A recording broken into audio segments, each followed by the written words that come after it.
Hello there, and welcome. How are you guys doing today? Welcome one, welcome all. Thank you guys for stopping by so early here, as we are just getting started. So, ladies and gentlemen, welcome to the Wednesday afternoon. It's actually in some afternoon times this time around. It's quiet outside except for the thunderstorms, but that's just the normal afternoon thunderstorms around these parts. But welcome one, welcome all. Today we're going to be playing some Mechabellum. You guys know what you love. Let's go ahead and make your day just a little bit better, as today we're going to be starting off with the nice, relaxing vibes. I'm going to say hello to everyone in chat before we jump into the action. I'm going to say hello there, engineering tactician, Coffee, Alex, and Dragon. Welcome back. Time Shark, hey, welcome back. It's been a while. Hello there, Roll. Welcome in. It's Man, Eli Messer, VJP Gamer. How you guys doing today? Without further ado, let's jump right into the action, shall we? One of the things about Mechabellum that makes me happy. The action in Mechabellum isn't super distracting from chat, so I can banter with you guys the whole time while doing gaming things, which is very nice. Very, very nice. All sunny over there by you? Hey, nice. Sunny is not necessarily a good thing. Especially in my area. I'm not super keen on getting blasted by extremely measurable amounts of radiation. Because Florida, land of the sunshine.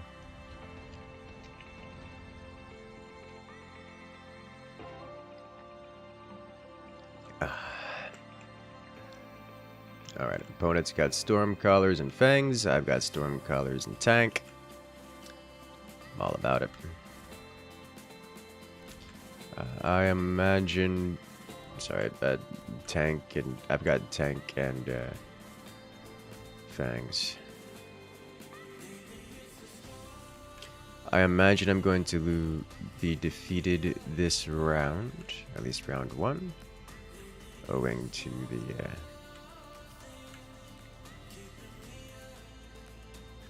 presence of storm collars on the opposing half of the field.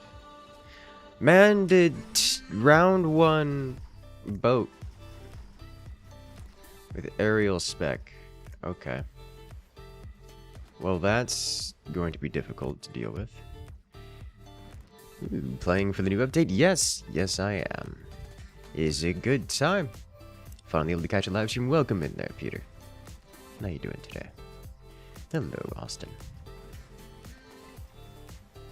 No, not when you're in Cali with the hot heat. Oh yeah, the sun is not necessarily a fun experience. That's one thing I always find funny about Florida, especially South Florida. People come over here for summer break. It's like, oh yeah, let's go take a vacation in Florida in the summer when the sun is out. It's like that's a decision. It's a pretty big decision. One that most people regret. Good morning there, April. How are you doing today? Extended range storm color. Alright, so I think how we do this is we go straight into this boy. Because we can. I don't need to do much else with this, so instead I'm just going to cast Missile here. And, oh, he did both sides. Okay.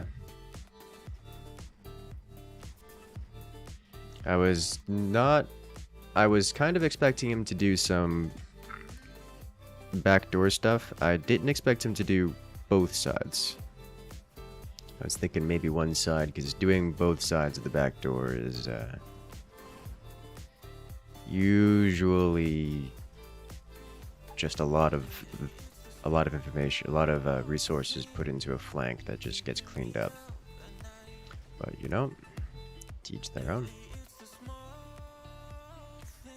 You're in France for vacation. 37 degrees. Oh. Mosquitoes are insane. Really? Okay. I did not expect the insane mosquitoes, but 37 degrees is kind of a lot of degrees. That's painful degrees.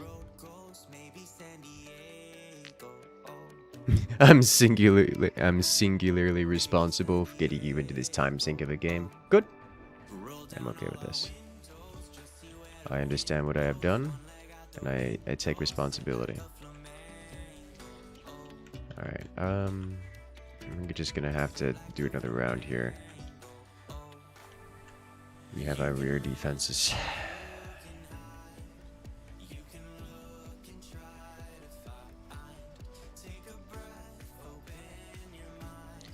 So with the mech rage, we should punch the front a lot harder while also clearing up our rear.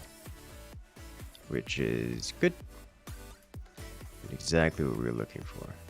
So our opponent basically has limited time to do things before the fangs start to march. Like, march in a way that they can't maintain. How did they get round 1 boat? Is it at 400 plus 100 to unlock? It is 400 to purchase.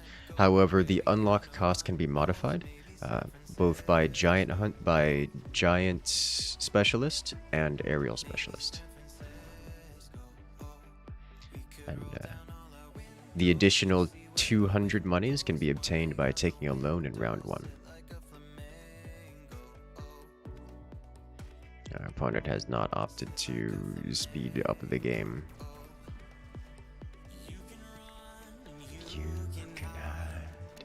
You can try to find. 37C is not even that much. The air humidity is like 10%, so it's okay. In the Netherlands, where you're from, it's 28C. It's unbearable due to the very high air humidity. Oof. Understandable. Okay, you're gonna give me... I keep taking the eco option. Let's grab field recovery, eat this. Let's do this guy here. And one of you placed here to deal with boat. Because he's already got a level 2 boat here with the heavier armor on it, and I just don't want to deal with it. Is how that's going. Let's see. In this case, I will take advantage of the infantry march to place another infantry here. He's going additional Stormcaller. He does have access to the incendiary bomb, which is concerning. But I will be adding additional fortress and then eventually fortress shield to solve that problem. We do have to worry about wasps. Wasps... Our fangs can deal with wasps, however, that is too many for our fangs to deal with at this point in time. So we will be losing our rear.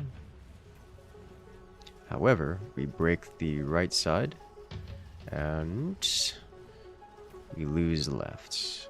Potentially due to the... I suspect we would have lost left regardless of losing the base, but I suspect it didn't help either.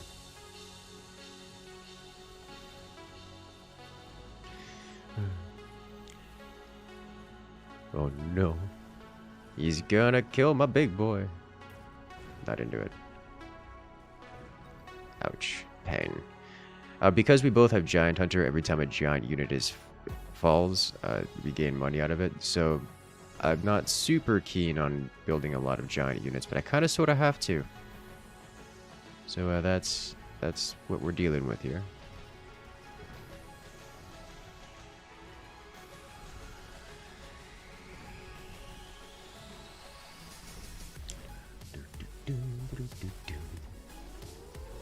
Well, hello there. Warning, nuclear launch detected.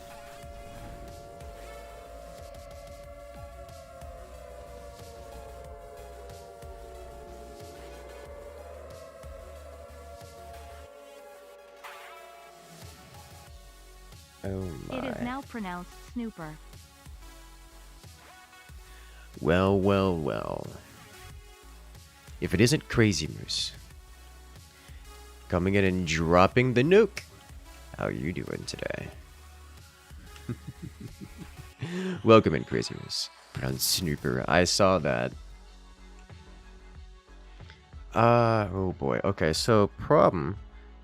I'm gonna take parasitic ammo, but I'm not gonna be happy about it.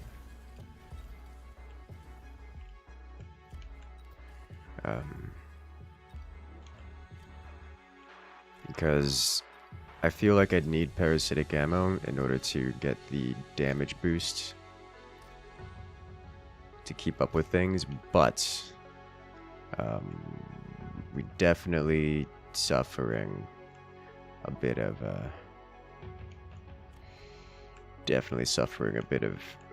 well, lack of things to put it on.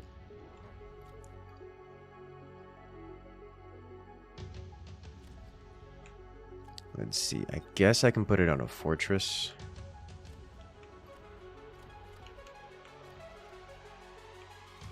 I guess I can put it on one of these guys. It's probably going to be better. In that case, let's move you over here. That's it. Okay. Give me some love in chat for Crazy Moose coming in with that nuclear launch. Thank you for that support. One of the long-time supporters here on the channel. Always a good time to see you around here. In the Philippines, you got two weather systems, hot and wash away your home with monsoon and typhoon. Yeah, it's the same thing here in Florida. We have wet season, dry season is how we usually call it. Or hurricane season and dry season. Where it's hot and then it's either hot or hurricane. One of the two.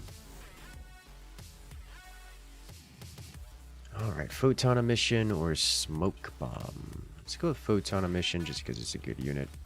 But at this point, we've outscaled our opponent. It's going to be very difficult for them to do anything.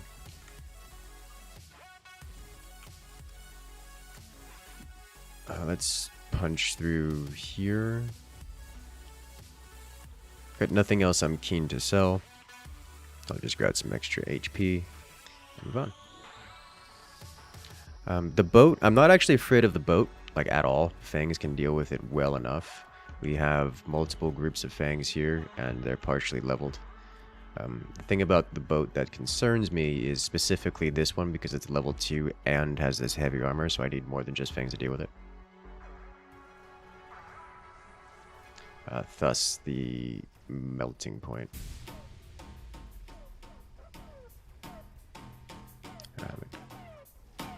However, melting point seems to be extremely distracted shooting crawlers from behind, which is not a great experience, to say the least. Here we are. A melting point should clear up the rest of this pretty well. Problem solved.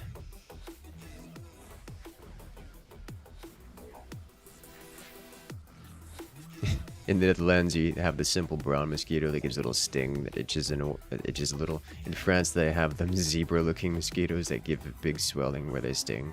Oh no. Oh jeez. Well, that's difficult, frustrating, annoying. Okay. So now what we do is we get bonus upgrades for our fangs.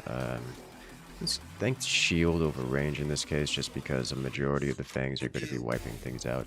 But notice I have deployment specialist and junior manufacturing specialist, so I can just straight drop 3 fangs on the field right now.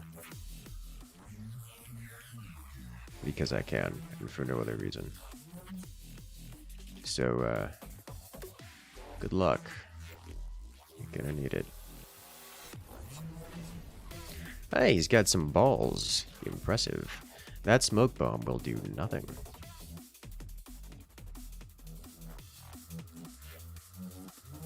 You proposed Mechabellum tennis. 2 hackers on opposite teams, 1 runner in the middle.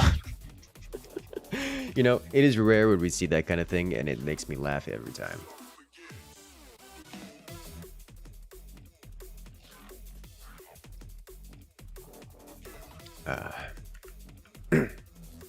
Alright, with the bonus damage on fangs, we should now be dealing fairly substantial damage to everything in a rapid succession. Now that we have shields, the fangs are that much harder to kill. This is the part where, if we weren't winning before, this is the part where we start to power spike. These 3 steel balls are a concern, but not that big of a concern.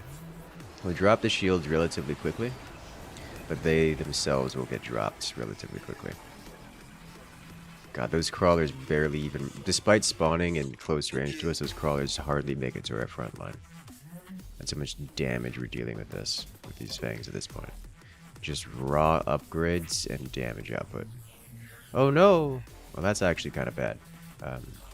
Melting Point didn't take out the big one before... Didn't take out the big one. So now we have to rely on the fangs for it, which is not ideal, but we do have a lot of fangs. And fairly significant chunk in between. Looks like we're gonna get it, it's just painful.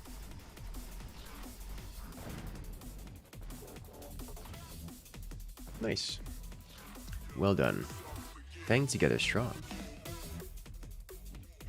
Mosquitoes are everywhere, you have about 30 bites.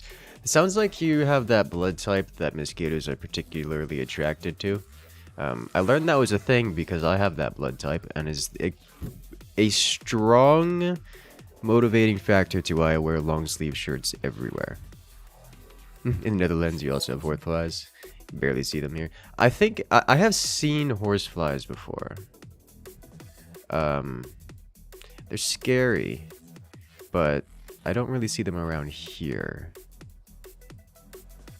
I remember the first time I saw a horsefly, it landed on a wooden pole. And then it just decided, whatever reason, to dig into the wooden pole and just took a chunk out of the wood. Like, it's flat wood. Just nice, smooth, flat surface. And it just decided to just burrow, like, its head into it for no reason. And I'm like, you what? I walked away from that creature so fast.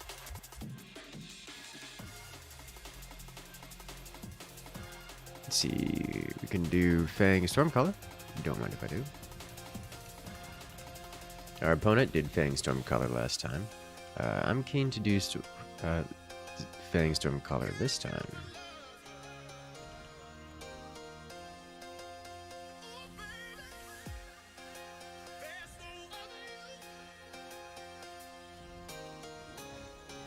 Alright, our opponent has gone balls and crawls, which is quite the powerful combo. Given that they are balls and crawls, I'm going to make the assumption that they are going to play aggressive, and therefore I will back off slightly. Just ever so slightly. I was correct.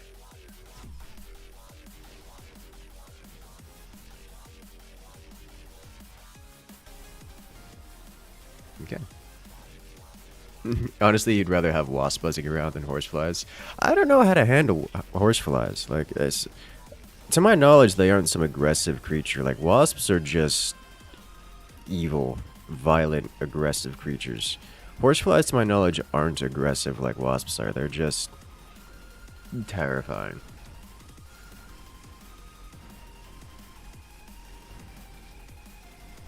Like, I'm not familiar with, I'm just not familiar with them, I suppose.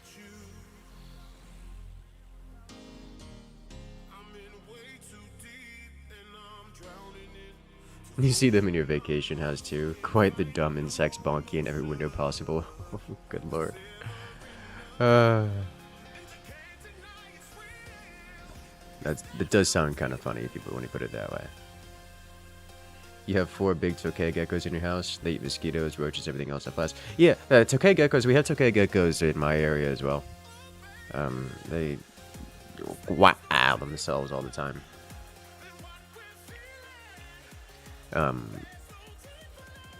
They are quite funny.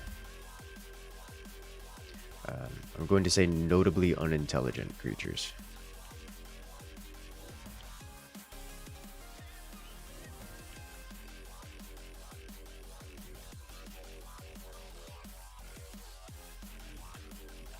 Which is funny to me.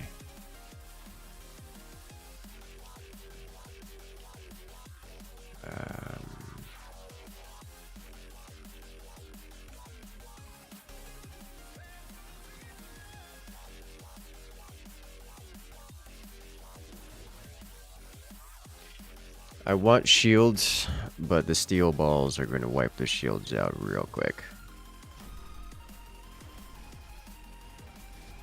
I'm tempted to get incendiary, but incendiary is a mistake, I think. So this is where I need to make a strategic decision. Do I continue doing this this unit composition, and see if this unit composition, like Fang Fortress Stormcaller, beats Ball Mustang, or do I swap to countering Ball Mustang? And I think I stick to this unit composition and see if the realized version of Fang Fortress can beat Ball Mustang, because I don't know the answer to it. The answer may be that I must swap to cleaning out Ball Mustang. I just don't know. There is also the possibility that because I am so spread out that it won't matter and I've already lost. But again, that's a situation that I don't know.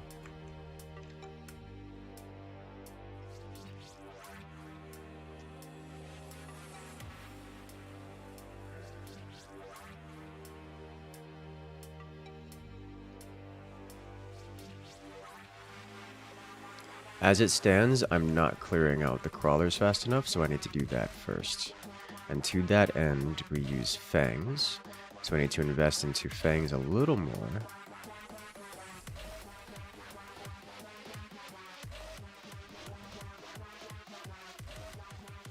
Here and here.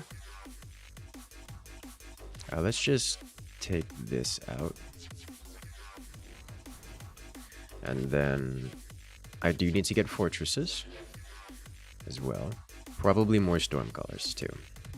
Backdoor wasps. I don't want to do backdoor things. Yes, it can work, but in part because I want to test to see if this unit composition beats Ball Mustang, and in part because it's only ever doing backdoor things is only ever going to save me once.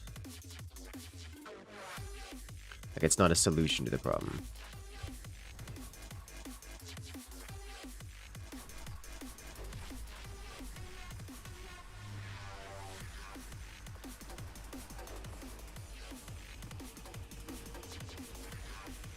Okay, so we're still suffering issues with the crawlers, even after taking out an entire crawler batch, which I suppose isn't too big of a surprise.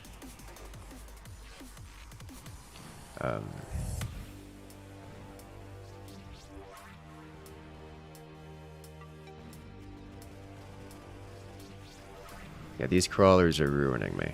It's a problem. It's a real problem. Doesn't even have crawler upgrades yet.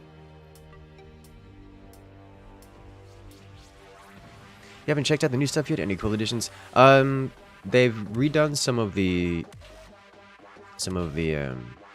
items here, but in terms of additions and such, no.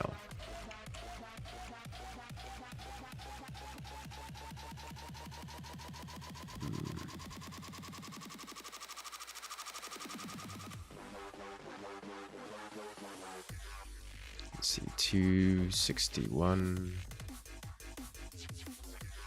Increasing this definitely helps.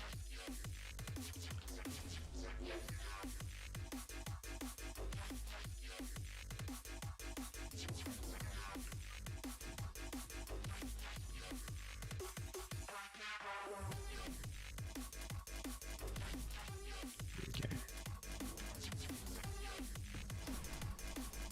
Looks like our opponent's starting to prepare to deal with backdoor things as well. He got range on the Mustangs, which will wipe out my Fangs pretty well. So at this point, I need to start dealing with the Mustangs. God, Stormcallers are just not doing this. That was painful. Stormcallers did absolutely nothing. Okay, fire control system, haste module, shield airdrop, speed spec. Speed spec, I'm interested in fire, improve fire power, haste. Let's grab improve firepower. I think shield is more beneficial to me here, as much as I hate to say it. I will grab boost for money for shields up here. We need to get Fang upgrades, keep these going.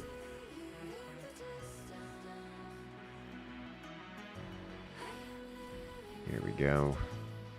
Shield on this one, and then shield here. Here? Yeah, right here. There we go.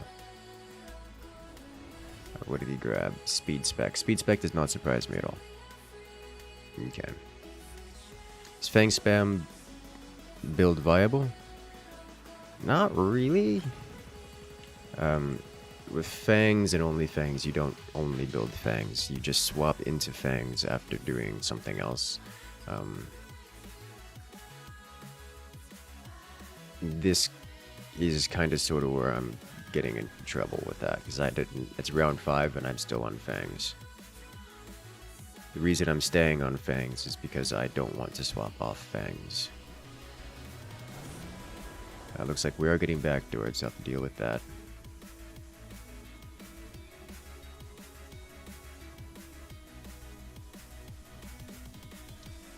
The fortresses are wiping out the balls, which is good. But now we have the issue of the Mustangs. Holy smokes, the Stormcallers actually killed the Crawlers for the first time in their lives. It's beautiful. Alright. Mustang versus Fortress. Fortress is doing pretty well.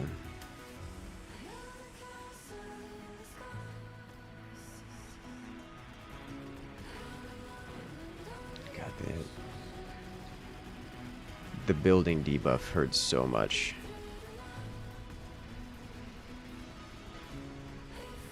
Okay, we've stopped the bleeding. Only things is a feign strategy. Yes. Alright, laser sights. Or charged ammo. Charged ammo hurts me a lot here, doesn't it? Laser sights also hurts me a lot. Oh god. Alright, well, we'll take one of these is more important than the other. Keep you upgrading. I think we need range this turn. I think we gotta deal with backdoor problems, or we're gonna just lose even harder. In that case, I'll take a loan for range. We'll put this guy here. Did good damage last round. I realize it's still on level 1, but this should clear up a lot of the should clear up a lot of backdoor stuff, as well as the delayed fangs, which is good. Given that we also now have some EMP on the field, this should help immensely versus many things. Our opponents did get EMP missiles.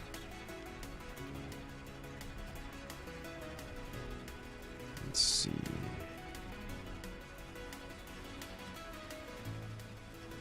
Come on, stop it from taking the building. No.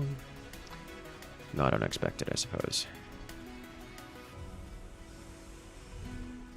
What are the two bots in the opposites way back? You don't recognize them. They are anti-air towers. Or point defense towers, not anti-air towers.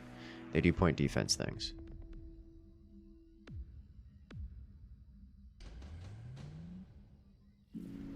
Let's see. Super heavy armor, lightning storm, amp core. This doesn't really help me here. This amp core is more interesting to me. Storm collars are just not doing much at all. Let's see, if I were to sell off storm collars, field recovery, this one did the least.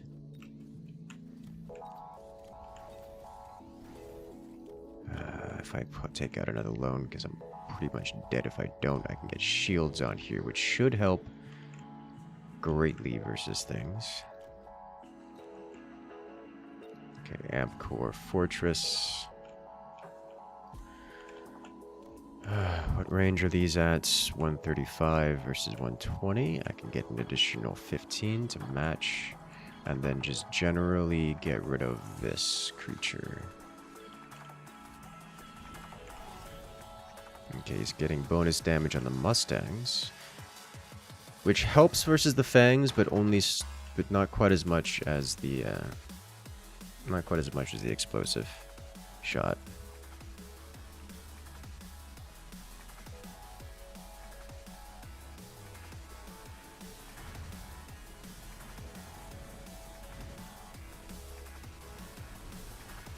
Okay, we gotta keep those balls away from us, which we are doing. Ah, the Mustang still touched it. We kind of sort of, it looks like we win left side even despite the building being taken. We lose right side. I think I can fix that. Oof. Alright, barrier, shield device spec, haste module, Vulcan's descent. We'll grab Vulcan's descent here. Or full fang, drop you right here. The problem is this group is coming in and smashing this side. So I can fix that with a Vulcan here to clear up some of this, as well as, I think, a fortress over here to help push left, keep these upgrades rolling. Actually, I can literally drop this on top of this guy. That'll do some serious cleanup. This guy's getting touched by this is the big problem. So let's do this instead. Okay, so we Titanfall that guy. We'll hit this with a shield. Let's see. Should I do another big creature here? And another fang here.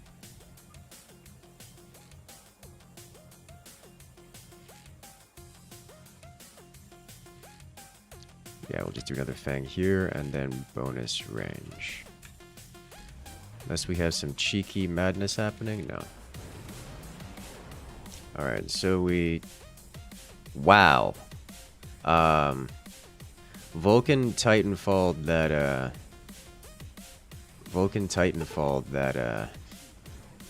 Melting Point, and Melting Point did not die. which is a concern, to say the least.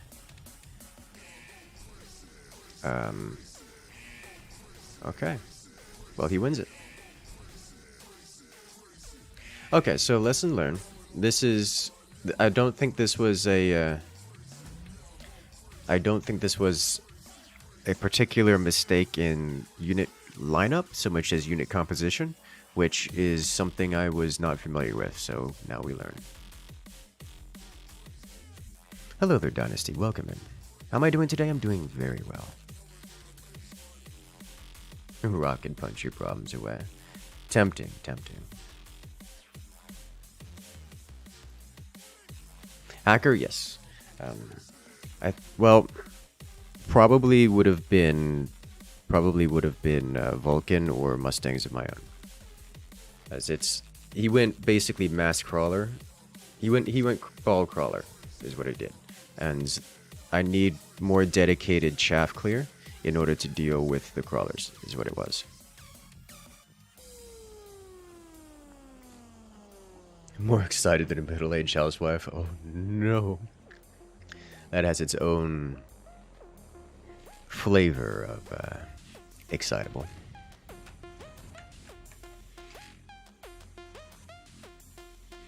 Let's see. I'm looking to... We have Crawler Mustang. Let's do one of these setups here. Nope.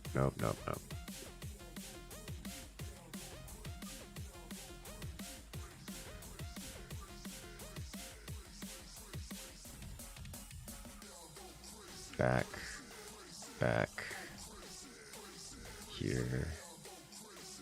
Here, and how do I want to follow this up? Do Mustangs of my own. Wouldn't mind tanks, but Yellow Man or the Orange Marksman there is going to cause incredible problems for us. Arc Lights wouldn't be terrible. Arc Lights would actually be pretty reasonable here. I'm just not keen to use Arc Lights in this fashion.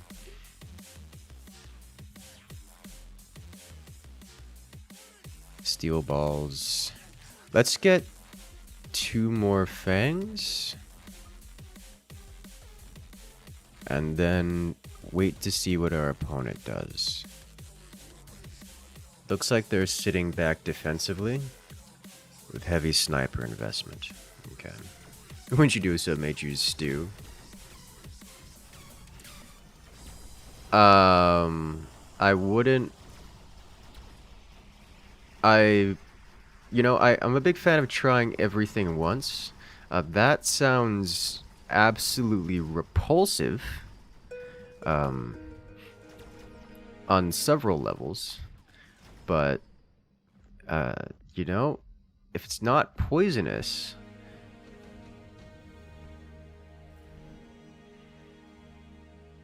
Elite Crawler. Oh, I am tempted. Oh, how I am tempted.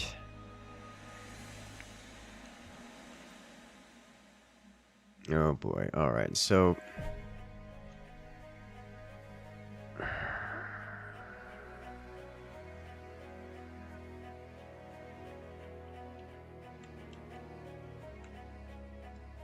This unit composition he has, we can do Fangs.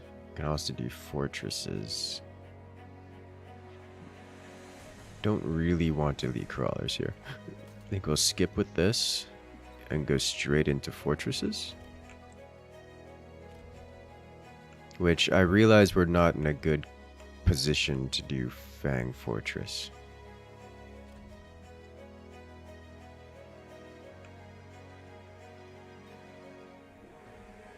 I think we should be okay here.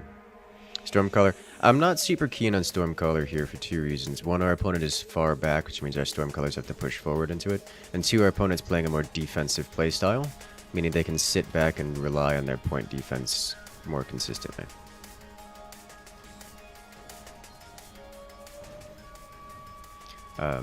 The reason I'm thinking Fortress here is because our opponent really doesn't have a solution to it other than that one orange level 3 sniper.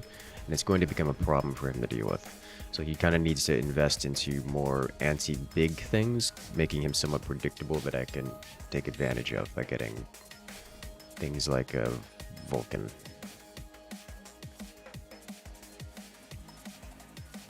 Orbital bombardment should work pretty well versus him. Vulcan cleans up everything he has here. Of course, Vulcan is also a large creature.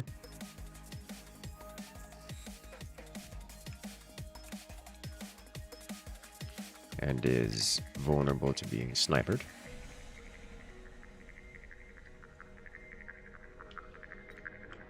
If I start delay Fang, I'm very okay with everything that's happening here. How about a mayonnaise pizza with honey, pineapple, marinated onions, and iceberg lettuce? That sounds like vomit on a platter. It even has the acid in it too.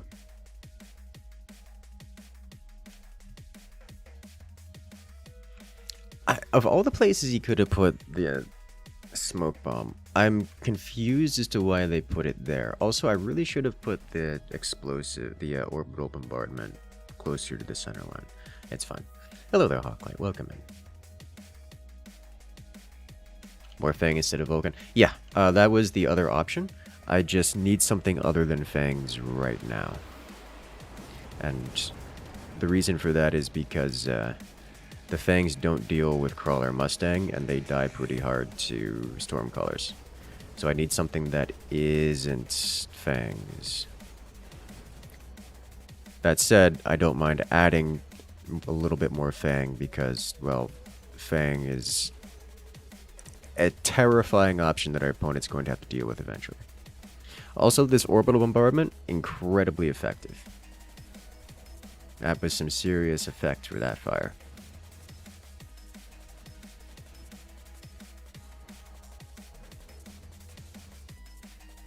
Try anything once. How about Tamilok, aka saltwood worm? They live in logs and start to die the second you put them on air. It's a delicacy.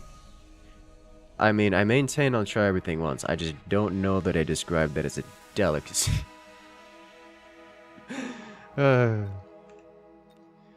Orbital javelin. I don't want any of these things. We're skipping this. Smoke bomb's useless. It's certainly not particularly useful. Fang gets an upgrade, it will take that. Grab you here. And probably you off to the side, and we'll put a pair of missile interceptors around.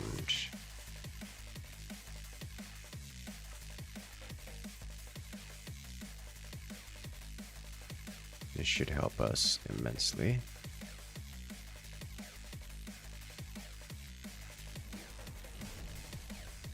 Oh wow, okay. High explosive anti-tank shells.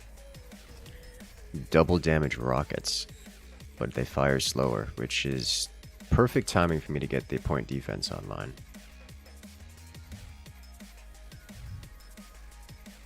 Vulcan and right flank will solve problems. I agree. Thus, I put a Vulcan on the right side. Well, the right front, at least. Point defense working wonders. I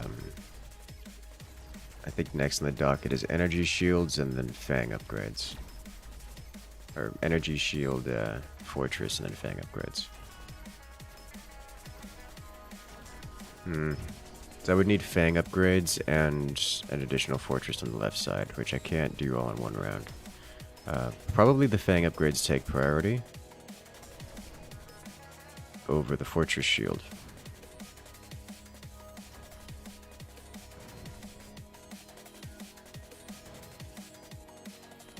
Unfortunately, due to the left side falling, we did lose the point defense turret, which is not particularly exciting, but it's fun. Hey there, fish. Welcome in. How you doing today? Let's see. Amp core, heavy hacker. Heavy hacker. not particularly useful against our opponent, but would be cheap shields. Extended range Phoenix. Take Amp Core here. Keep you upgrading. Fang upgrade, specifically Mech Rage. Can I get both? I can get both shields and another fortress. And I can put Amp Core on one of them. Left side. Okay.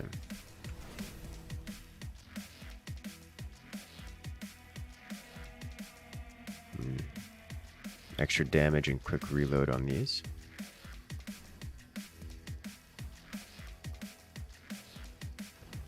You woke your husband up with some homemade from scratch Cinnabon. Oh my. Now that sounds tasty. That sounds amazing. I say that as someone who avoids sweets and pastries. I understand how tasty they are, I understand how good they are, and I like them. Is here the radio tonight? I'm okay with this. Welcome in. Oh, Fish, speaking of which, the, one of the channels that I typically follow for Ukrainian news has stopped uploading in the past couple days, and it makes me sad. And I'm like, oh no. I missed the news, and I hope they're okay. I really do.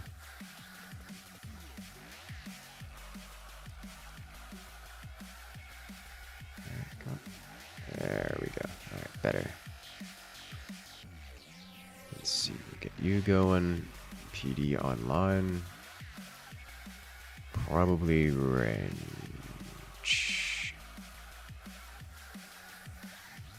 And then 2 more Fang. Here and here. I can get more PD, can't I? Yeah, I can. There we go. Problem solved.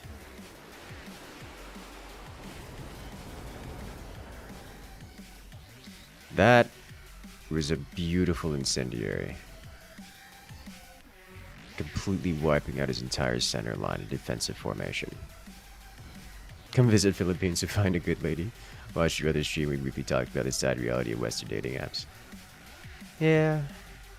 Almost tempted. That has been some advice I've heard, and it has not gone unheard.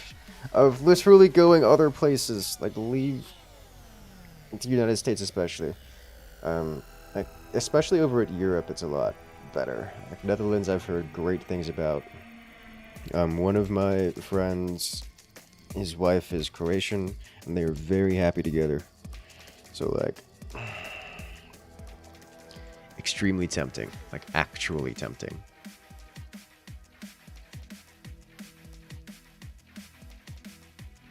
Perhaps you mean suspicious observers? No, it's a channel. I don't mind name dropping the channel.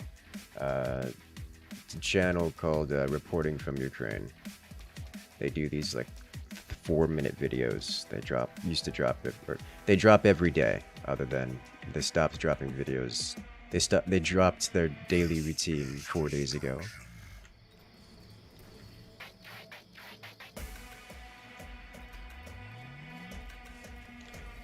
And considering how consistent they upload it every day, it makes me concerned for reasons.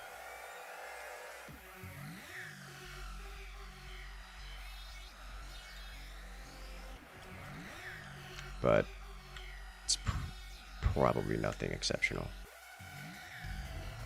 That's a nuke! You're not affiliated. You're Polish Ossens. I will look that one up, actually, right now. Put that in the watch history so I can check that one out. Let's see.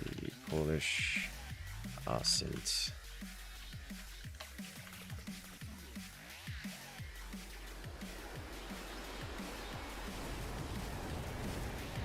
Okay.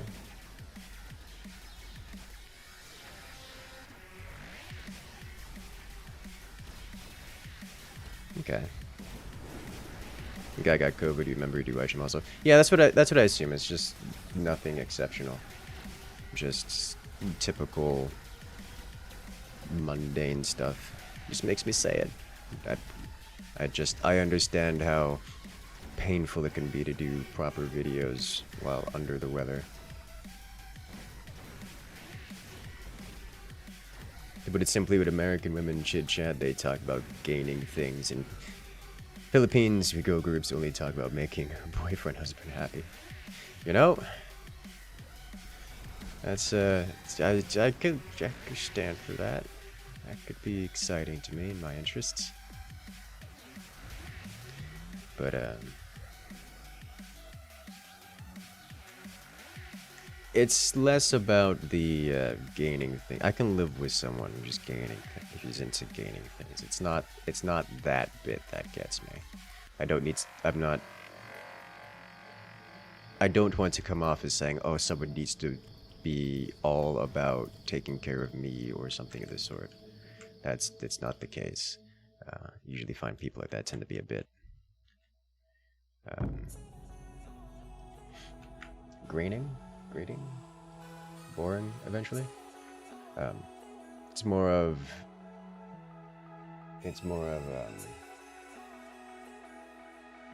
the manner in which people in the United States these days tend to go about it. It's not a strictly women thing. It's men and women alike. It's just particularly difficult to find a person that's worth being around.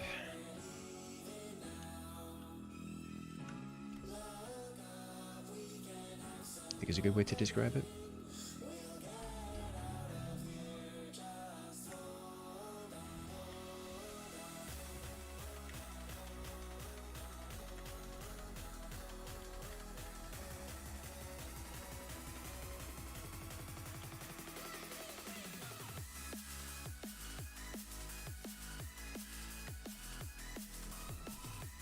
Alright, let's go.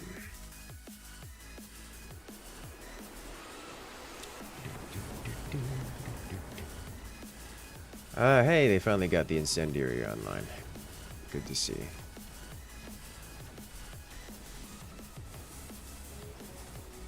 Alright, the acid is a concern, but we are still pushing very quickly through it. Unfortunately, the acid will take a chunk of our stuff out. One of the modern problems. Yeah, it is a modern problem, and it does affect Europe as much as not.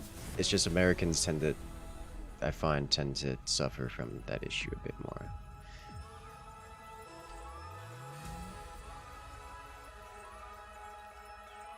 Well done, well done. What do I think about the spawner cards? Wasp boat, crawler, melter, etc. Wasp boat is especially useful. Most of them kind of meh. I have them because they have their niche use. It's just I have them equipped because they do have their niche uses. They're just not super commonplace. Like the use cases where they're good are not common. It's just the most appropriate way to describe it. You mean Filipino women are content with their partners, or BF is not treated as disposable, easily replaceable. Yeah, it is appreciated. It is greatly appreciated. It's the difference between someone who's trying to build something together versus trying to do a thing and using someone as a means to an end.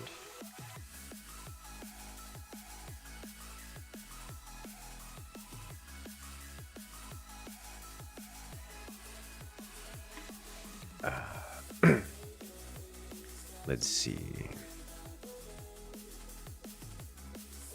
I don't like any of these. We're gonna grab this one. Yeah.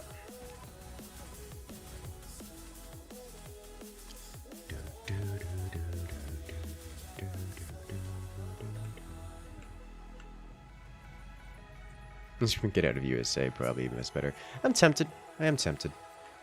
Like, I just don't have anywhere that I'm particularly interested in going outside the USA, if that makes sense.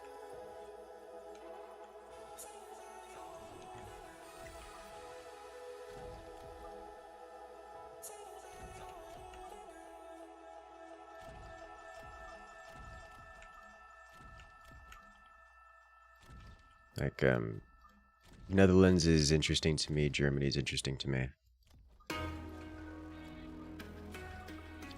It's just, I have a hard time wanting to live in those places.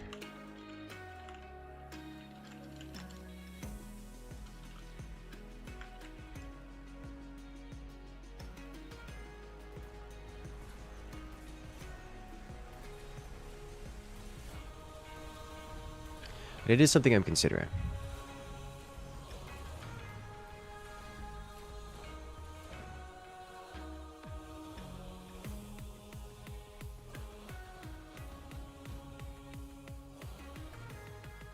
Oh, early intensive training. Don't mind that. Our opponent has already invested pretty heavily into phoenixes, so I need to take that into account. If our opponent's going heavy phoenix, I can clean that up with marksman, phoenixes of my own, wasps, or mustangs. Use city could be just as bad. Tried American countryside. Yeah, that's the main reason why I'm not like super interested in going over to the EU.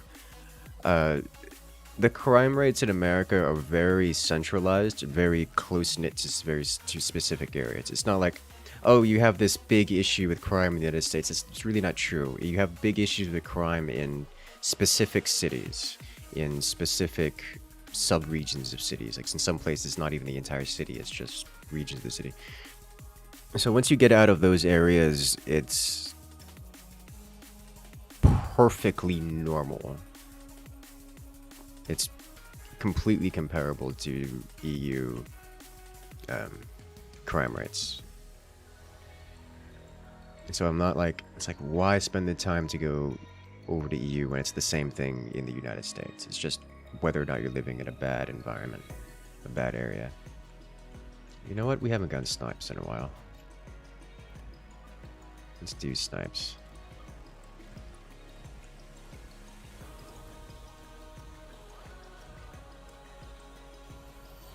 Almost got it.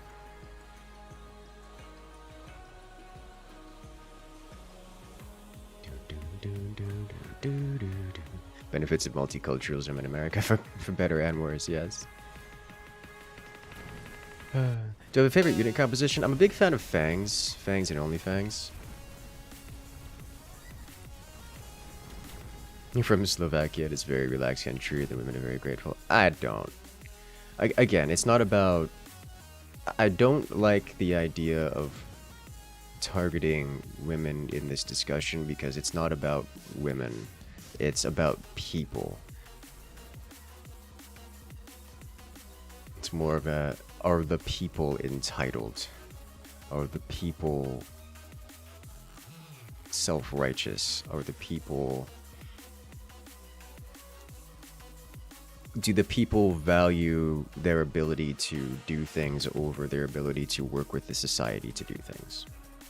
That is the guiding factor. If you have a society or like a group of people that are like fundamentally more willing to work with others, then you'll find potential people that you can work alongside versus, oh no, I'm just trying to do a thing and you can provide it. That's the difference.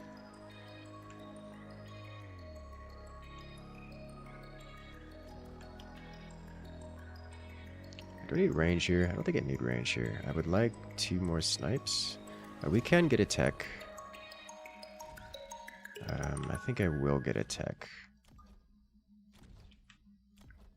Which tech, though?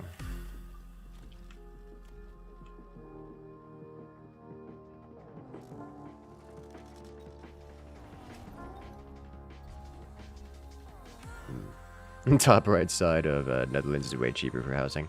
Well, that I can imagine. Hearing things like women are very grateful is scary to you. Yeah. That's why I don't like. I really don't like using that terminology. It can be technically correct, but it is an insufficient or an imprecise, I think is the way to describe it. It's an imprecise statement of the idea. It's an imprecise way of conveying the idea. The problem isn't women. The problem is people. It's there's very big difference. And if you can't reliably target, like single out, oh, we're going to take this people group segregated into men and women and then only talk about the women. It's like, that's not how people groups or society works. That's just not a thing. You can't say, oh, the women are grateful and discount the men in that discussion because it interchanges.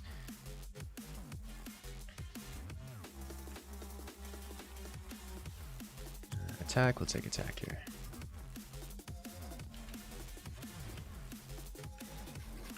Two more fangs, bring up the wings.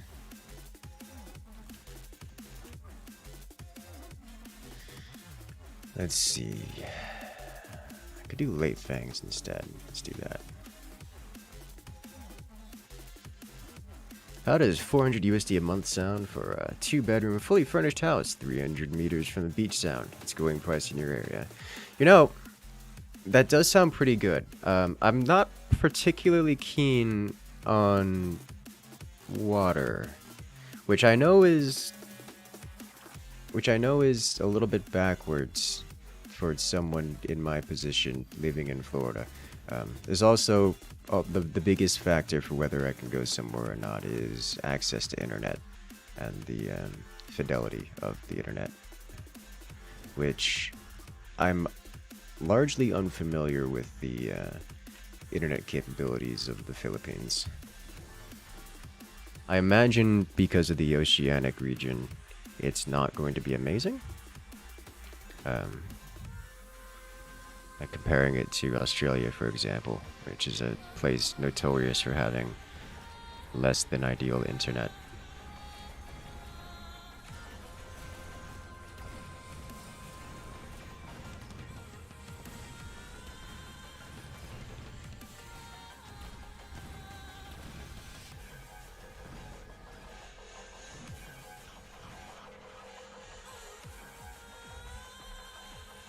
These phoenixes are not working out.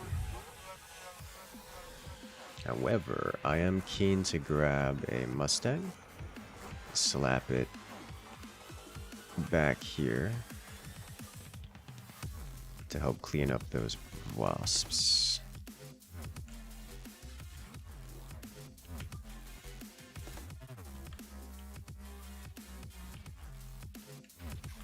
Okay.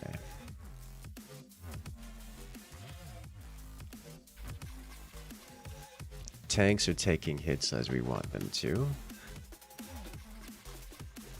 I would like another tech, but which tech? Energy shields on fangs would be a great tech.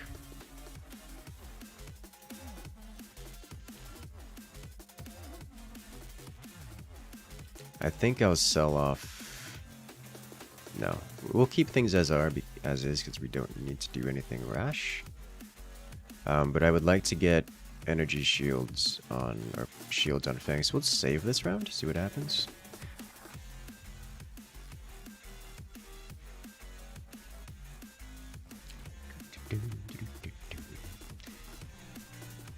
Yeah, okay, so I am keen to get more Mustangs then. Those rear Mustangs working out great.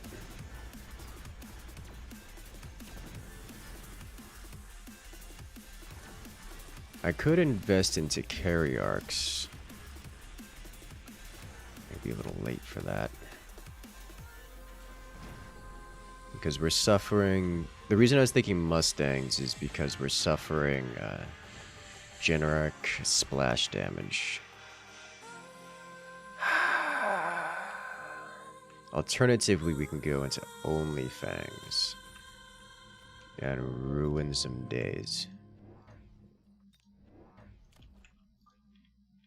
I think is a reasonable solution to the problem. As we suddenly push hard from all sides.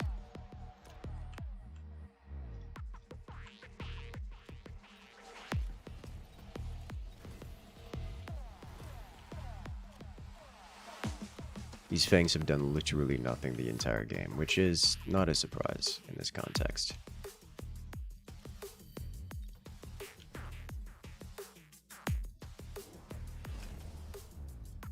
me get range level fangs. Okay.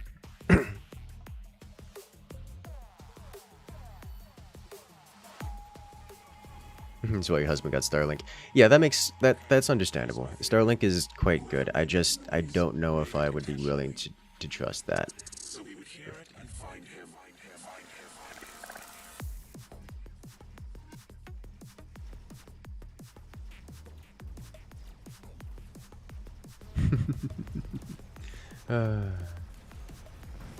I'm just vibing quick lobbies at the moment. Oh my. Everything is on fire. Everything is always on fire. Funds for the Only Fangs gang. Love Hey. your video. Hope you have a great rest of your week. Oh, I intend to. The week's been pretty good so far. I'm enjoying my time. Just went shopping today, and by shopping I mean grocery shopping, so for foodstuffs. We are not...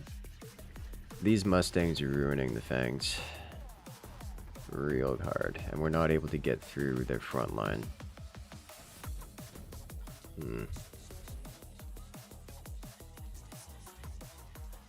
Heavy Mustang doesn't help us here much.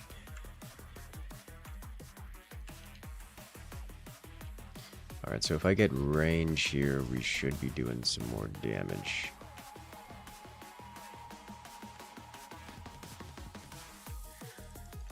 Let's see.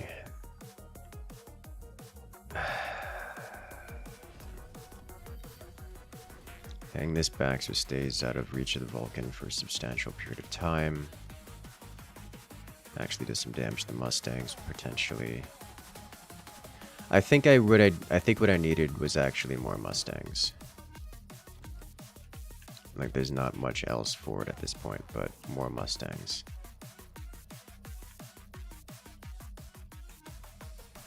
This should keep these guys distracted for a while, which would be good.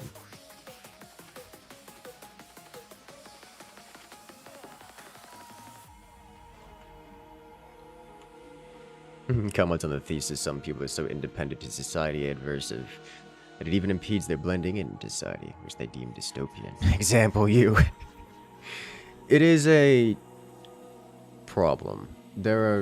I was doing I say research as if I'm a scientist in the matter. I was doing some reading up on the topic as the typical internet feat can be.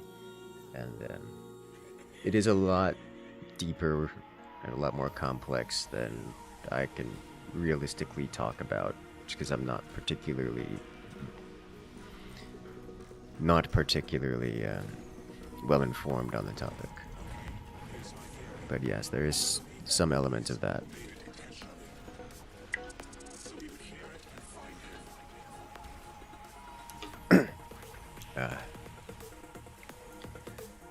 Alright, yeah, so we are suffering lack of chaff clear in this game, which I knew would be a problem, and I was not able to fix it in time.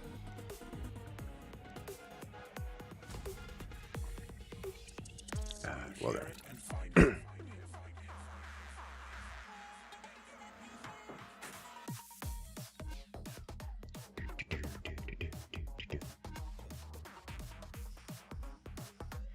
And one of the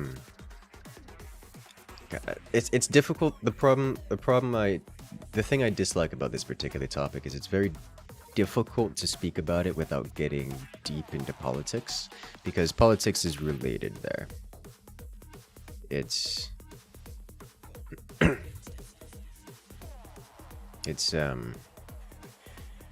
gets involved real quick, and I'm just not super interested in jumping down that particular rabbit hole right now. Your work in psychiatry and psychology was niche. You know, I don't think I've ever heard that name pronounced aloud, despite having read it often. Niche.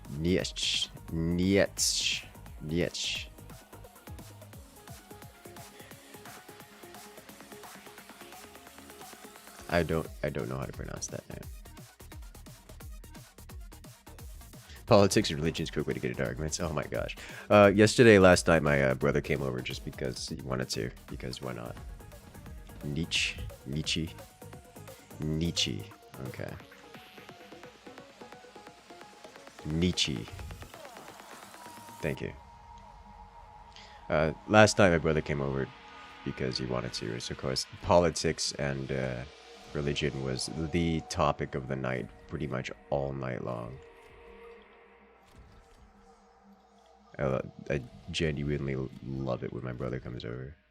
It's a good time.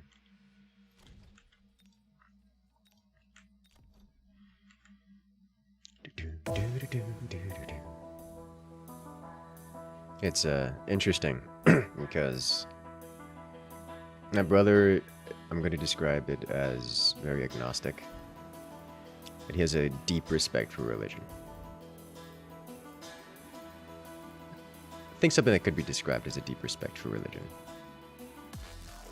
More chi than chi. More che than chi. Nietzsche. Nietzsche? Okay. You blame mispronouncing it on your accent. That's your story and you're sticking to it. My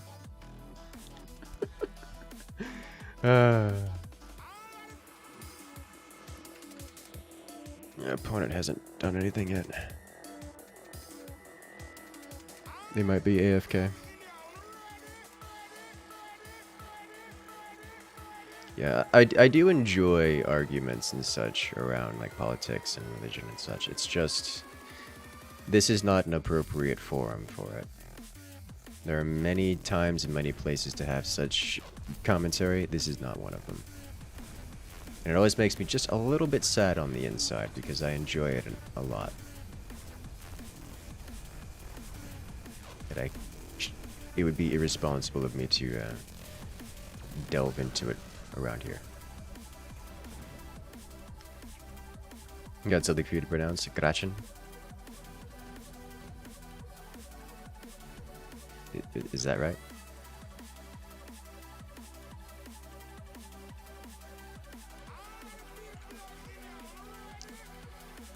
Yeah, so our opponent's just not present.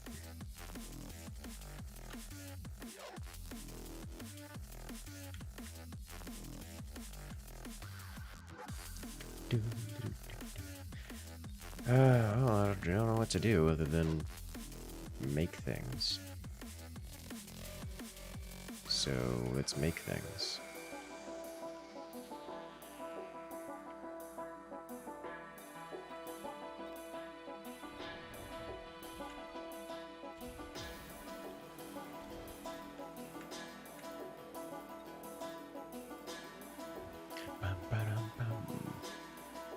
Crawler spam, Kek W, oh no.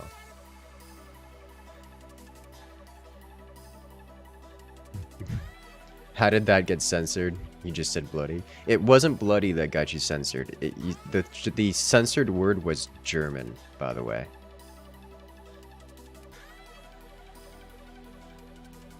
It was... I kid you not. The reason it stopped you is because you said the word German. Yeah. So I had to add that term to the whitelist to not block it. To not block it.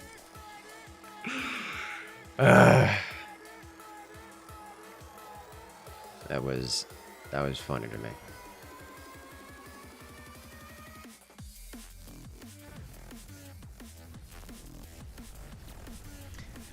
Alright, so this person wasn't AFK this turn. They just didn't put their units around. Okay, disconnected. That's better.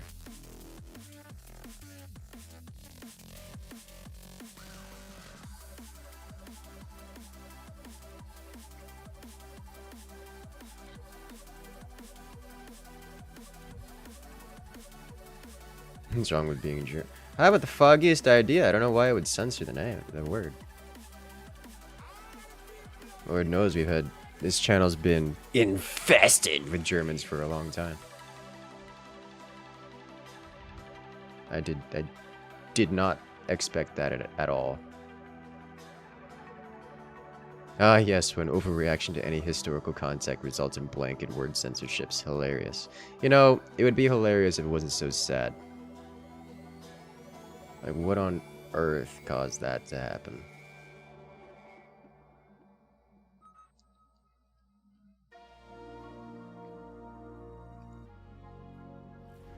Germans, das ist wunderbar.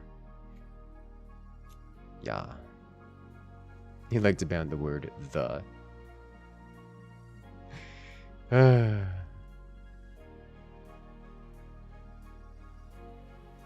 Why are you like this? Let's play defensive.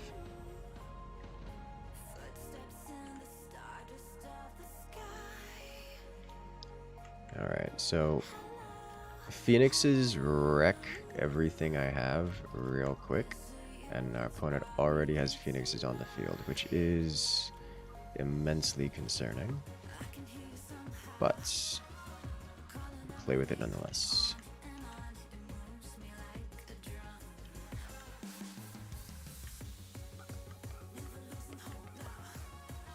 Next round we can add fangs or crawlers. Probably, yeah.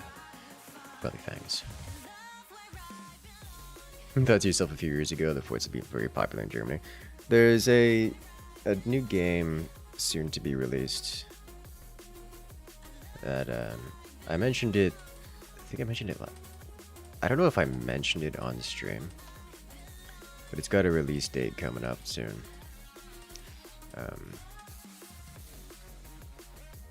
This guy here. It's another automation game.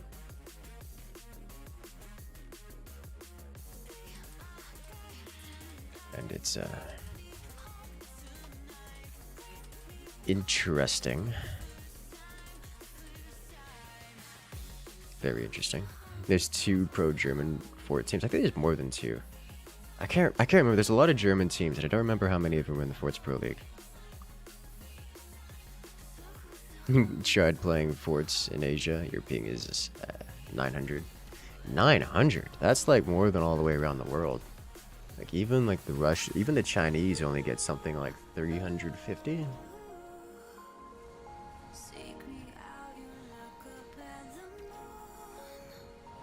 The game was kind of weird. It is factorial, but without. It's factorial, but without without conveyor belts. It uses drones and drones only for everything.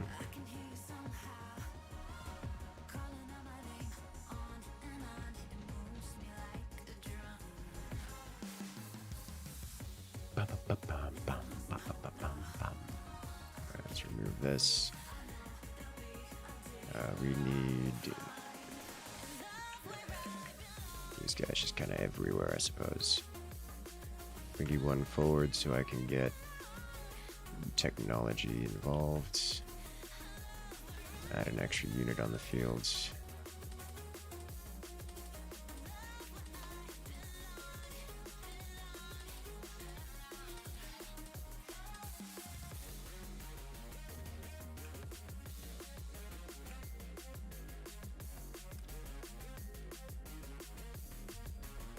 There you go.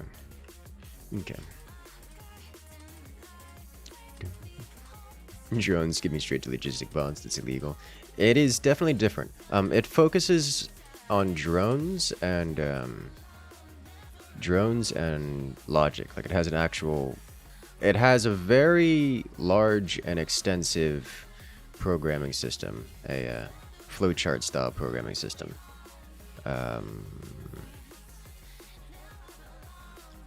You know me in flowchart programming systems. I find them frustrating and infuriating to deal with. So we'll see how that plays out.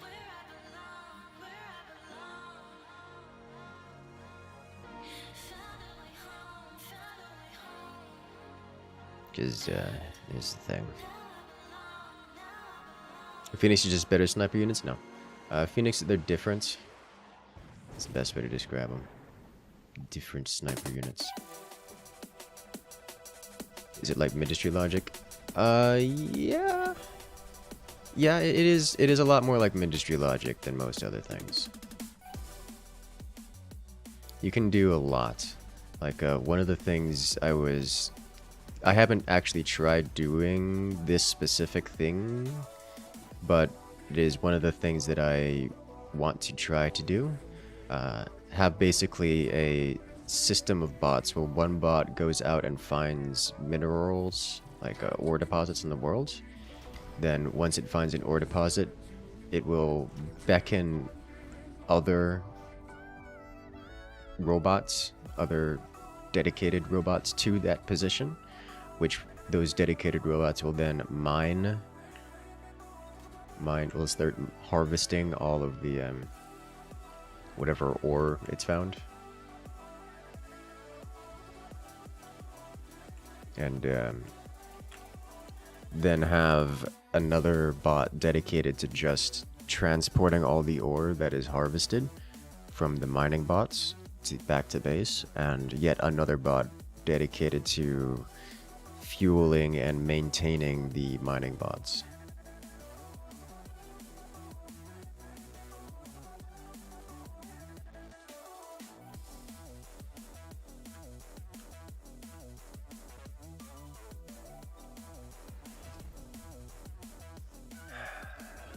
As much as I've gotten that upgrade, I really need to add some more in here. Like this.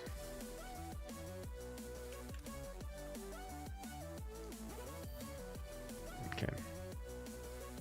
Flowchart programming, try R programming. That's what it used to replace. Yeah, I'm not a big fan of flowchart style programming. It's just painful and limiting in all the wrong ways. I get it.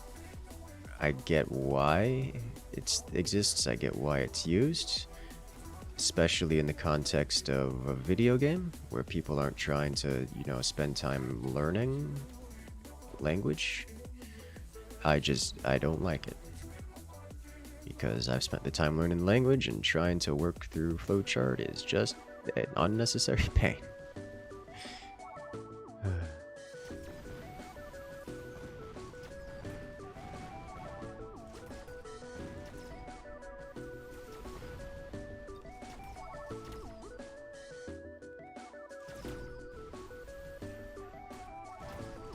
Ever played with AAI Factorio mod? I have not.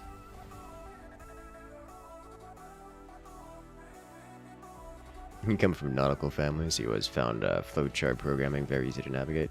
I can accept the idea that there exists some flowchart system somewhere that is useful. I just haven't found it personally.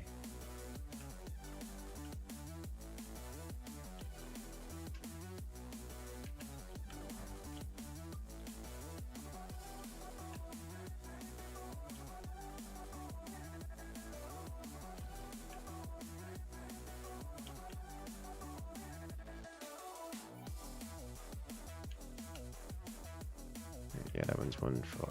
That's fine. Okay, so what I need here is this and this.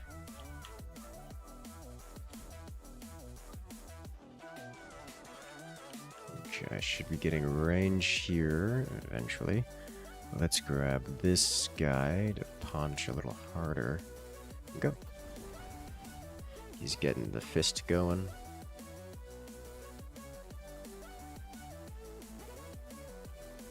Business people in marketing love it. Yeah. Most of those business people who love such flowchart things then turn around and complain to actual programmers saying, oh, this isn't doing what I want it to do, or how do I do this? It's like a gateway drug to making a full product. I understand that there exist use cases. That there exist times and places where it is useful. It is still painful.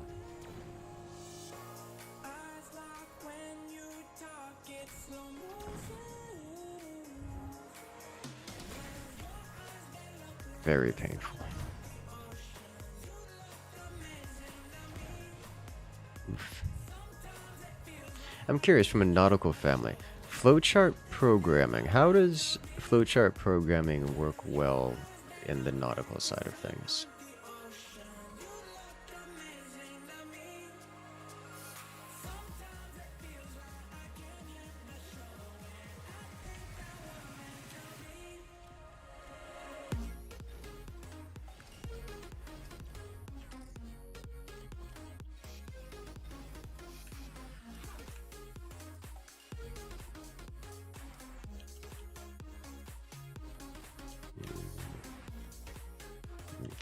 It's a pun.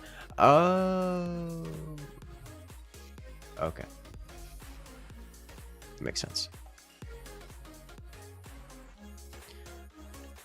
Alright, so we should be able to disable rocket punch here for these fairly consistently.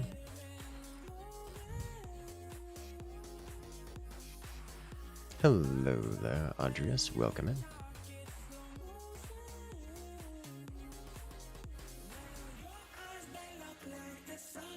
Mind you of how your HS used Scratch as a stand-in during COVID for your programming class, instead of Java, which they were supposed to learn. Nobody from that year could progress the Honors Comp Sci or APCS class because of it. Oh no.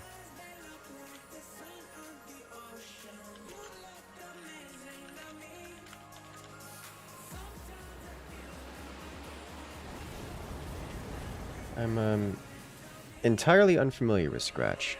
I don't know anything about it at all. I ask, what exactly is it?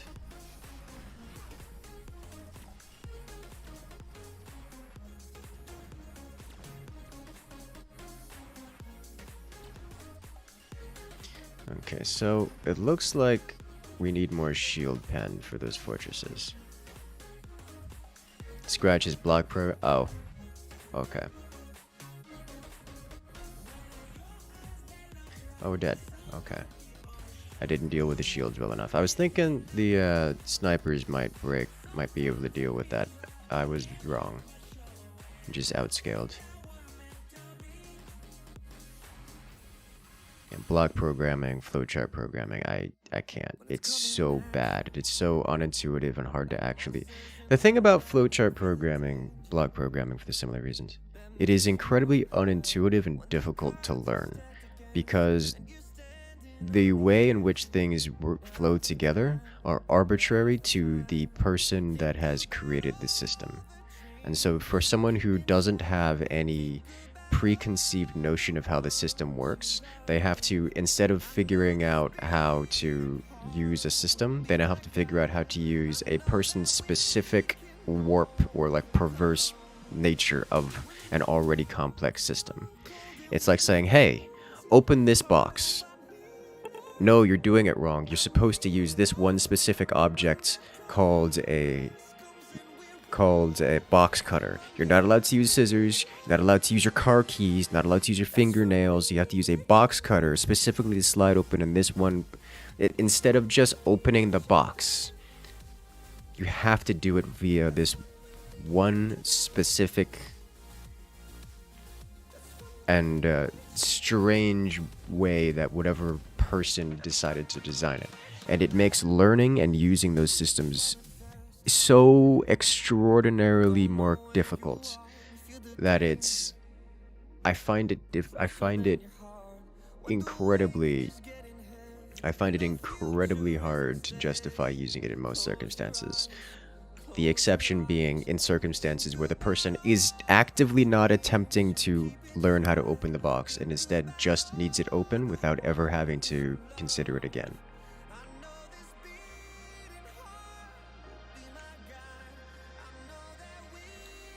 Thinking Vulcans. Because in that instance, you can just follow the directions, do it once, and be done with it.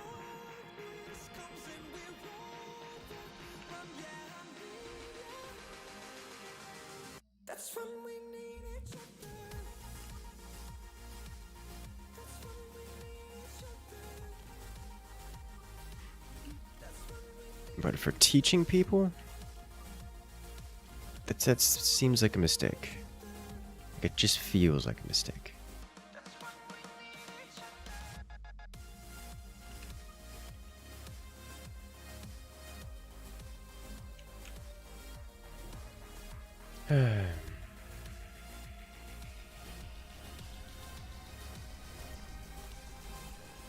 Isn't that how more complex programming works either way?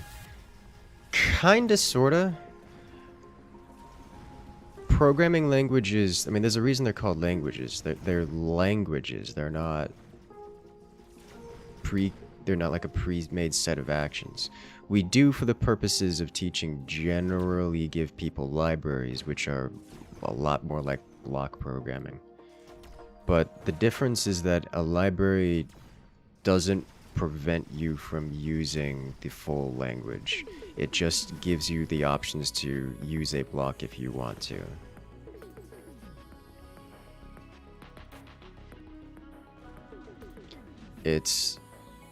The difference is, in one case, you're using it to, in one case you're using it to restrict how people can learn, and the other one is you're using it to augment how people can learn.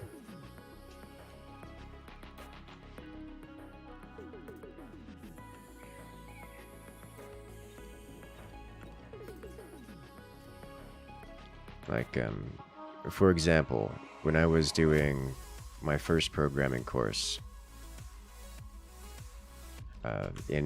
it was a course that we learned both Java and Python, and like we had full access to Java, had full access to everything Python and such.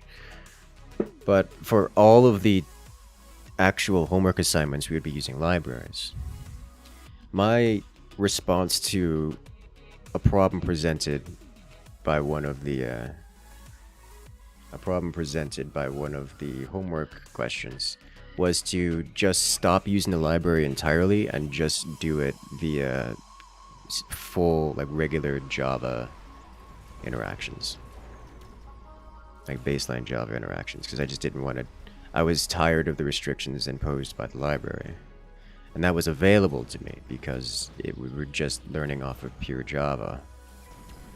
So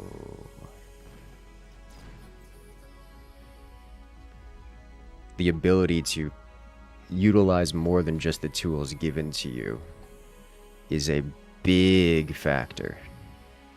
Does that make sense? Alright, I wasn't intending on going Fangs, but we got Assault Fang, which is just kind of awesome. So I guess we're going Fangs now.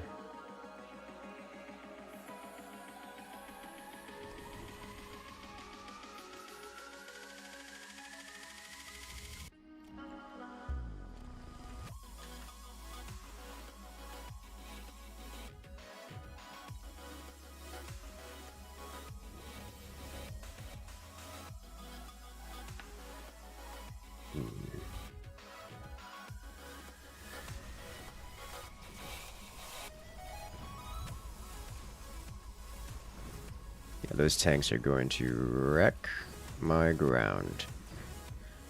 So I need to deal with their fangs before doing much else.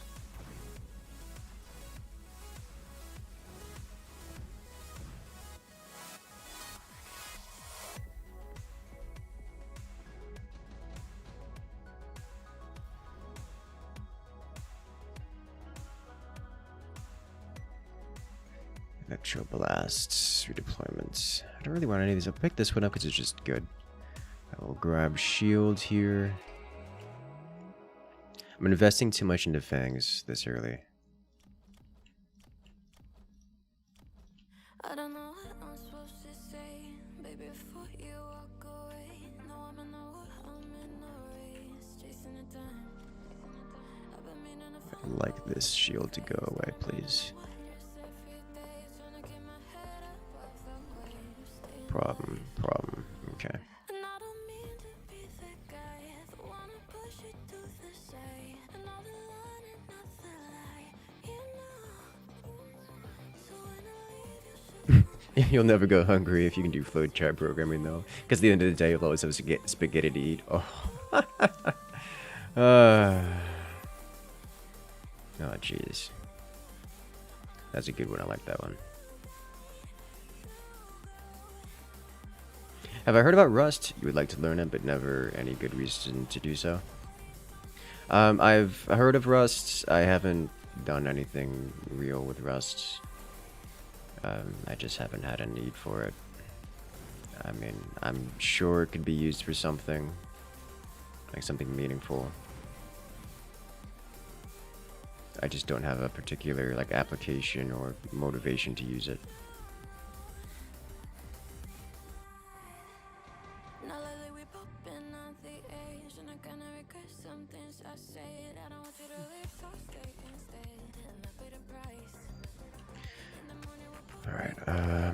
I need is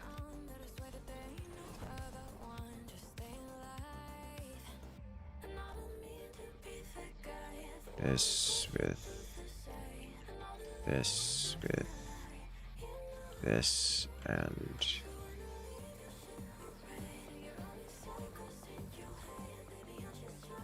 steal these.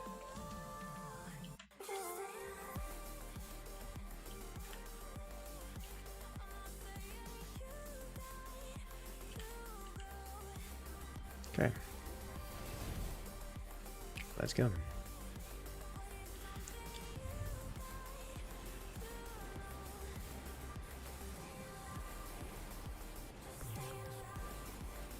Nice. Won't give Albedo cosplay flicks for money.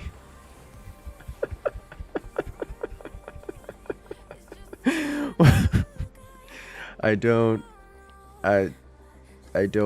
want to know, I think, is the answer to that. Is the appropriate response to that.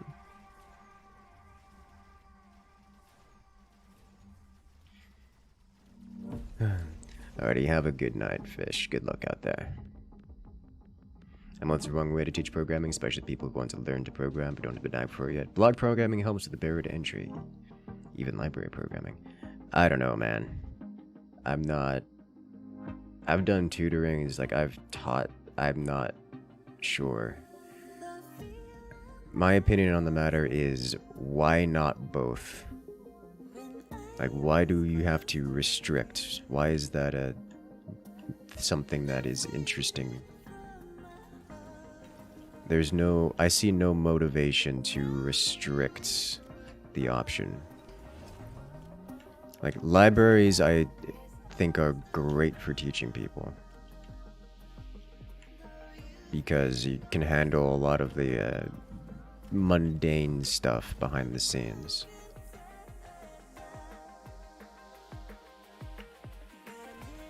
But block programming, I struggle to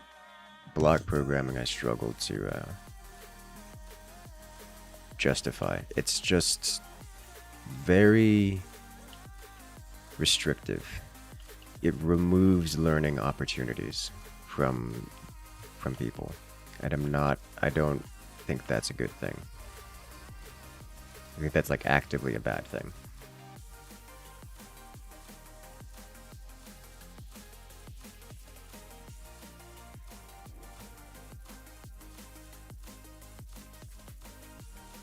Like, block programming certainly has its uses out in the world.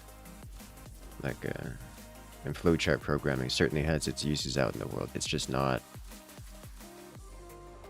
a great way to learn, in my opinion. Because it can teach people, and it can absolutely help people learn. It is so restrictive to the people who have a knack for it that I find it difficult to justify.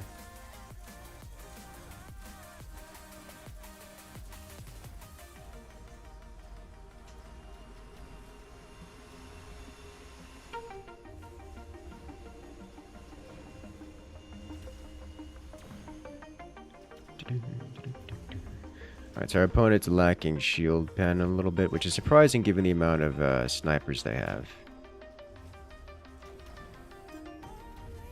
But this hacker is paying off in dividends.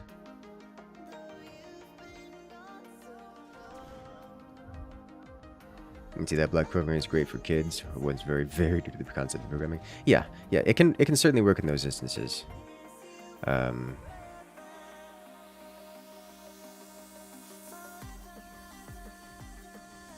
What was I going to say about that? I had something to say about that, and what was I going to say about that?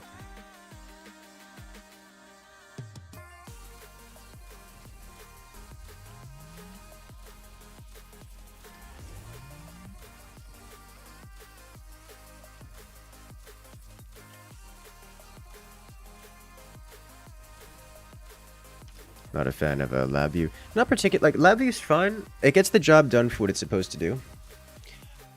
LabVIEW is fine. It's not intended to be a programming language, so to speak. It's more of a data manipulation service, which is fine for block program or flowchart style stuff.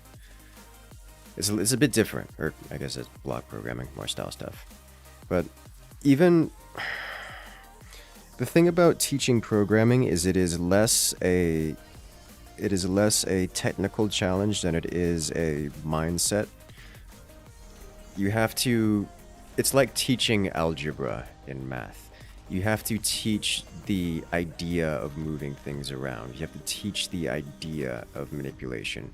It's not a, once you've learned this arbitrary set of things, arbitrary set of keywords, then you can write a language.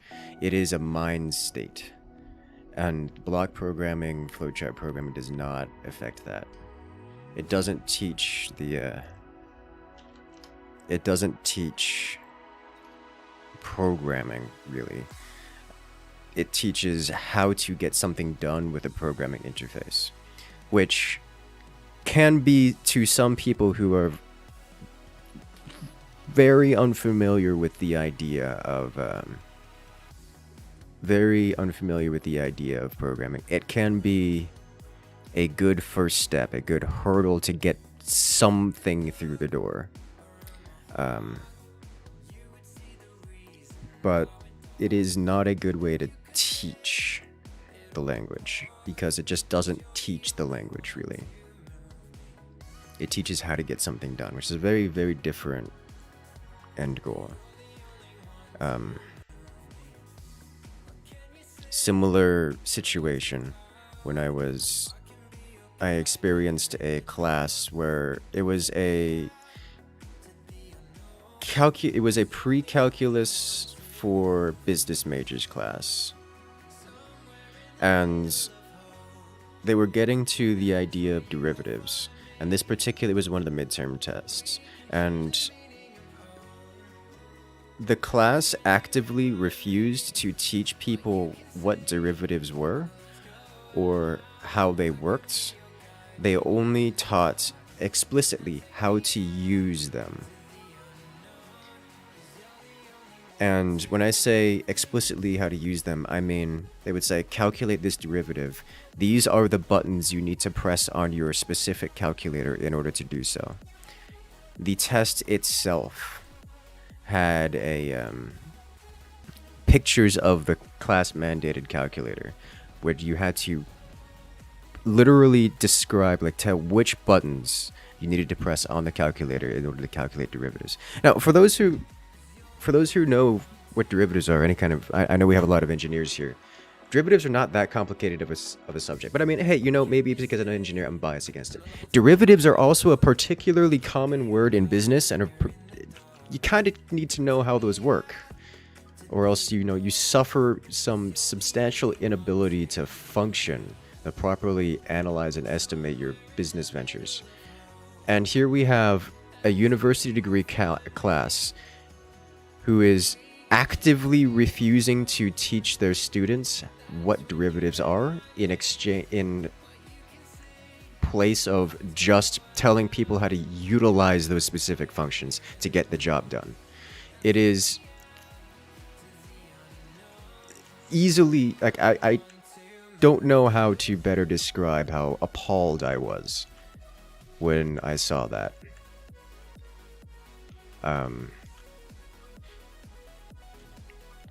But it is a very similar, though substantially less egregious, situation with the teaching flowchart or block programming as a method for, teaching software, teaching programming languages. It isn't as egregious, but it is the same situation. You're not teaching programming, you're not teaching the language, you're teaching just how to get it done doing a thing. And to some people really need that idea of how that work, of getting it done in order to link it, but it's not something that I would actively choose as a method to teach. It's fine to have it as an option, which is why something like programming with libraries I think is a great idea, because you can get that same kind of concepts where you say, hey, you may not know how this works, but that's fine. All you have to do is understand that this block of code, if you were, this that utilizes this library, does this and does that, and you can just push this, just put these around and link this here to get that done without restricting the language flow for everyone else. And that's my mindset on the matter. Okay, the problem is teaching method, not the tools. I still think the tools, especially flowchart programming, are restrictive in a way that doesn't lead to a proper understanding of programming.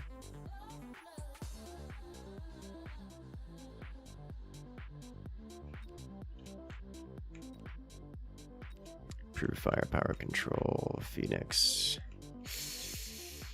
Laser sight's just too good.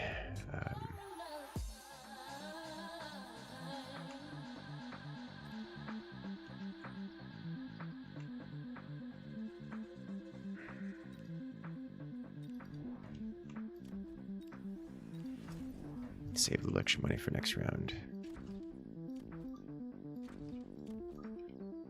Like it's not like it's at a major detriment to people, so it's not a big deal. It's just something that I find I just personally don't like that.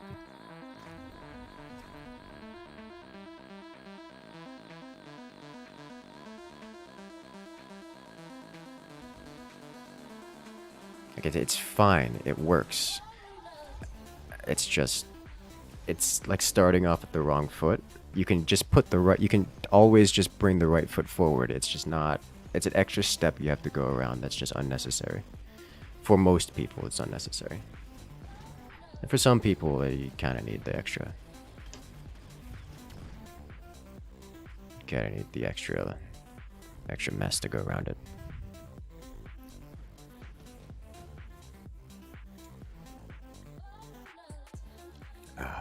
What do the numbers next to people's mean? Why is it always X001? That's what server region they're from.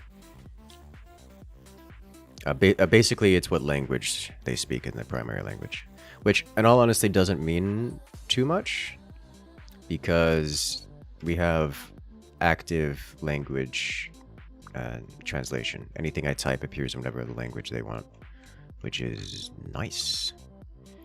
Alright, so we gotta deal with this. I'm keen to get these guys on the field then.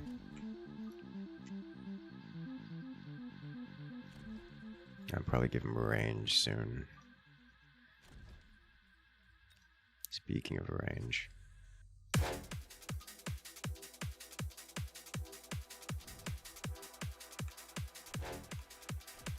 Okay.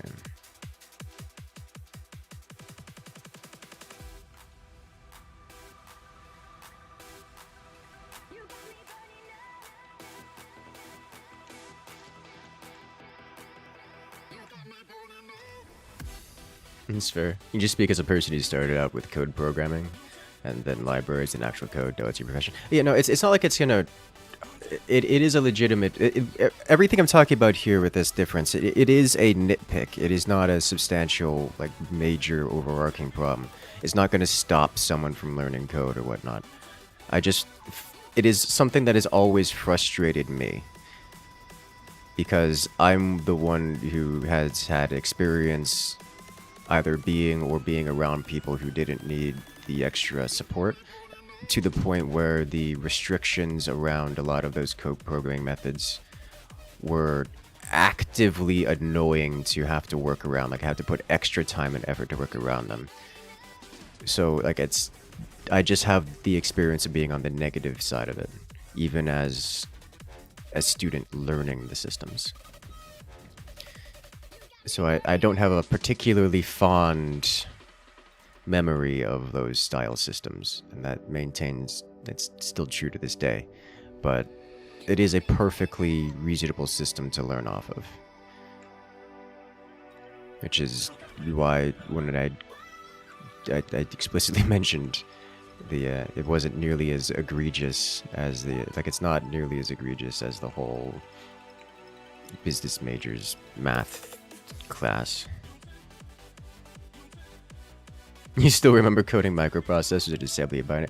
I still don't like assembly. Assembly is not fun. Like, I get it. It works. I've done it a few times in and out of academia. I have a special appreciation for people who are willing to do that on a more regular basis. Hey, Crag, welcome in.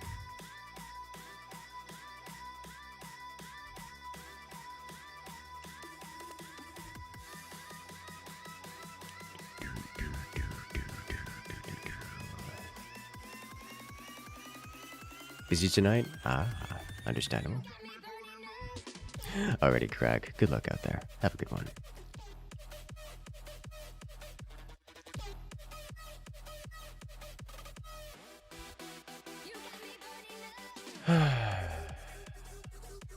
Had a nice day, actually. A very, very nice day. Relaxing, enjoyable.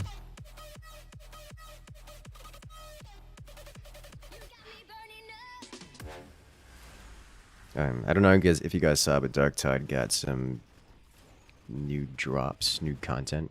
Content TM. They added new difficulties and mutators and such, which I guess technically counts as content, but isn't exactly like, oh no, new weapon style and such content. And it is masochistic in all the ways I enjoy, and it makes me happy.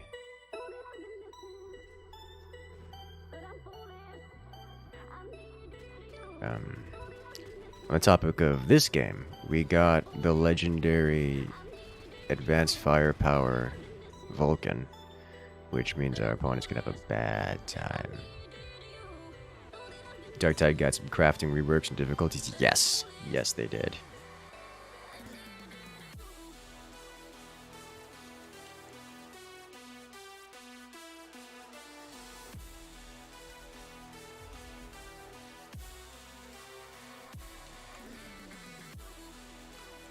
Okay, so these Mustangs are a problem. We'll upgrade you. Maelstrom is fun. Yes, Maelstrom makes me happy in all the... Maelstrom tickles me in ways that it probably shouldn't. Let's see...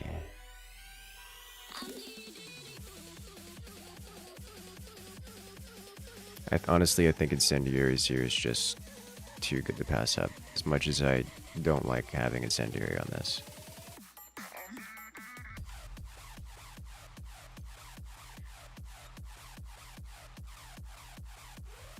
The Incendiary should be effective. Maelstrom gets you too stressed out after a pair of the missions. Dude, Maelstrom actually... You know how I play games. Like, I'm typically not adrenaline pumped. I'm just sitting here, chill, relaxed. Maelstrom actually got me sitting up in my chair. Like, I could feel the adrenaline. Like, after completing the first Maelstrom mission, I was like sitting there, I was like, I can feel the adrenaline coursing through my veins after that. I was like, oh my god, this is madness. I was telling you guys in Discord earlier, I actually with one trauma, I wiped out 6 bursters, 6 pox bursters, with a single shot. It was, intense to say the least.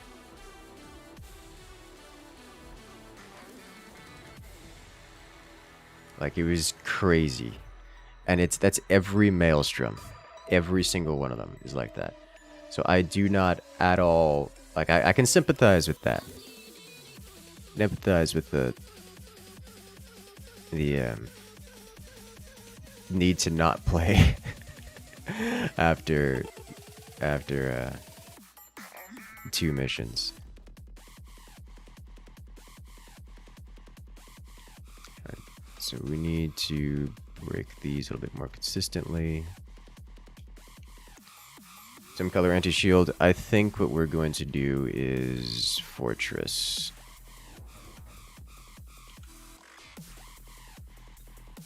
Specifically Fortress Shields. The reason for that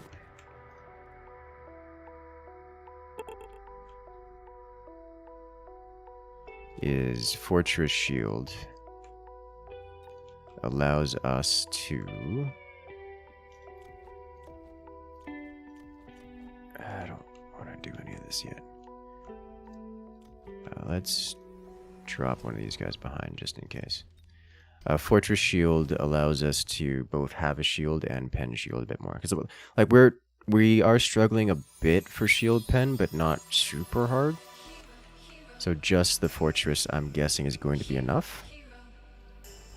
And the fortress also doubles as a defense, like a significant defense. Because our opponent doesn't have much in the way of shield pen either.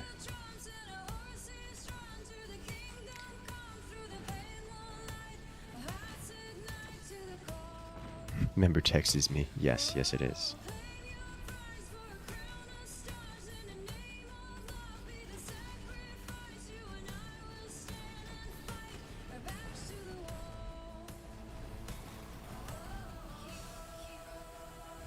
Oh, the beam. This is fine.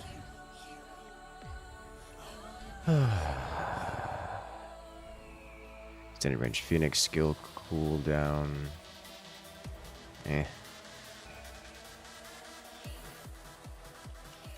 ER Phoenix's matches the snipers, so I'm fine with this.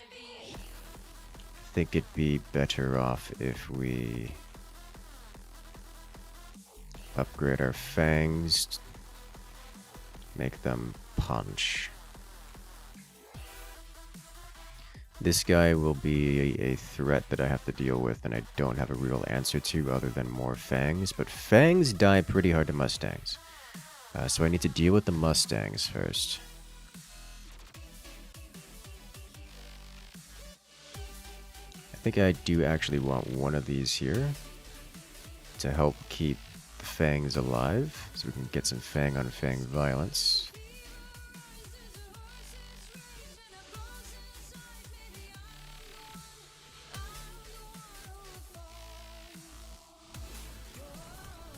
We got mass EMPs on the field. Does actually harm our fangs to a notable degree. If our opponent doesn't spend on shields, then they're going to lose about all of their units.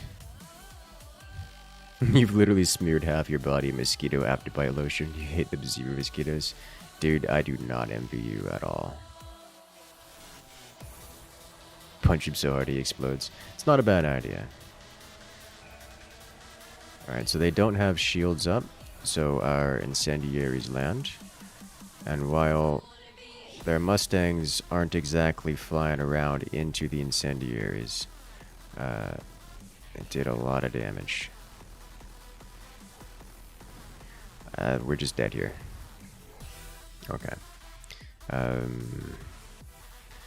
How would I have dealt with this? Balls. I don't know how to deal with this now that I think about it. I think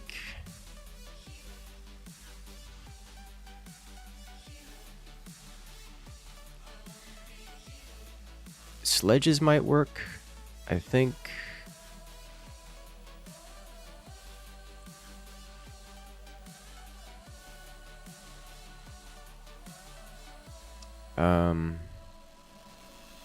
storm collars would work.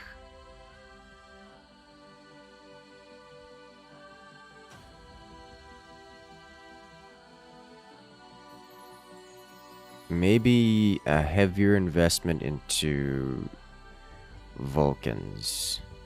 If I had 4 Vulcans, I think Vulcan Sniper or Vulcan Sledge or Stormcaller.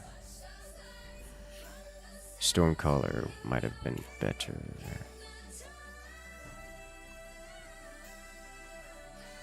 I want to try that playstyle to see how other people deal with it.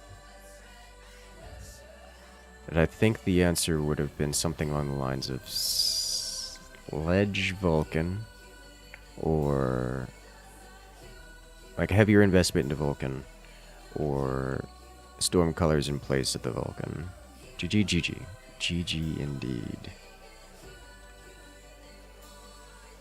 Alright, problem is that I'm elite spec, so this doesn't really work very well. We'll just have nothing round one.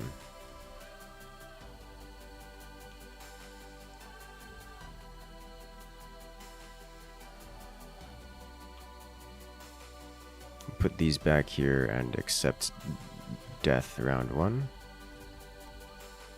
And hope we can deal with this come further rounds.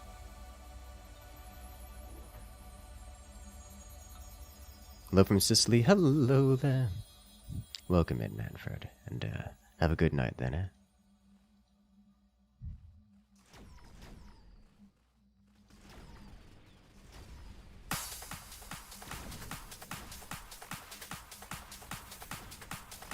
Alright, so it looks like he's got most of the crawlers in mid. Love from Florida. Mechabellum. With a name like Mechabellum in Florida, I don't know if I believe you. Grab laser sights. Do 1, 2.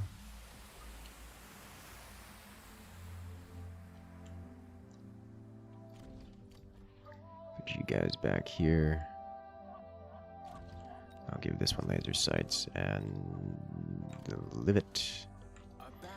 I will want a couple crawlers, probably. Probably crawlers. You can go find a swamp puppy and send it in Discord if you want proof. Okay, alright, I believe you. Mildly related, I had a large lizard jump into my house earlier. I found when I was going out grocery shopping, I picked up my reusable grocery bags, and from underneath came scurrying a large reptile. Wasn't that large, not like swamp kitten large or anything like that. I had to wrangle it and throw it out the front door.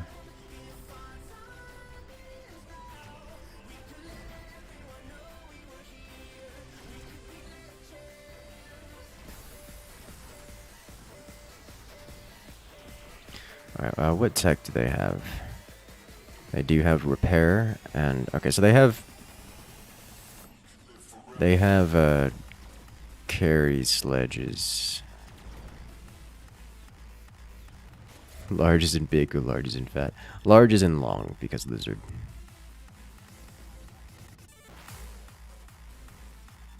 And those geckos just hanging out.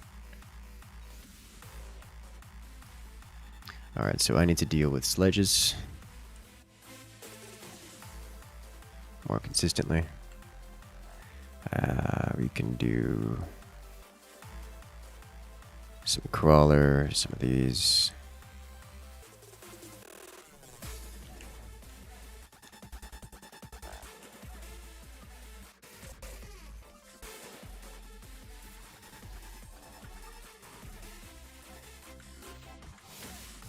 Okay. Well, this is unfortunate. I really needed that group in particular.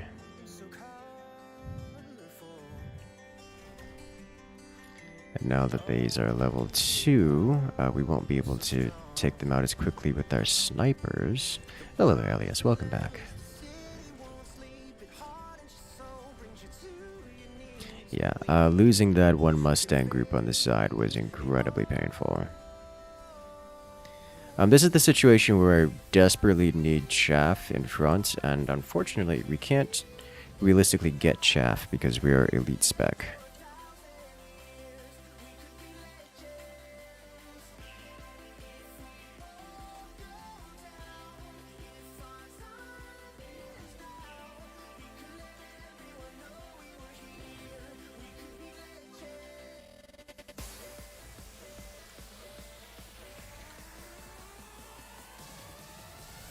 Chaff is just casually twice the price. This song is so good. It doesn't kill tank anymore.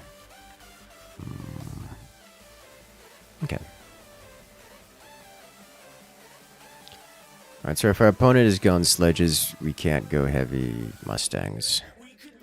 It's just not going to happen. So we need proper anti-sledge technologies. Which is fine by me.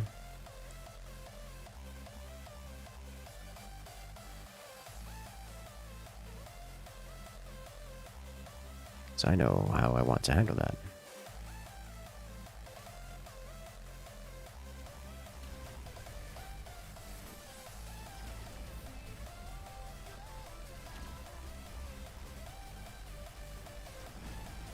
Okay, our Mustangs are clearing out the crawlers very well. Admittedly, they do have a lot of crawlers. Not only crawlers, they have multiple levels of swarm in hitting us here. So this may be a situation where we started behind because of the well, choice of unit, and we may not be able to get ahead ever again. So if we notice our opponent is leveling up their units quite a lot,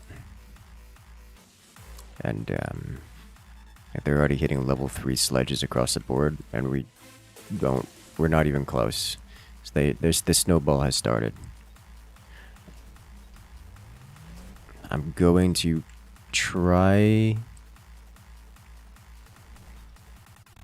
to break this, but I have no real hope of that working out. We've started behind from round 1, and it may be too much to come back from. Especially with now the fortress on the field.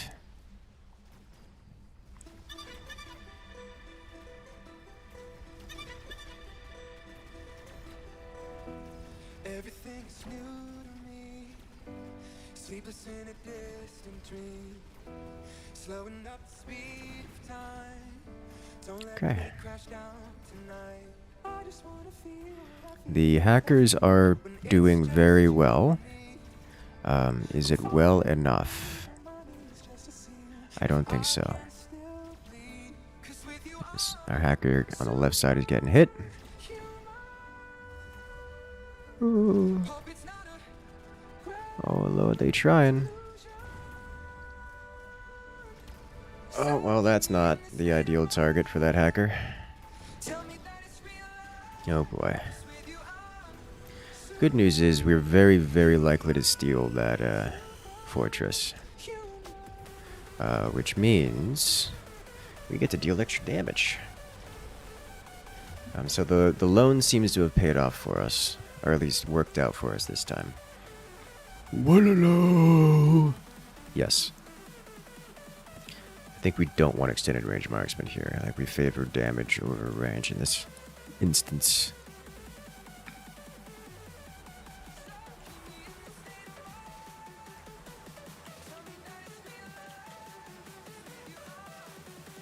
If I can remove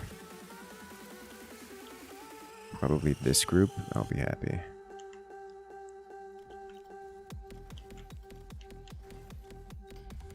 Level up.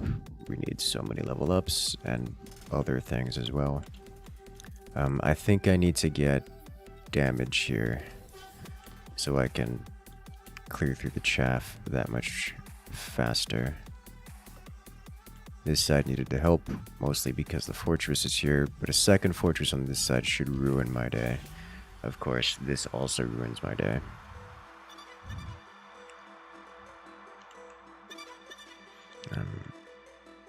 I think this is the last round, I think this is our last round. everything is new in love. It's stronger than both of us. Together we can spark a flame.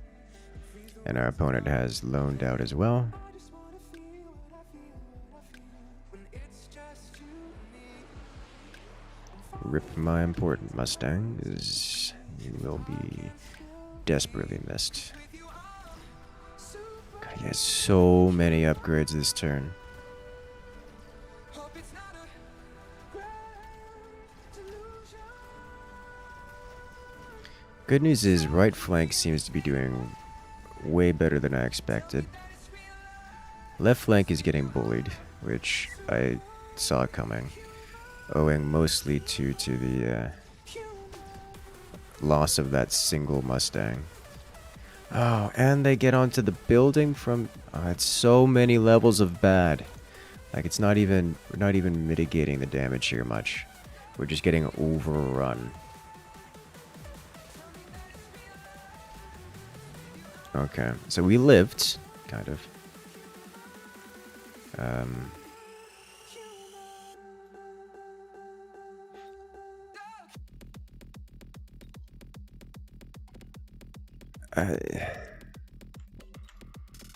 Fine.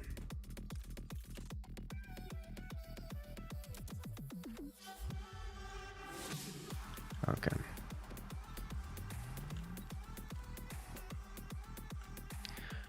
All right. So I need one of these here. That should be solid for this. Now what I need is probably 2 of these.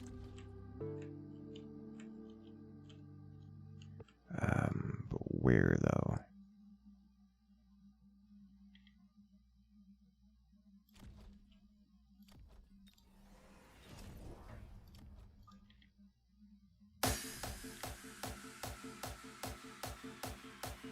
No more tech for those available. Snipers not happening. I think we take out... Honestly, I think we just do this and we go with it. Laser beam is gonna hurt. Is it gonna hurt? I don't know if it's gonna hurt. No, it's not gonna hurt. I mean, it'll bring our shields down, which is painful, but not in the same kind of way. My laser beam, on the other hand, hit my opponent very hard. That is a rocket punch. So, good to know. Hackers worth their weight in gold. This rocket punch kills this hacker. Oh, unless it misses outright. Okay. Nice. We have obtained Giant Robot Part 2. Okay, so hacker... Definitely the right call here. Lightning Storm, I hate this so much. I think I'm actually going to take attack spec here.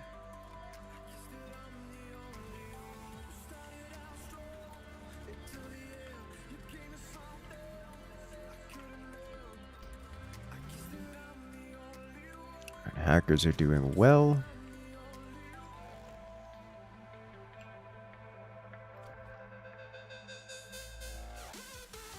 Let's EMP these.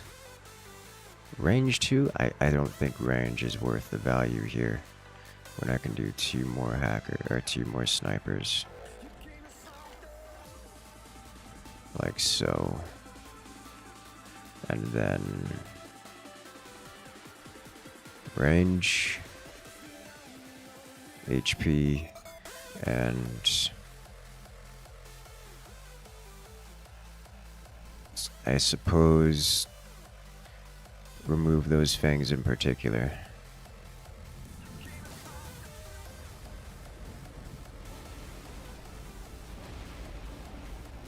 Mustang's getting inside the shields. Love to see it. The shields are down, however. Was that storm enough to make the difference is the question. It's looking like yes is the answer. So we were unable to break through. We lost too many Mustangs on the right to the storm. We were unable to clear out the fangs for it. And with the lack of fang reduction, we weren't able to actually break. We weren't able to hold the right side, and so everything is falling apart. Well, they just rock'em sock'em roboted themselves, each other. So, there we have it. There's the end. Does parasitic ammo work with hacker? Not to my knowledge, no.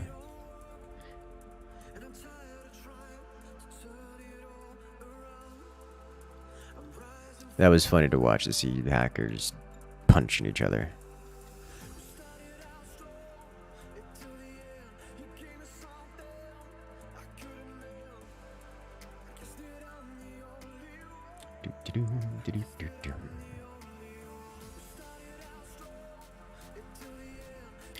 All right.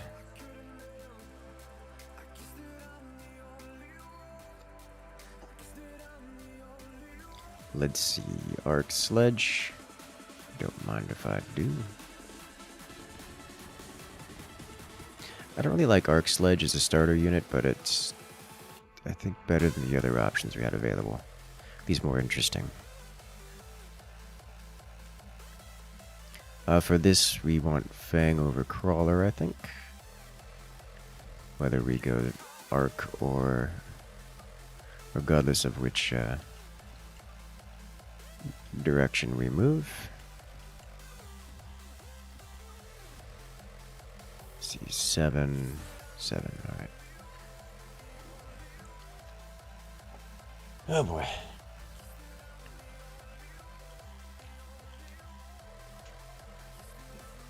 I'm not surprised to see this. Not surprised at all.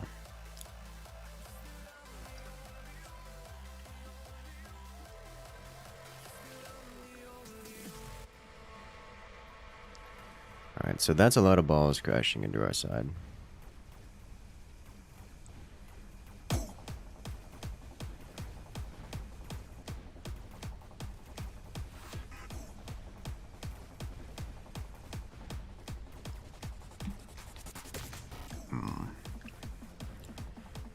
Alright, well, I know how to respond to this then.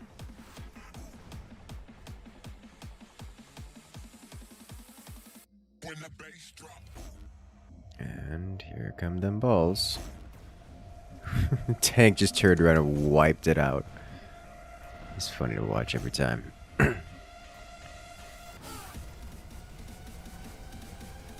Okay, so owing to the opponent pushing one side into my more centralized defense, they will have an advantage here for the rest of the game.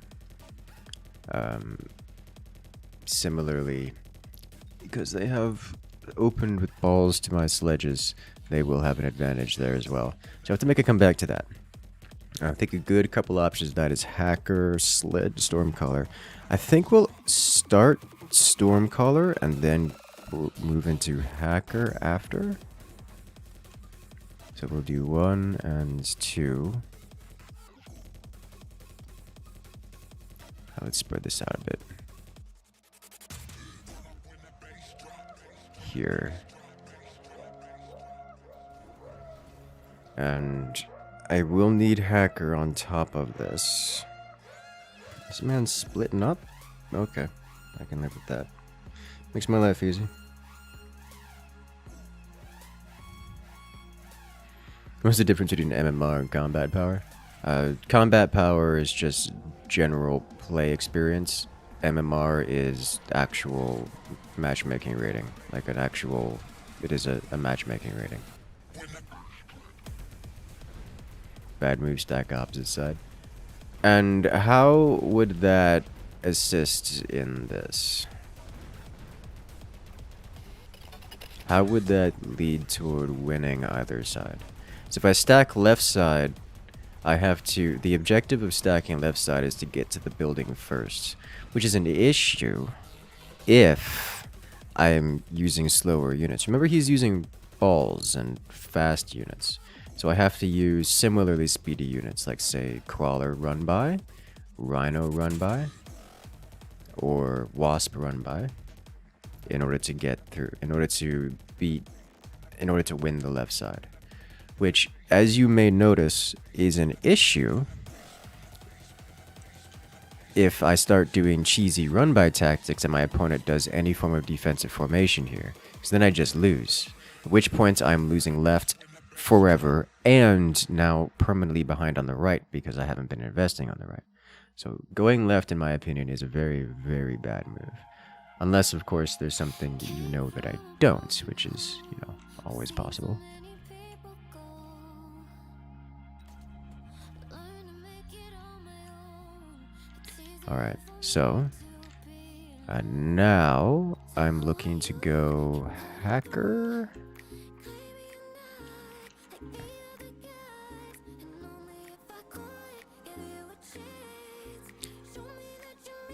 Opponent is struggling in the chaff clear department. The arcs aren't super good here for chaff clear. I do need hackers. The question is, do I need hackers now? Because we don't really have the money to get decent hackers on the field. Because hackers struggle if they're not level 2. So I think we do Fang, Mech Rage. Use our Fangs to negate their Fangs. Nope, didn't get the click in time. Use my fangs to negate their fangs, and then once our fangs are cancelled out, the hacker comes in next round for the cleanup. Obviously, the orbital strike is relevant, but if you notice, the orbital strike also killed off his units.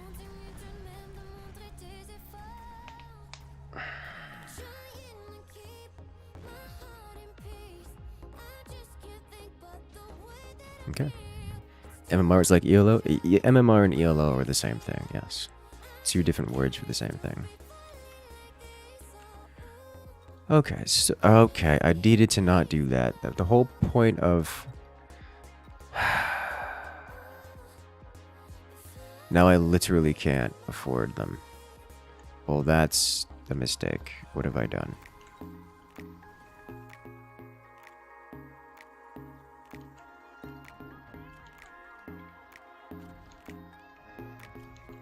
Fine.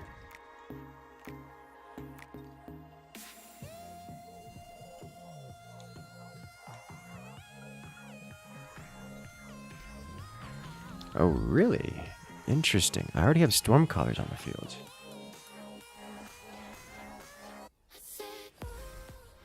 Okay.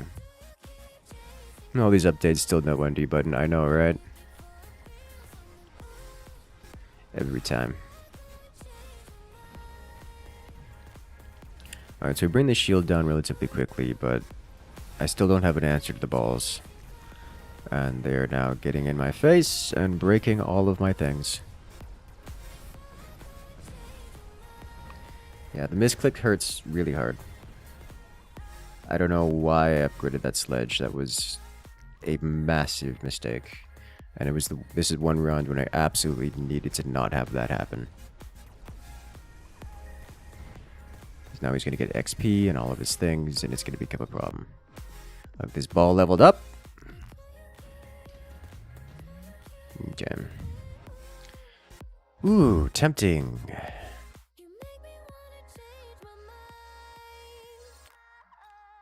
Yeah, I'll take it. Also works in case I need to sell it off later as well. We should have put it in the storm color.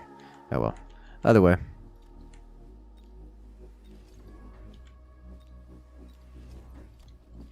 We need here and here and here. Okay. I'll also likely want another tank in front. That's not a now thing. And we go.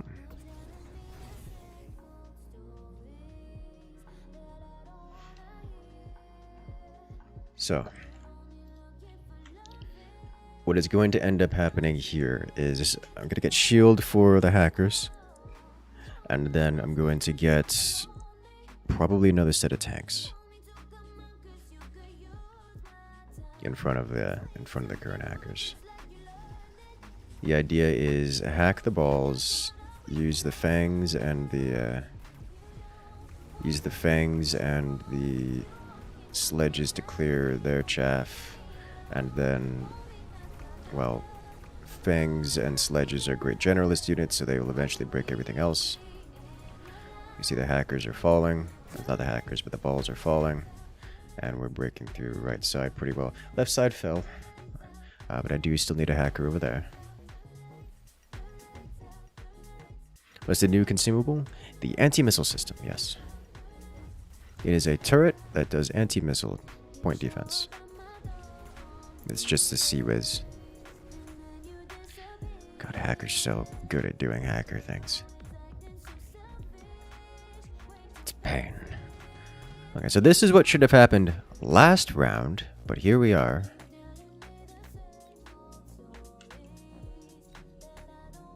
I don't really want incendiary. Mobilized battleship is a little more in my interests. In terms of anti-air, I don't have much of it. One of these, one of these. You go here. That should be fine. I will drop this back here. Ooh. I don't really need bubble shield this round. So instead we'll invest into upgrades. Especially hacker upgrades.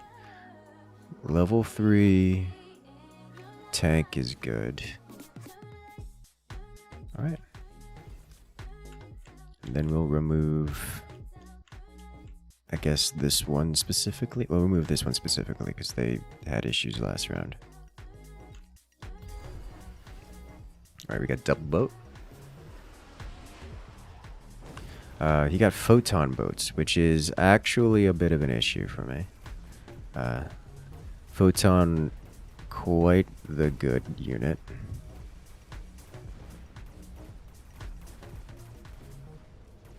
Come on, hack the balls. Great. We win left side, and we're working on the right side.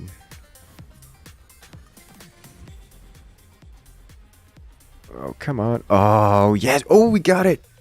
Nice. We've lost all of our fangs. Our fangs are anti-air. We do have a boat on the field that can provide sufficient anti-air. Likely to provide sufficient anti-air as well. There we go. Problem solved. Okay, so because our opponent's gone photon boats, I do have to be very concerned about things. Do they have anti-air? They do have anti-air arcs. Haste module, Salt Vulcan. I don't want... yeah, I do. Alright, so two things. Shields up on these, it's just too good to pass up.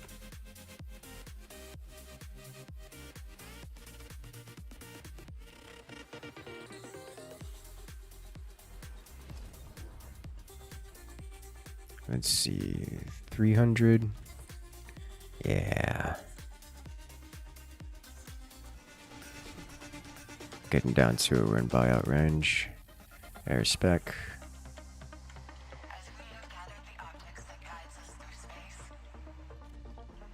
Okay, by the time it gets over there, we should... By the time these get over there, most of these fangs should be gone. And we should be able to... Still not sold. Let's do this.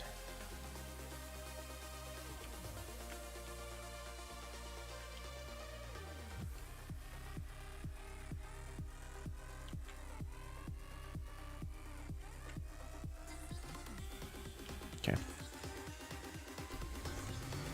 The smoke, I'm very okay with this because it should be almost entirely blocked by the hacker shields. Alright, wasps are in premium position to do wasp things. Great. And now anti-air spec wasps are coming in from behind under shields. Holy smokes, they wiped that out really well. And hackers are pushing right side. Excellent. Now our anti-air comes in to clean up the last guy. Ta-da! Beautiful. That's a lot of damage.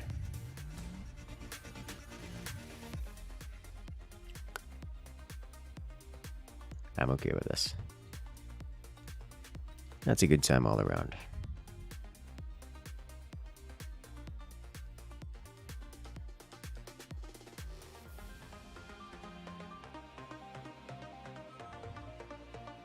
No kill like overkill. I think overkill is underrated.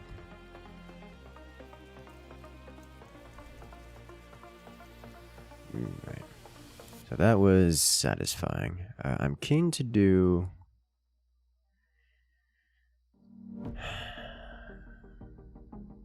speed spec here.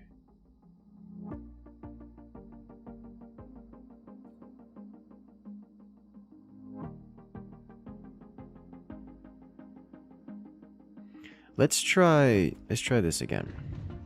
Hopefully we're not against sledges. We're not. Alright.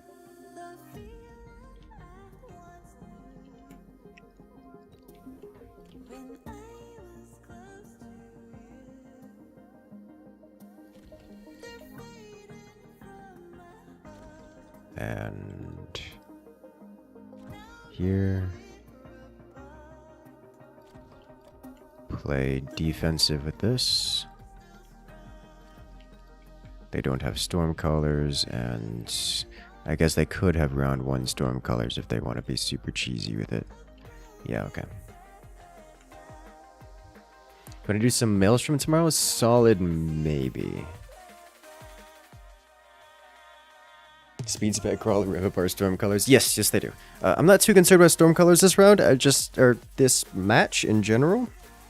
I'm just concerned about them round 1 because you can do the storm color cheese.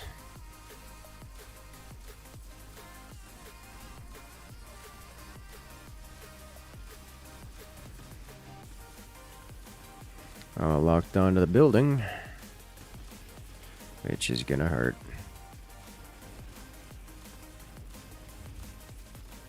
You feel like balls can do anything sledges can do, but better? Nah. It is true that both balls and sledges are tanky, so they often can fill the same role. The thing is, sledges are a more generalist unit. Obviously, they can't shoot up, but they shoot everything else. They've got a little bit of splash damage. They've got reasonable single target DPS. They can do anything, so if you level them up enough and get them with their damage upgrades, they actually just wipe the field of everything and you need no other unit. That's how sledges do. So that is something that sledges do that balls just don't. For this, I'm going to need notably more crawlers. Also, all those units getting pulled to the side, just being out of position, is a death sentence for me, because now my units won't engage until the building is destroyed. Even after the building is destroyed, half my units are not in combat, which is a problem. A very big problem. Did not see that one coming at all.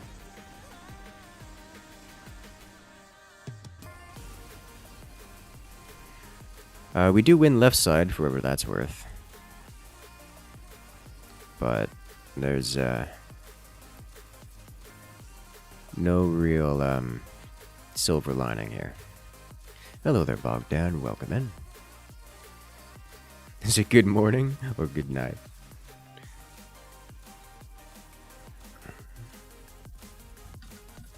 Andromeda, tomorrow I do have some work to do tomorrow. By that I mean I got another recording to do.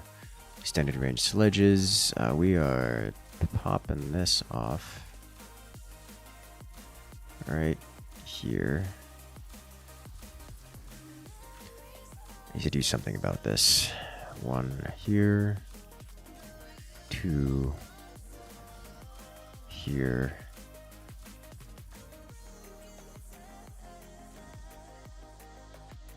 Any amount of distraction.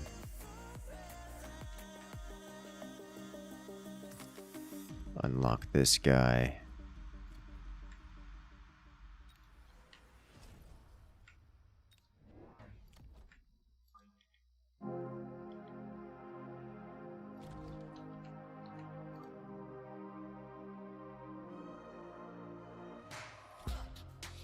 Okay.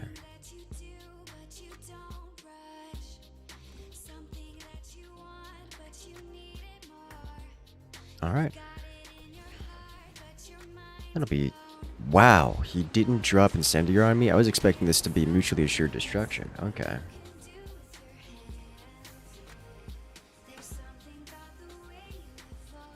Alright, so now we just have to deal with these balls. Which should be easy to do.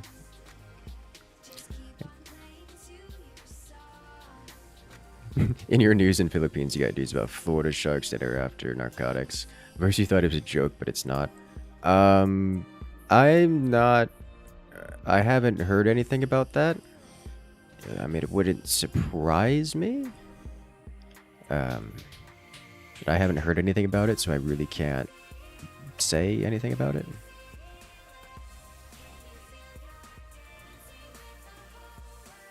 Alright, so next round we'll drop some hackers on the field, I think. Vulcans... I don't think this is a Vulcan situation. This could be... I think this is a hacker situation.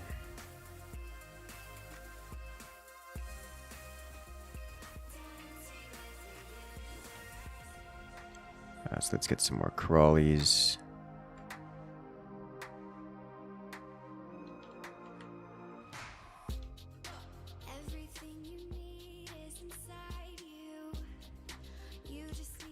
I would like range.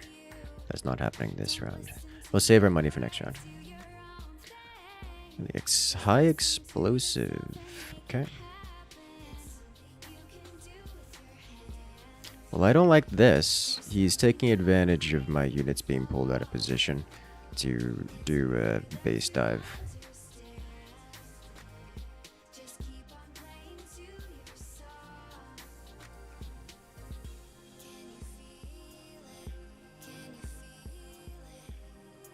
Which, good idea on his part. Just obnoxious to deal with. Very obnoxious to deal with.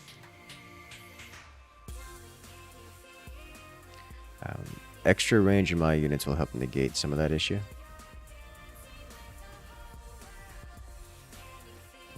Similarly, hacker.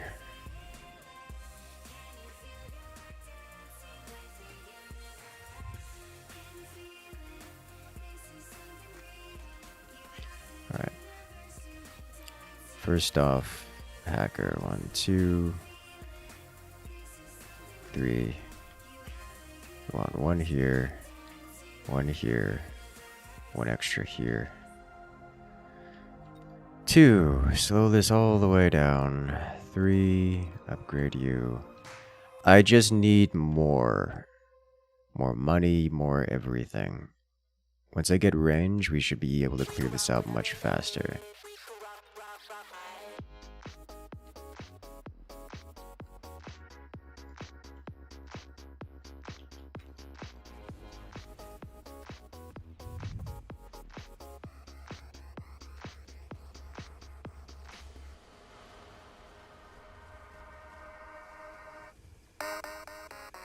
Look, it just runs in and touches my dude, and I can't do anything about it because all of my units are actively running away from it. It's not like I don't have units there, they're just ignoring it and running away. I need the units to stay put and not run away from the things that are shooting at them. Very hard to do. This is just an indicator that my positioning is bad. The places that I have placed the units is getting me killed.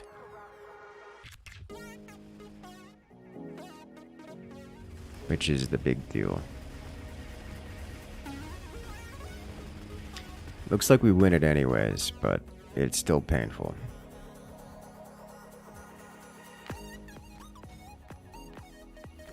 What upgrades does he have on the balls? You're a huge fan of the HP priority upgrade, which could be costing the rush to the hacker. HP priority upgrade doesn't change the target of the unit.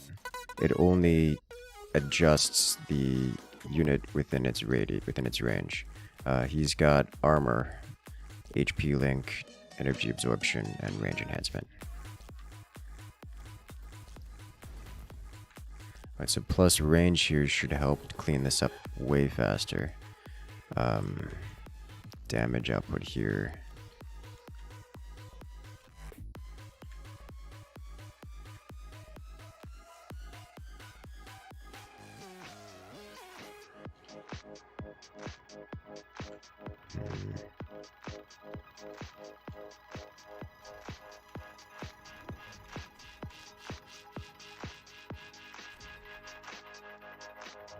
These should hold position now.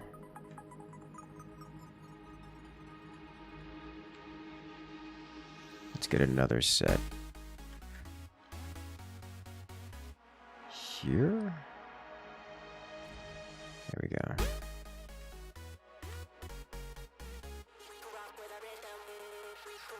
Let's pummel this. Okay. I've half a mind to start getting a melting point on the field.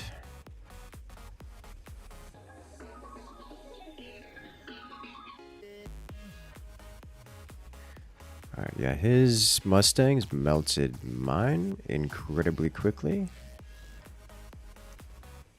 I just straight lost right side, like in a one direct straight up fight.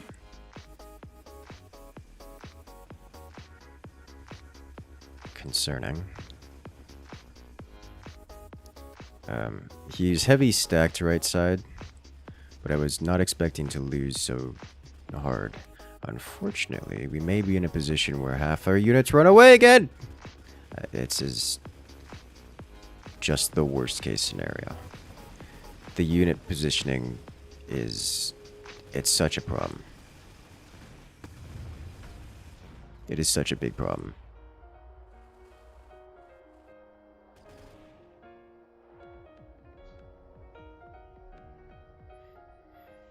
Okay.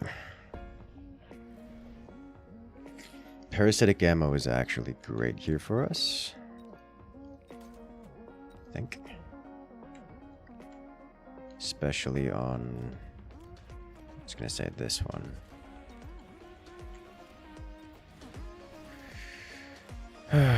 Okay.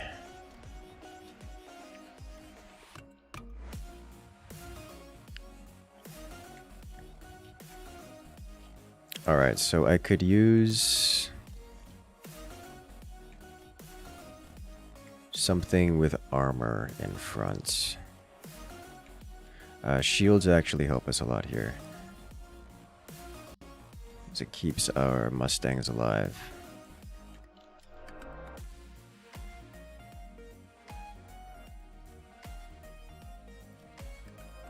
Let's do this.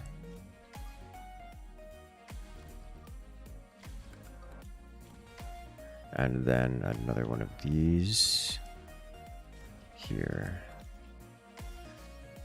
I think this isn't enough,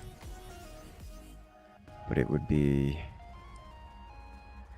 a start.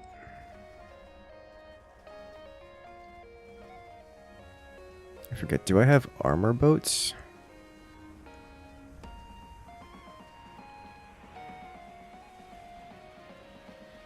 This is ridiculous. Every time, it just goes back and forth, left and right, left, right, where I can't defend one of the buildings.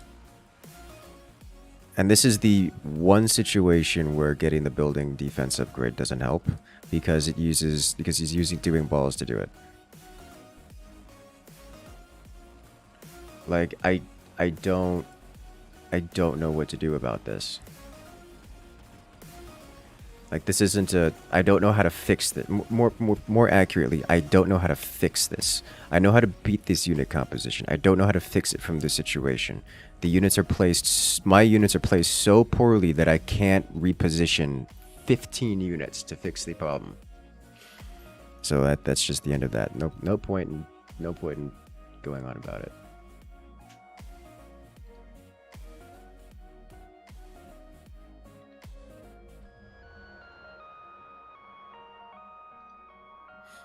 It's over. Just get me out of there. Move on.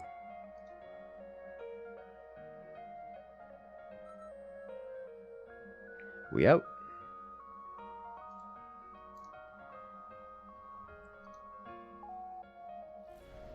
All right. Wouldn't mind trying it again. This time I think I need to use a different position for the units.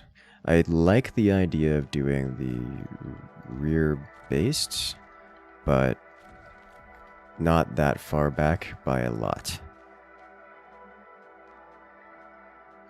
So we do something more like this. In fact, do the sacrifice play.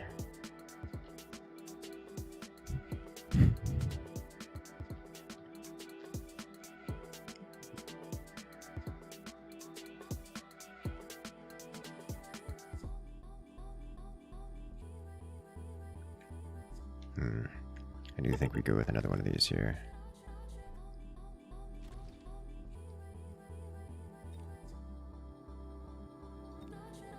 Alright. So those first crawlers exist to die.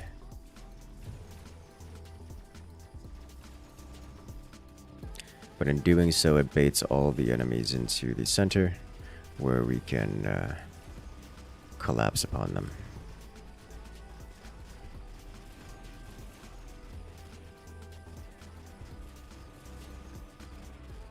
Alright, much more effective.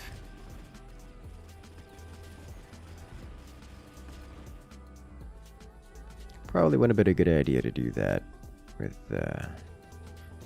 last wave, actually. Last round, now that I think about it. Extended range Phoenix, haste module. I wouldn't mind a haste module. For this, I can just do some more Mustangs, I think. Mustangs or Crawlies, one of the two. Mustang. What I'm going to do is slide you back slightly and put a haste module on you.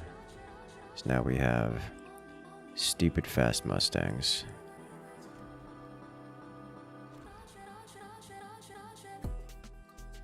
In fact, let's put you over here to defend against this side.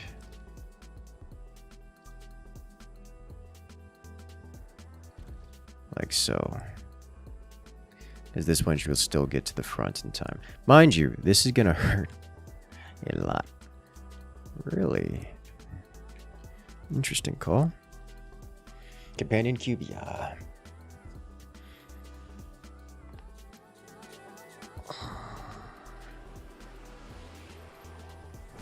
Yeah, he did the... Alright, so he did the storm color cheese. Good on him. He's gonna hurt me a lot. I guess I didn't hurt as much as I thought it was going to. They did fix the building timing stuff, so that kind of thing doesn't hurt as much. But this is a potentially cheesy player, as we can see.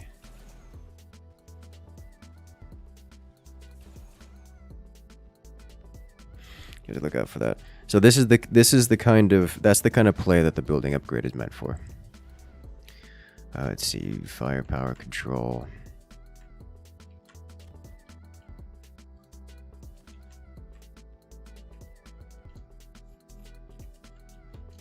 How do I want to handle this? Big unit fortress? Arclight?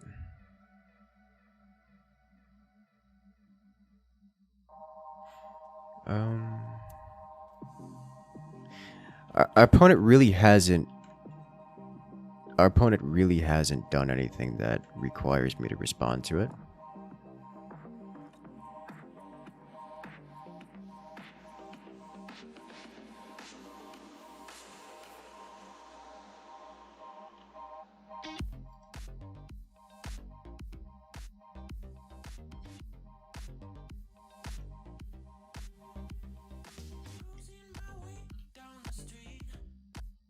Patch not out yet? Yeah, that's tonight. Sniper. Sniper's not a bad idea. That's what I'm considering. Either way, we're throwing one of these guys right here to deal with this. And I think another one right here to deal with this.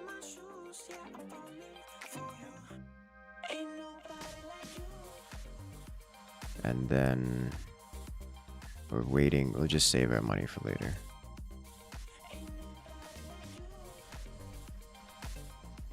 Okay. Interesting. Early melting point.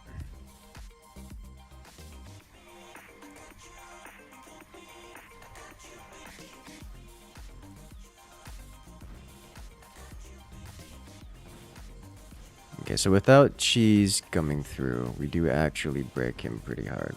Like, really hard. Which is nice to see. That case, we can start doing cheesy madness of our own.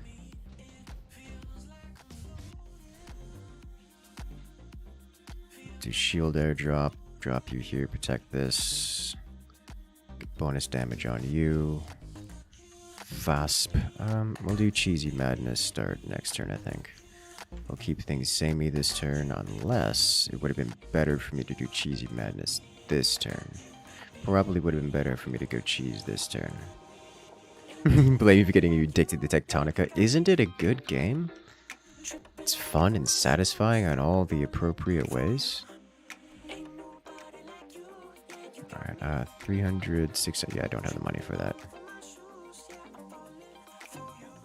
Let's see.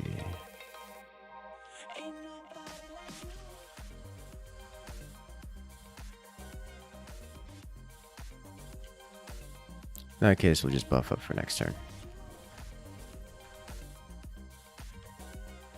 Yeah, Tectonica, good fun at Tectonica. Okay, this is what I want to see. We do have some enemy balls on the team. I could go, so I have options.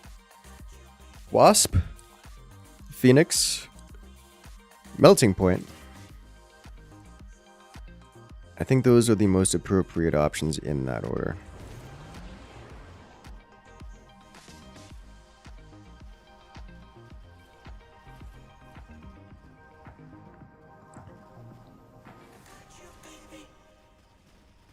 When we had that feeling, the stars were our ceiling. Past the edge, I think in that order is the way we want to go about things. dreaming in full color, loving like I think Melting Point is great for this. Because our opponent's got Incendiary, they can't get on top of us with things like Crawlers. The Melting Point just has to deal with some balls, which is great. Like, Melting Point kills literally everything they have on their field except for the Fangs, but the Fangs died of their own fire. So that's pretty good. Fortress is in a similar situation, except they can't shoot up, which is less good. However, I'm keen to go with this option.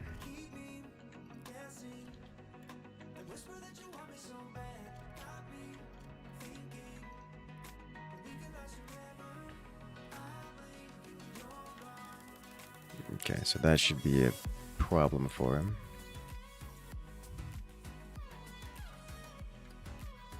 And what else?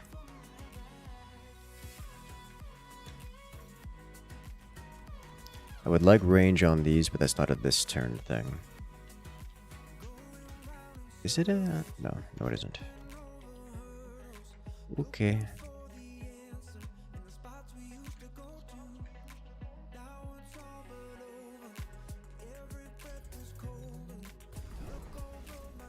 Nice.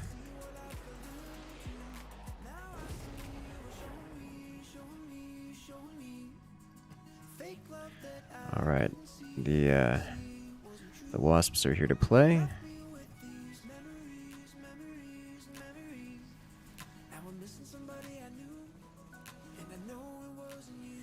they should just kind of run through the entire map. The only thing that can threaten them are the Fangs.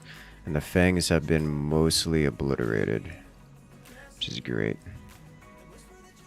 The building destruction timing is looking reasonable for us. Yeah, they're welcome back, Crag. Wasps? Yes, wasps. Building destruction timing is no longer reasonable for us.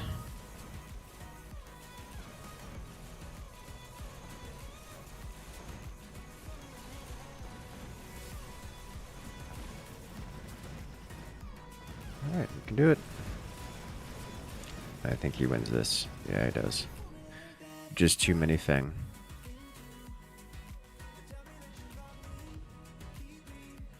Okay then, attack spec doesn't really... I mean, I guess it helps me more than it hurts me.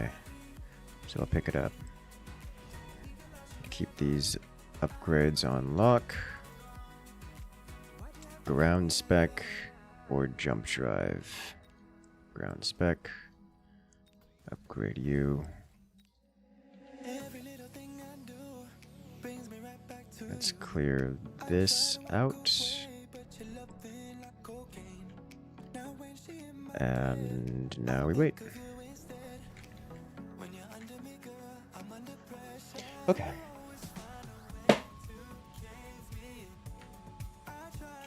Wow. I have a jump drive and he didn't react. Alright. I mean, it works for me. But he's got a bunch of fangs over there now. So he does actually kill off all my wasps. Which is fine by me. And we will lose this round. But not without doing incredible amounts of damage to the rest of his wave. Turns out casting fire everywhere works both ways. Holy smokes. The fire just wiped out 2 units of fangs and we win the round for it. I am very okay with this. Assault Fang, Mass Produce Wasp, Underground Threat. Take Underground Threat. There is no place on my side of the board where Underground Threat is good for him.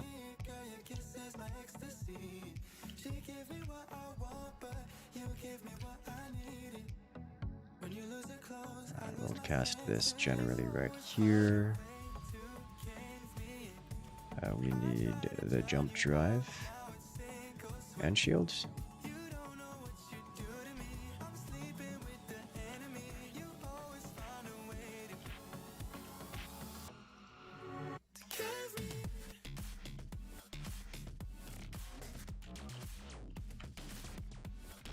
Okay, save some of the... Is a fire put? You know, that's a great idea. Because that will pull the aggro from these things. And this will get incinerated.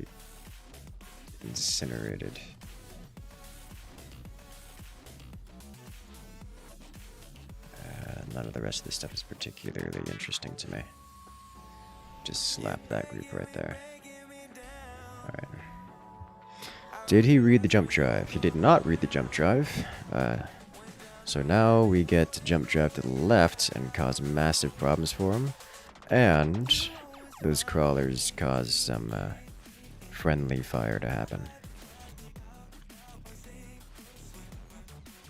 1 wasp. Oh, this is beautiful.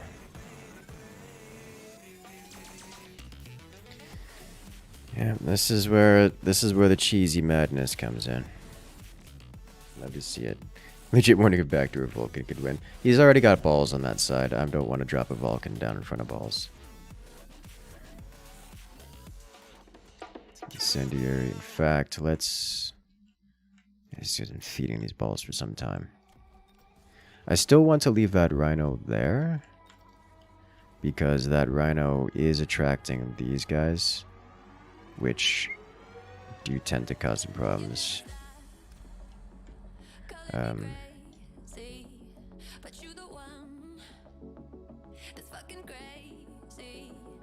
This should burn all of that. Actually, let's do this. And then...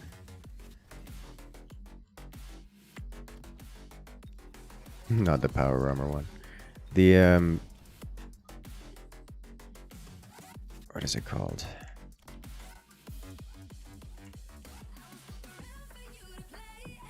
The power armor one is quite good, but there are a few other good options.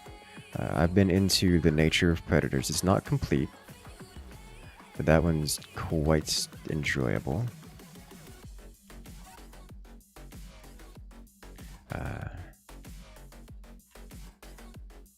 else am I looking at here? Let's just stop this from happening. Here and here. Nailed it. Alright, incendiary is working out. Clear out a lot of that back there. It's great. Wasp's doing wasp things. Love to see it. Did those just seek?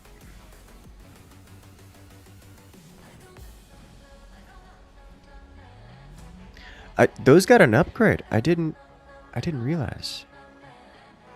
Huh. Neat. So those now seek targets, which is beautiful. You love to... that's good. They desperately needed that. That makes a huge difference.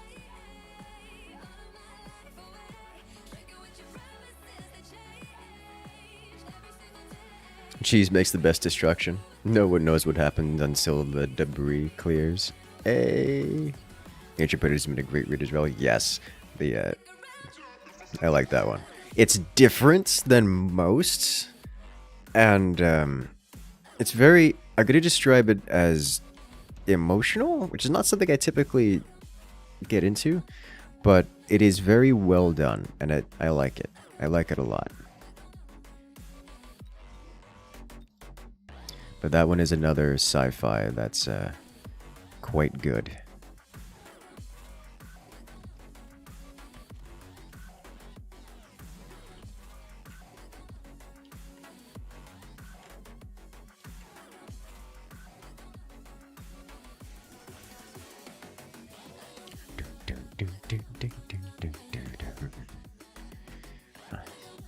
You know, this is... I didn't expect him to put crawlers this far forward. That his unit composition he starts with is not benefited by being on the front line. So I find it strange that he would put those crawlers on the front line. Or his units on the front line in general.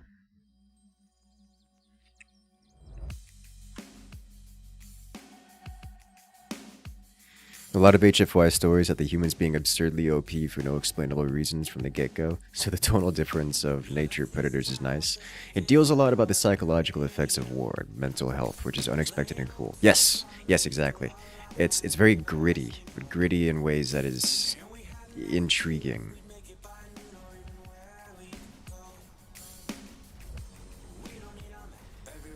And I like it, even though it's not just straight like bloody violence or stuff like that. That is one thing I don't like about a lot of So I was looking into a lot of HFY stories, which you guys may have noticed due to, you know, things like magic power up and magic school. But other things have humans being overpowered for overpowered's sake, I guess. I mean, unsurprising, you know, HFY. Who would have thunk it? But it makes a lot of the stories rather uninteresting, and that's just not something that the nature predators falls into. It's not a category that the nature predators falls into. I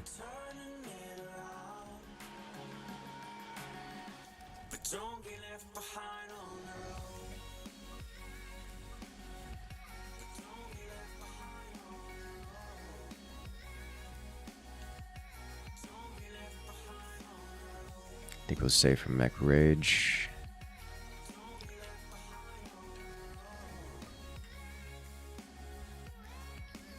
Okay, and go with this, and do we get backstabbed? No? Okay. Not yet. This is gonna hurt. I was actually talking to my brother about that the other day, because he was talking about HFY stories. And one of the things that is just like the biggest turnoff is things like, oh, we have these FTL stuff and all these cool starships and things, and half of the stories have this disproportionate awe or terror around the idea of a fission reaction. It's like, wait, why? That makes no sense. You can go FTL and harness the power of literal suns, like entire stars. Why do you have some kind of aversion or psychological trauma around the idea of a basic fission reaction?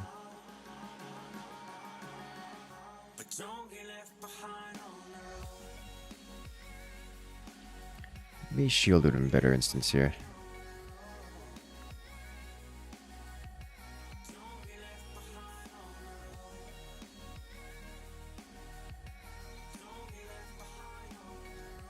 Sniper?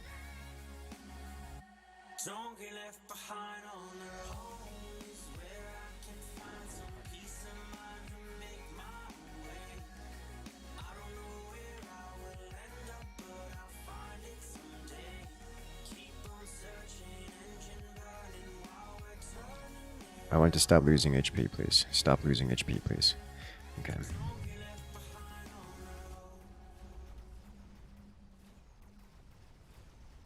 Phoenix is probably would have been a better play here.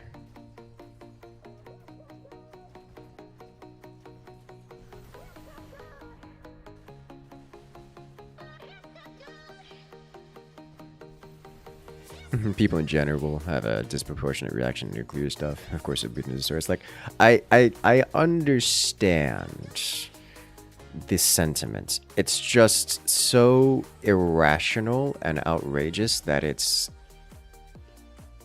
just kind of annoying to see.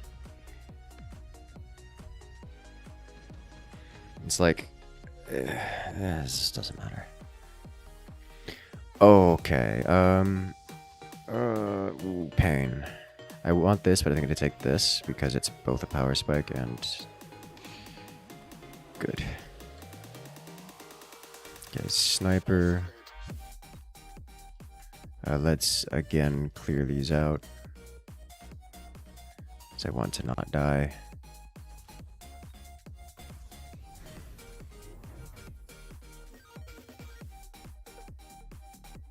It's like, especially when the entire plot point revolves around this abject fear of the mundane.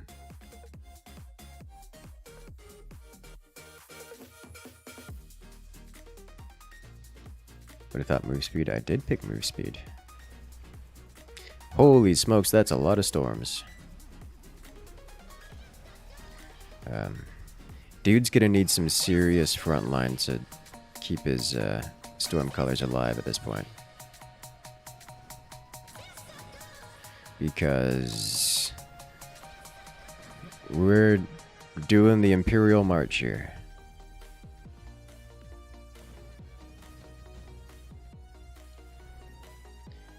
Incendiary is a problem, and we're going to take it because I don't want it to be on the board anymore in case our opponent takes it.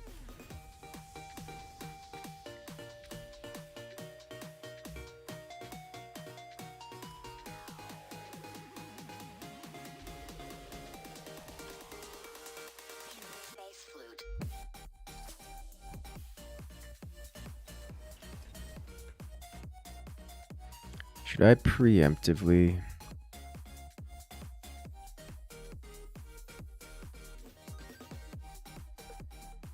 Maybe he shields these. Let's do this and just one of these then. See how this works out. Alright, flamethrower, problem. Sold off an arc light for that too.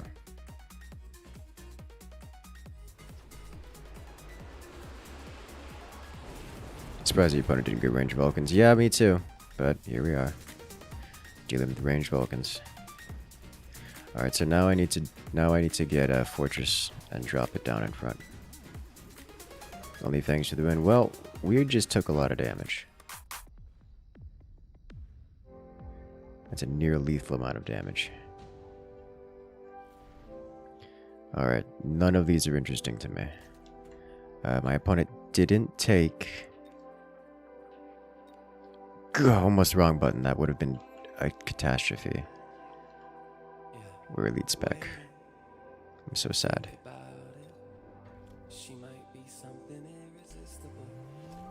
I can get exactly one.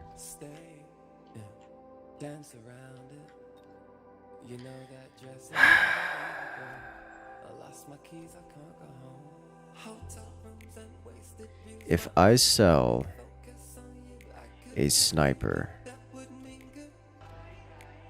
and then if I sell a sniper and then loan I still don't have enough to purchase another big boy. This is this problem with the Vulcan, or with Elite Spec.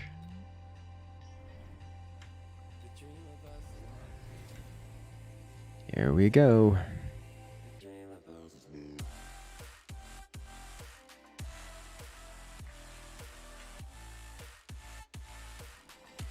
Good news is we have some amount of shields on the field. Bad news is it's definitely not going to be enough.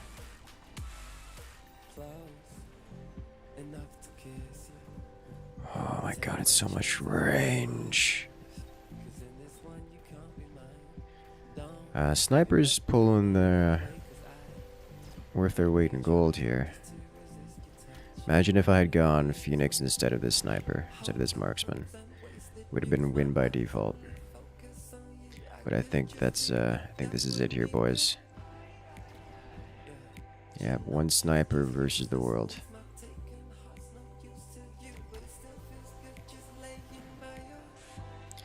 Yeah, I definitely made a mistake going marksman. It should have been Phoenix. I realized that was the mistake as I was putting it down.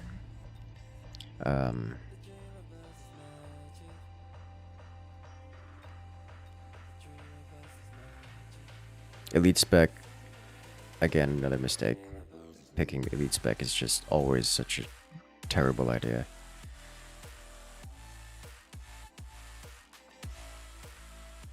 I really need an undo button. Holy smokes, yes.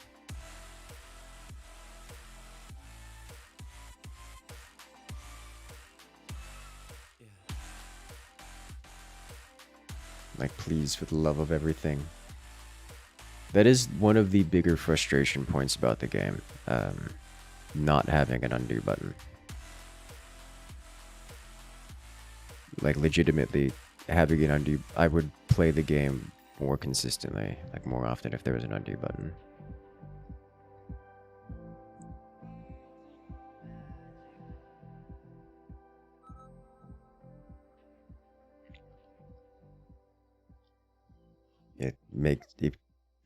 It's like you stop playing a game after reaching a certain frustration threshold. Undo button is a big one.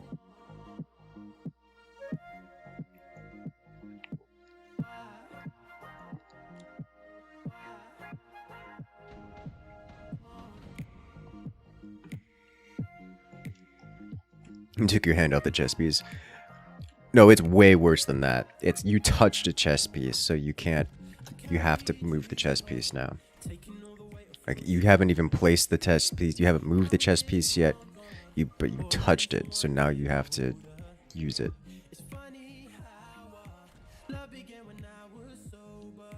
All right. Yeah, this is a sledge play or a crawler play versus supply spec. Or speed, we can go sledge here. Okay. You stopped playing after making mistakes you couldn't undo. And that undo button might make you play again. Exactly.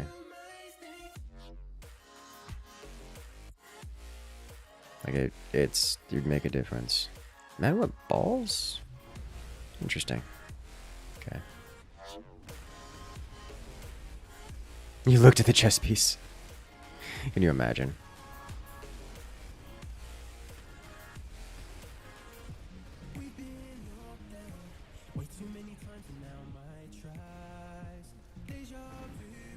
So good news is I'm speed spec, so speed spec will never appear on the field for my opponent.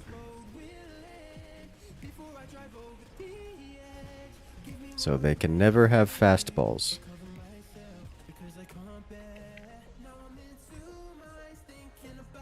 Are Vulcan and Fortress in the same order in the unlock panel as not Elite Spec? I do not understand that question.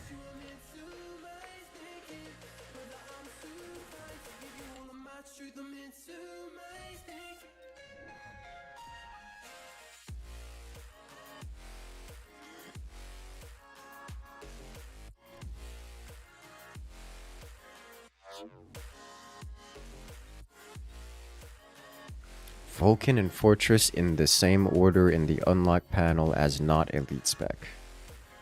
I do not understand that question.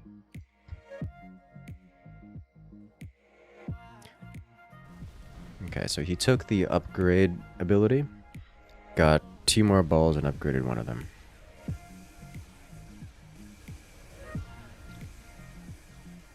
ER Sledge. ER Sledge is quite the good. I did get a bit lucky here.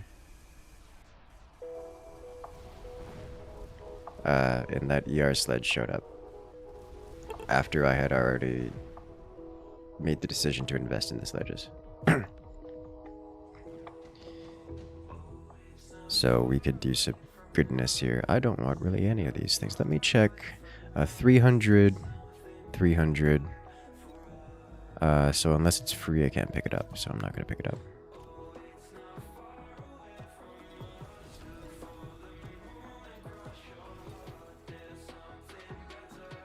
Here we go. Vulcan.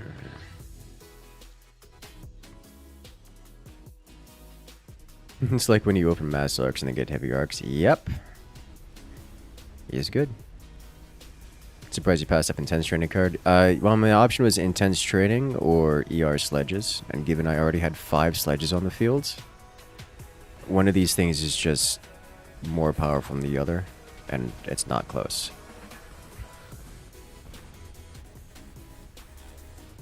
It's like a free tech for your entire... Imagine getting a free tech for every one of your units, or an upgrade for one of your units.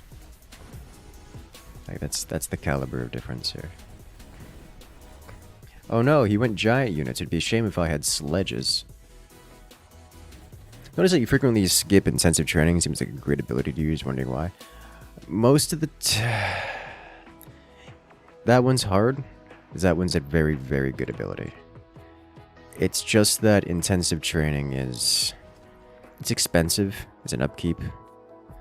And as good as it is, there's often something more cost-effective on the field. Cost-effective available. Does that make sense? I need to invest into anti-air. Which anti-air option do I want? Obviously the dedicated option is Mustangs. Or the best option is Mustangs.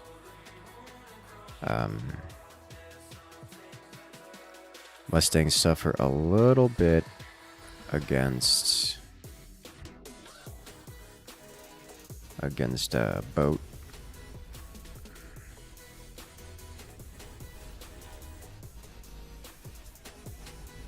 It's a great ion out of him. Last game it was Vulcan on the left, right? When I almost misclicked. Yes, I almost misclicked. I had to click and drag off of it.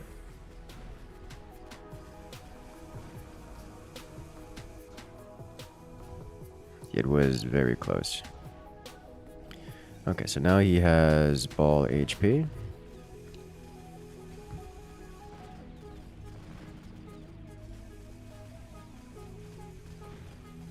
You know, I could just go boats myself. They're anti-air. They're not particularly vulnerable. They're not like exceptionally vulnerable to air. Is Vulcan still on the left side of the bottom row in unlocks now that you're not elite spec? Elite spec does not adjust the unlock position. If that's what you're inquiring about.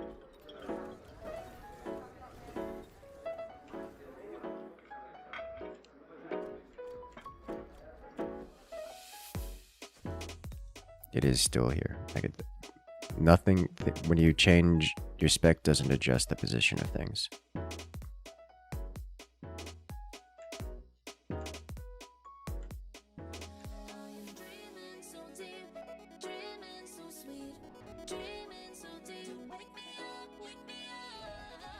See how fast? 14, 13, alright, good.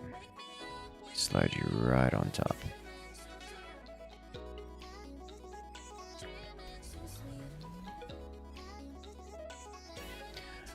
Okay, he's devoting more to the left.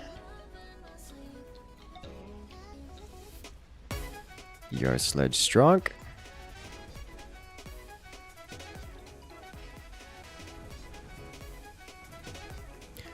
Ball's very strong. I should get EMP sledges, I think, next. Now that he's got something to... Now that we're basically winning by default, because air, I think we invest into ER sledges, or into EMP sledges, and then... That's the end of that. Boat definitely worked out very well this round. Cleaning things up nicely.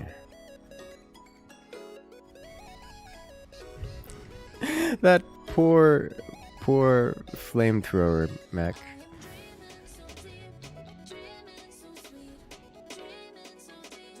Nuke.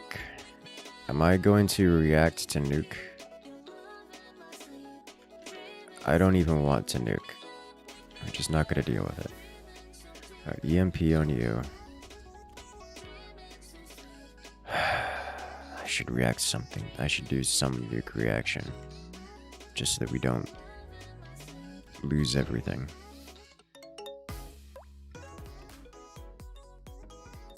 It's potentially the last round. So let's do this. And clear this. Not that I needed to do this actually, because these tanks are just going to EMP this real quick and knock it out. Remember, EMP does a slowdown effect as well as disabling tech. Okay, so we need our boat to turn around and kill the boat on the left side of the field, which is unlikely to happen before they break our base. So we may take some substantial damage here. They do have a Sea Whiz in the back to deal with my boat, I assume. But we have tanks, and a lot of them. And they no longer have a Sea Whiz. God, the sledges. These things are just disgusting. Like, that's not... This wasn't close. Like, I understand that I got lucky here with the ER. It's when EMP disable item.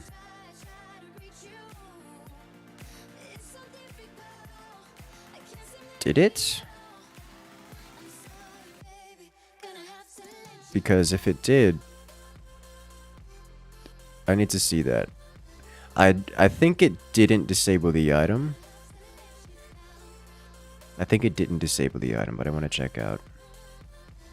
I'll double check anyways.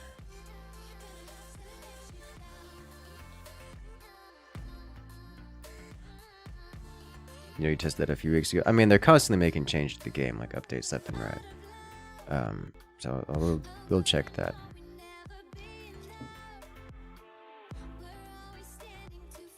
I think it didn't disable the item, it just wasn't killing things.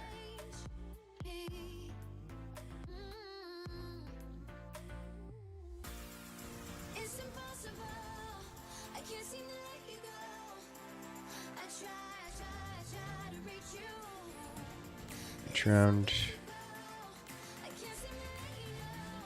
Okay, here's the last round. Best way to test the sandbox and regen item? I mean, yeah, probably. But or you can see it here because it's already here.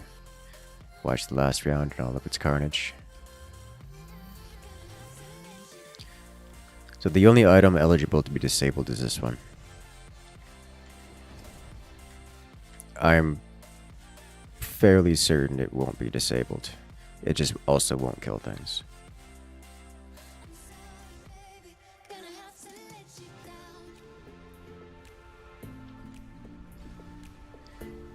All of these turn into crawlers. You can see I'm making crawlers here. These crawlers get exterminated by... Alright, so here we go. No, it did create crawlers despite being under the EMP effect. No, so it is working.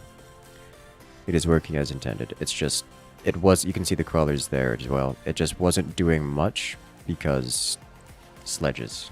Crawlers versus sledges. Oh, there you go. How do you skip ahead in rounds? You've always been you use number keys. Like 1 through 0.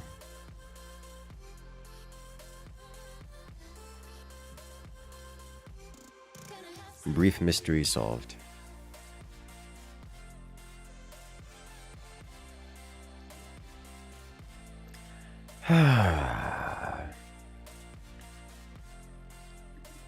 That's one one game where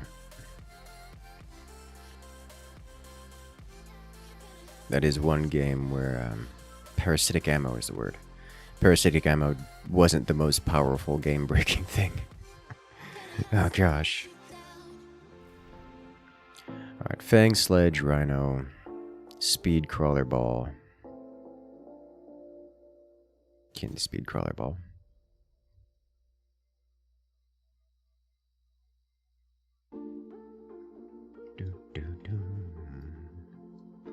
Bum, bum, bum, bum, bum.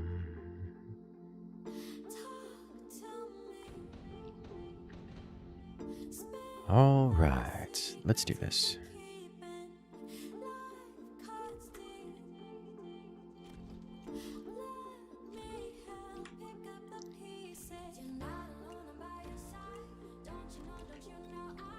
Two more. Pick anything. We go. All right, so looking at Stormcaller, Arclights.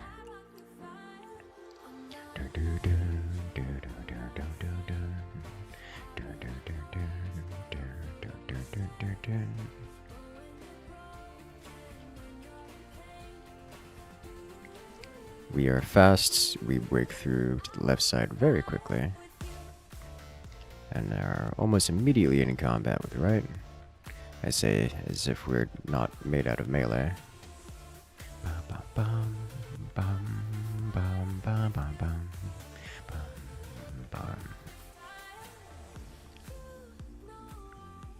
Yeah, that's could say we're really rolling over him, eh? I love to see it.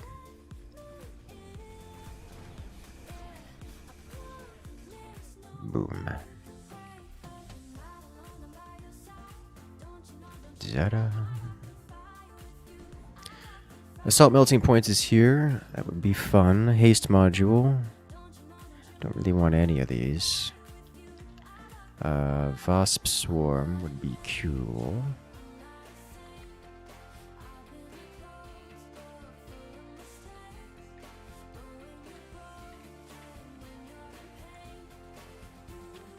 No, we skip. Use this to unlock you and double purchase. Like you have it on muscle memory. But when it comes to this particular unit composition, it really doesn't matter what the opponents have. You can't react to what the opponents have. Whether they have, even if they have air, they have ground. Like it truly does not matter what they have. Crawler ball can't react to it. It's not a reactive thing. It's a I'm gonna make a fist and I'm gonna punch him in the face kind of deal. They could have nothing but air and I would still be doing the same thing and just accept that I lose the match. That's just how this unit composition works. Like, there's really no way about it. So there's nothing else to it. Beautifully placed sentry missile by our opponent, by the way. And it single-handedly wins him the round. Wasp cheese, tempting, tempting. Alright. Amp core, shield airdrop. I think this is an amp core game. Does it go on a ball or does it go onto a Mustang? I think it goes on a ball.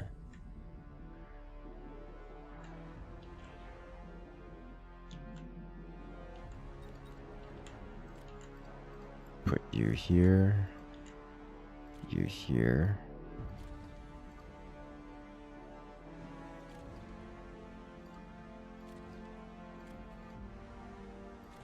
Like so.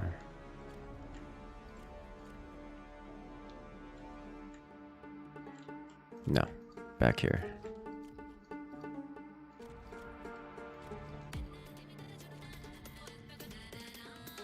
This way we can keep all their units moving to the diagonal. That is a lot of Mustangs. I'm okay with this. Interesting decision to give up this tower. Like, completely give up this tower to deal with that. Once I get any kind of call down, they're going to be comically vulnerable to it.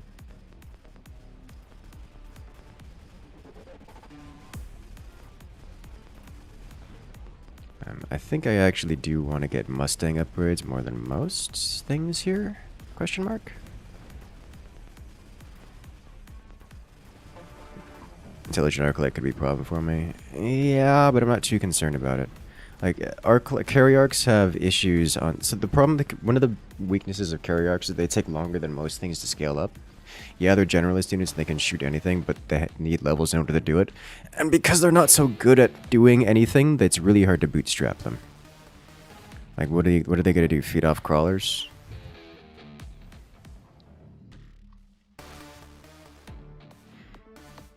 It's just not a great thing. So even if they get intelligent arclights, it'll be a while before those kick in. Take charged ammo here. Upgrade you. Attack on the Mustangs. I want range on the Mustangs as well, but it's not going to happen yet. This is a ball type situation. I probably should pay the extra for the upgraded balls.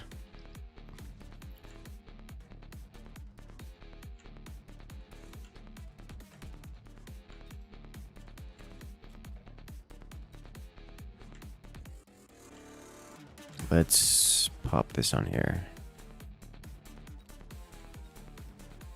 What did I just do? Okay. Well, I didn't mean that, but here we are. Yeah, especially with these on the field, we're not going to be utilizing those.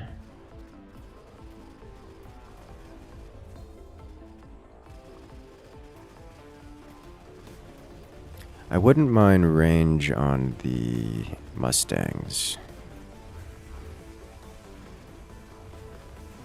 But Rhino could actually work well. Rhino would work well if they didn't have hackers. I don't want to charge Rhinos into hackers. As it stands, we're just smashing with crawlers or the ball Mustang. That's not likely to change. Mind you, we could go mass Rhino as well to cause even bigger problems.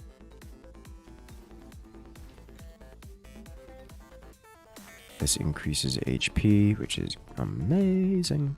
So now we have thick balls and some Mustangs behind, which is great. Let's get bonus damage and HP. One extra crawler to throw in here. That should be good, yeah. Interesting. Do I have linked balls? I do not, no. I understand linked balls can be strong. I just... Too many games where it works for one round and then a melting point comes out. I'd rather just not deal with that. Like, even now, if they hack one ball and turns around and locks onto the other ones, wipes out every single other one. It's just not... It's such a liability.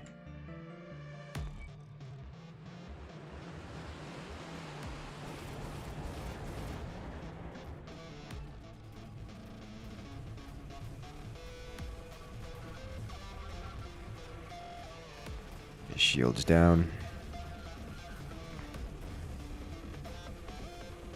We have great shield break here, so I'm happy with that.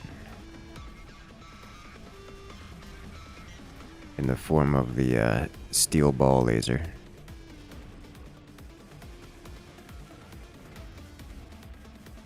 The amount of damage on the Mustangs is great. The thing that concerns me most right now is fire.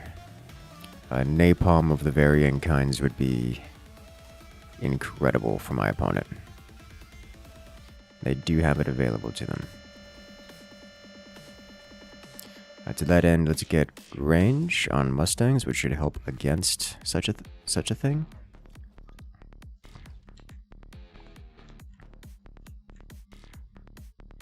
And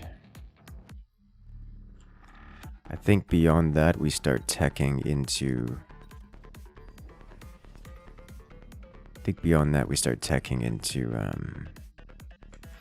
what is it called? Boats, probably? Like, I realize they have a fair amount of Mustangs, but I still think boats are probably more effective. Opponent needs high explosive. Opponent is missing a few things. They're missing the necessary high DPS to break the balls. They're also missing the splash damage to break through the crawlers. And I can make that even worse by getting mechanical division on here. And I can make it even worse by getting armor on the balls.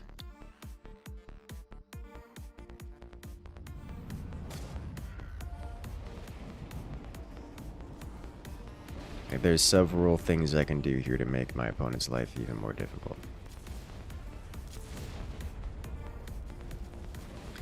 Alright, we crack the base. I'm thinking of Firestorms into play. I would probably most definitely go Incendiary in his place. Ooh, and we save our ball from getting hacked. You just spilled sloppy joes on your campaign planning notebook. Well, that's not great. Photon, don't mind if I do. His cheese on the side saved some of your units. It did. It did indeed. Let's just pop this because this is a lot of value here. These are already in range, so those will go down quickly. Now, do I get mechanical division? Do I get armor? Do I get boat?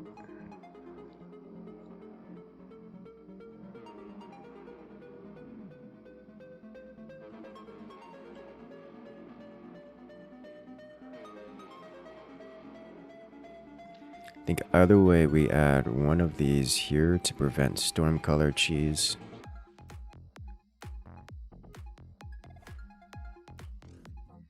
Wait, how much damage is one storm color? One storm color missile, 905. Let's get one boat. And then put you here.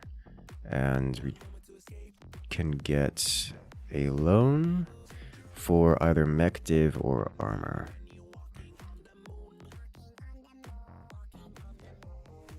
I think we'll go with armor here. Now they're extra beefy as well. Let's clear this up so it doesn't drag our units too far away. And then speed. Great.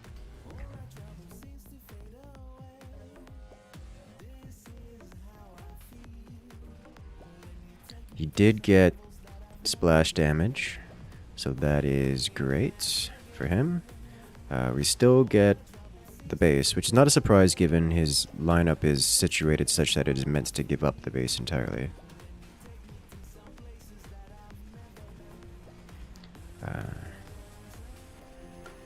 This is kind of just a slaughter.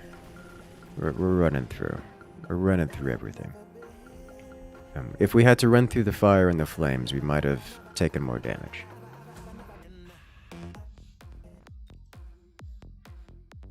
That's quite one-sided.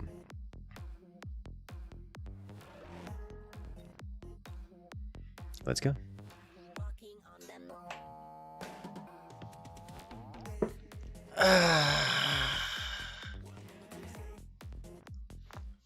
Time to stretch.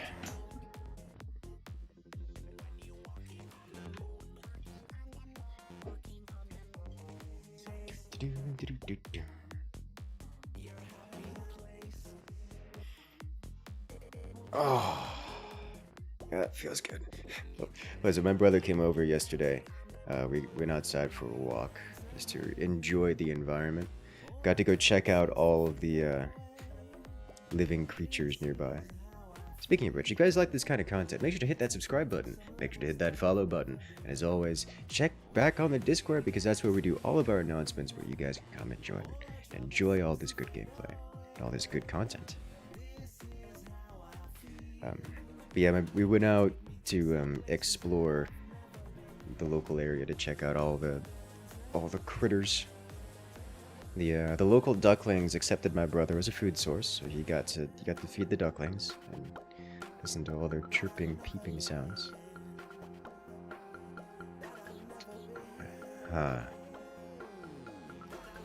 And it's funny. We have these giant toads in the area, like bigger than my hand, kind of giant, which is impressive because I have very large hands, like piano finger hands, and apparently my brother was very excited to see them hop around, mostly I imagine because they're quite... It's comical to watch them try to interact with the world in any way. Baldur's Gate 3 is God tier. So I have heard. I have heard a great many good things about Baldur's Gate. Like, very good things about Baldur's Gate. Baldur's Gate is a good time, so I've been told.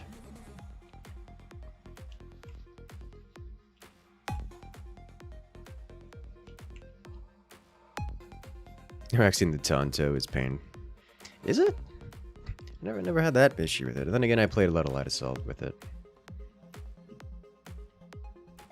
It's good for just kind of picking off one target.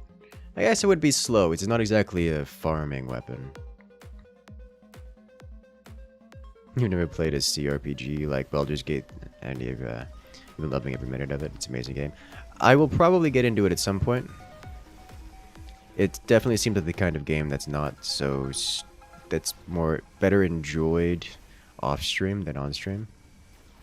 But we'll see.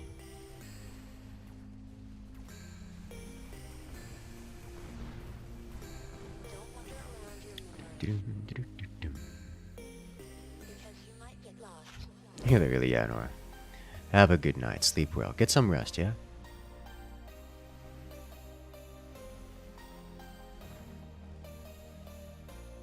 You think Baldur's Gate's going to be an outlier in the gaming industry for a long time. It's interesting to see big AAA studios complaining that it's not practical to make games of that quality, when Lariat is basically just perfecting their craft using built-up skill and knowledge. The amount of times we've seen that excuse out of AAA studios recently is crazy. Alright, we'll take this and go triple marks here. Typically I wouldn't go marksman against balls, but we have intelligent marks in the field, so I'm gonna swap into them.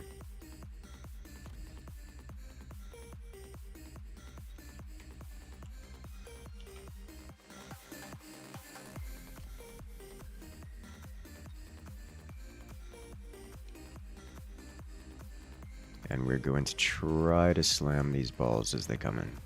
As they're coming in front and center, so...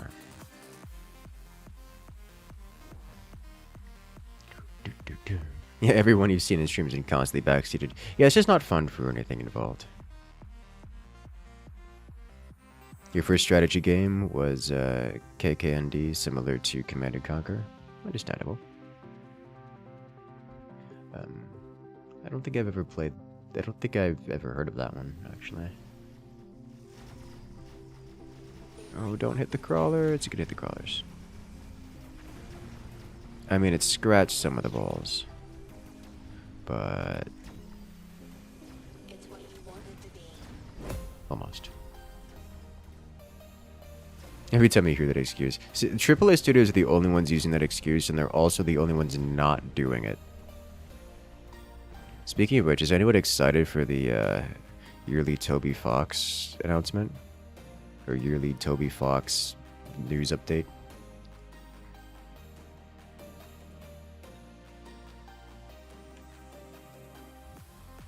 It's like shield airdrop.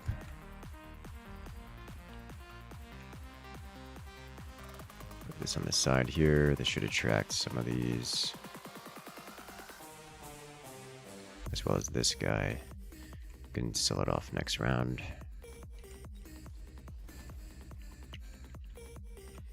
Take one upgrade here. Does have carry arcs. Let's do level 2 snipers then.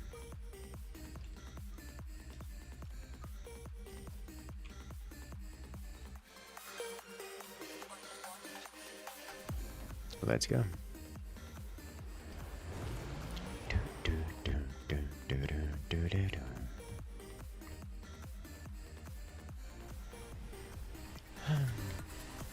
Larian has been making banger games for a long time now. Only been getting better at it. So I've been heard. So I've been told.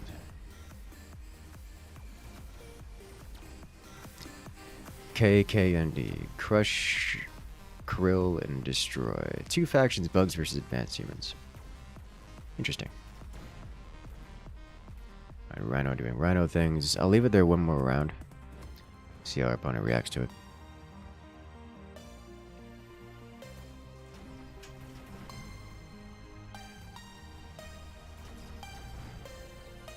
And Sniper getting in thickened.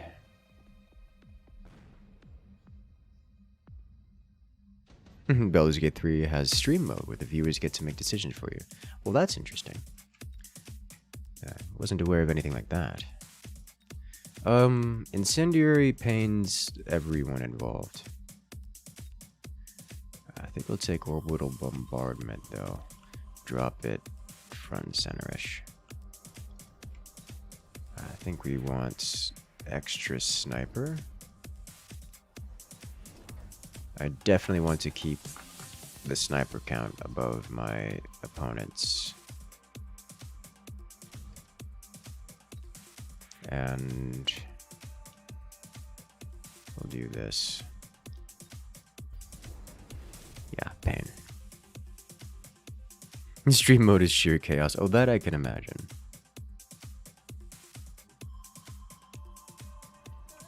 As interesting as it sounds. Well, hello there. Warning. Nuclear launch detected. We haven't even had a Recresit nuke yet this game. And here we have Time for a Miracle coming in to join the fray. Welcome in Time for a Miracle. How you doing today?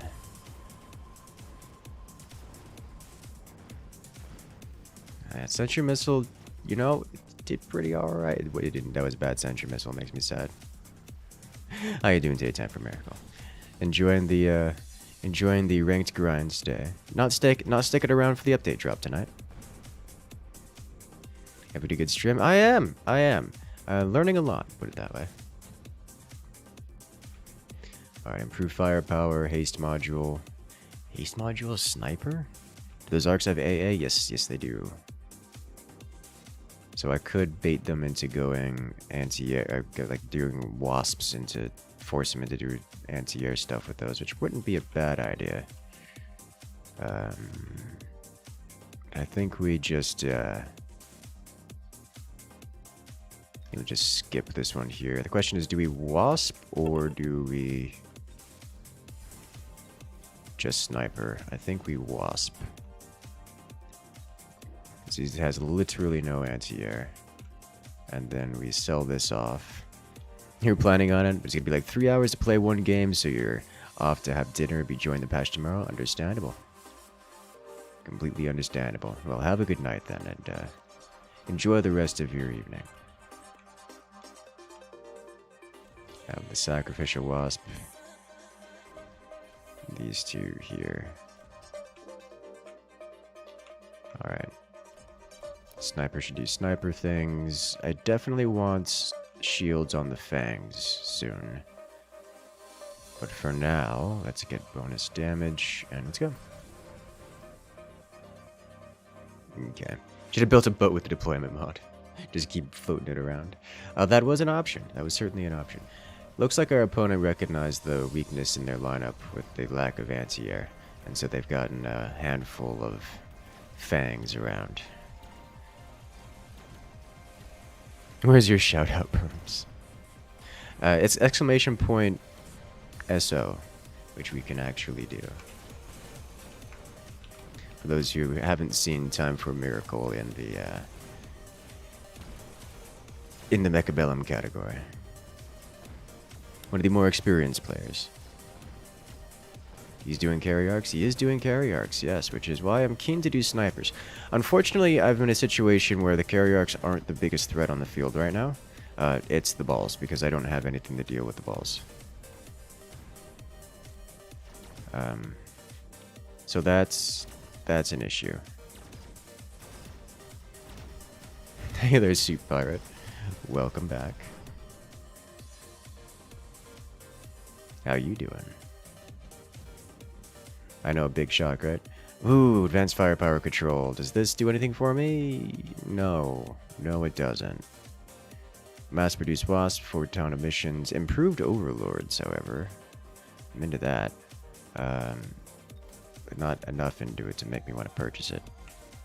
Snipers, we need to keep the upgrades going. And I think we jump drive these over to here.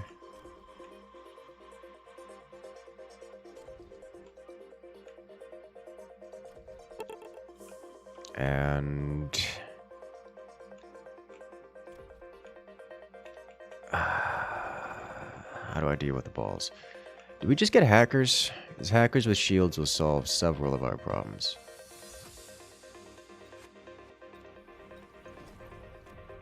So we can do this. The balls are still going pretty mid, pretty center, so I can put these two guys here with buyout for shields.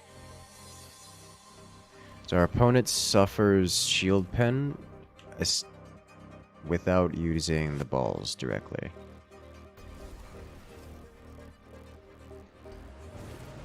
I should have put these on the other side.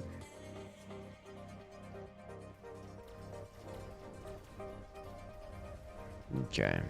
Chaos your favorite? I know, right? Isn't it so much fun?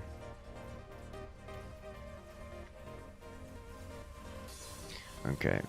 We are suffering a bit for... what is it called? We are suffering a bit of lack of anti-swarm here. I will need to invest into that. You know, the wasps are not paying off. He's just got too many fangs scattered about now.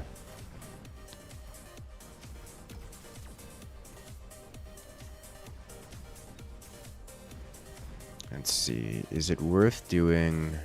I think it's probably worth doing incendiary storm collars for this.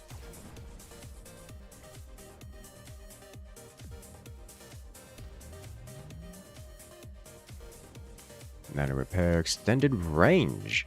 I wouldn't mind extended range, actually. Cheap. We can get incendiary bombs. And then 2 more storms. There we go. Ground spec.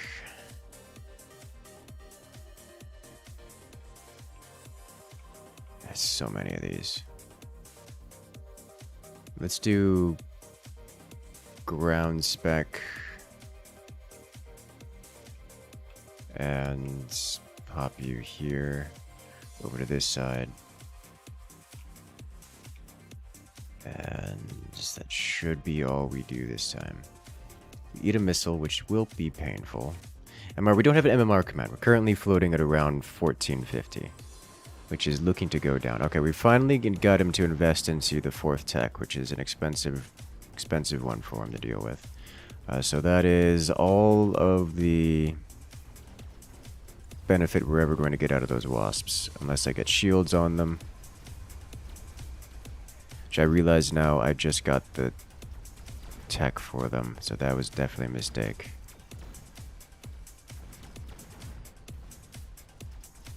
Okay. Time to sell? Yes, time to sell. Unfortunately, his fangs seem to be living longer than his arcs, which is weird. Kinda late fang kind of deal here. Fortunately, in the battle of Arc versus Mark, Marks typically win unless they're distracted shooting at a building and something else walks up on them. Okay, we don't need any of this. Why did I get ground spec? That's just a mistake. Okay, fine. Selling off.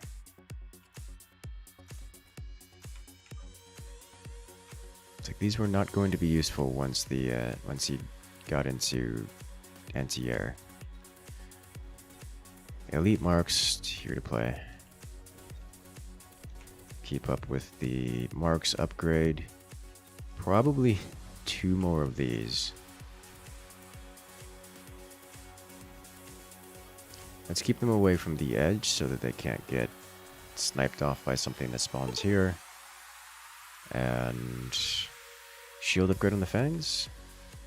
Probably a wise idea, so let's stay alive longer. Next, I think we get more hacker. Spread throughout. Incendiary is up this round. So I'm going to be putting these here and here to prevent spell casting. Okay. These shields will help him against the storm colors, but I've got a lot of storm colors now. We're up to 6 storm colors, so there will be fire everywhere. This man is going heavy into shields, which I'm very okay with.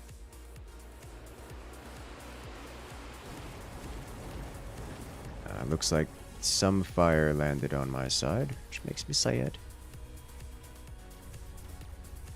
Nothing we can't deal with.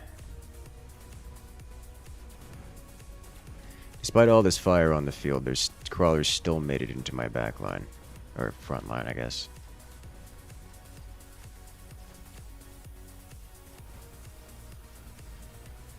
Ooh. Tasty. Nice barbecued fang. Love to see it.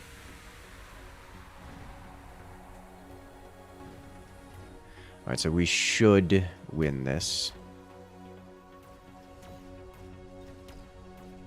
Should.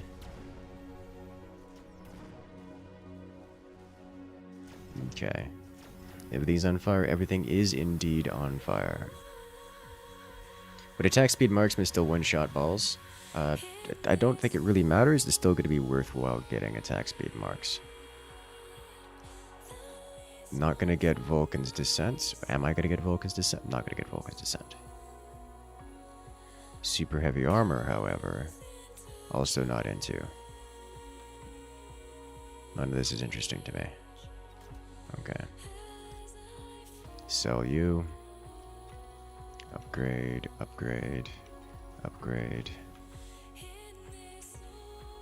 Attack speed.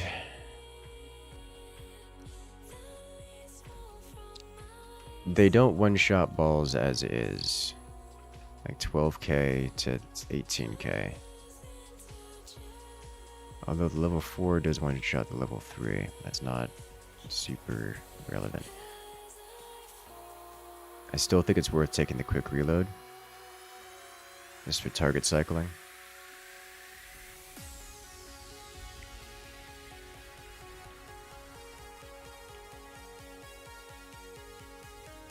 Storm collars here. And what else? More hacker for shields.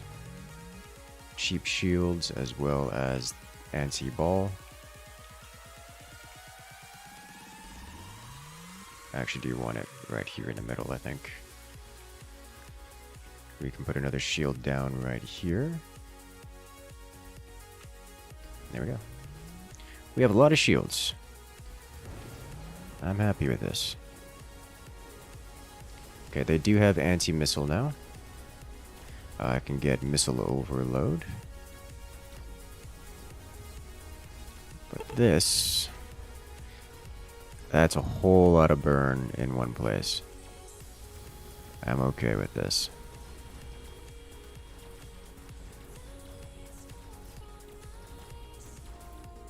Wow, he has anti-missile Mustangs as well.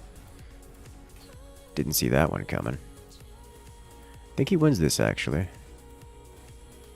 Yeah. Arc's coming in on top for him. Nice. Alright, yeah, anti-missile Mustang.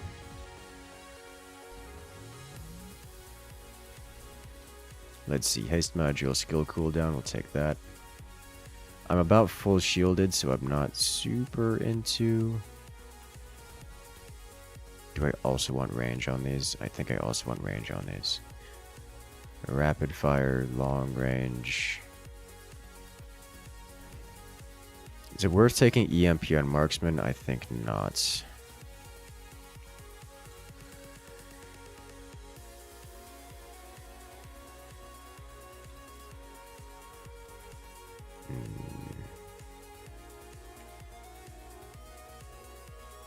Even more storms. I am genuinely considering even more storms.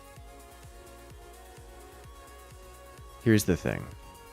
Arcs will tear apart any giant unit I build right now, so it's not worth doing that. He's got Mustangs and Arcs. So unless I devote massively to Wasps, won't do anything.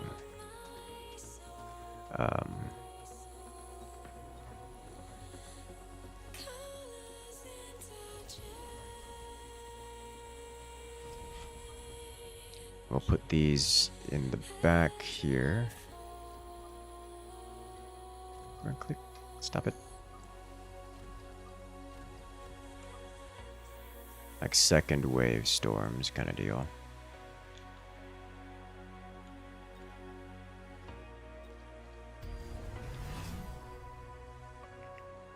Okay. Good thing we got more storms. You just took out a chunk of ours. This actually looks like I could use some more chaff for the front line.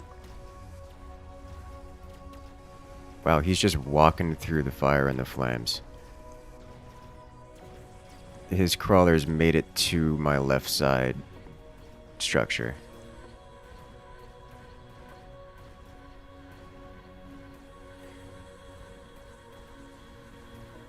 Yeah, this hurts. This hurts a lot. This is gonna deal a lot of damage.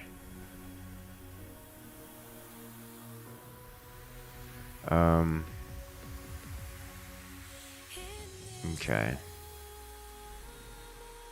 Heavy Mustang, speed. Speed messes me up quite a lot. Heavy Mustang doesn't help me at all. Intensive training will not be paying off anytime soon. Redeployment also doesn't help.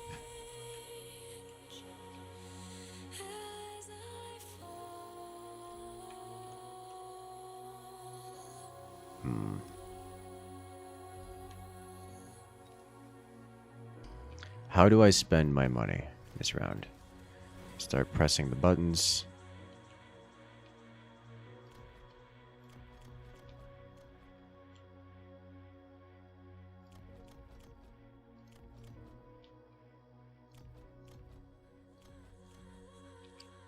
Marksmen, as much as they're doing great work, aren't doing enough.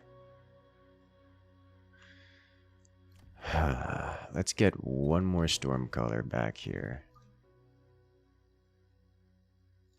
I think I want another fang. I probably just want many, many more fangs. The problem is that I need to spend money, and I don't really have the ability to do that.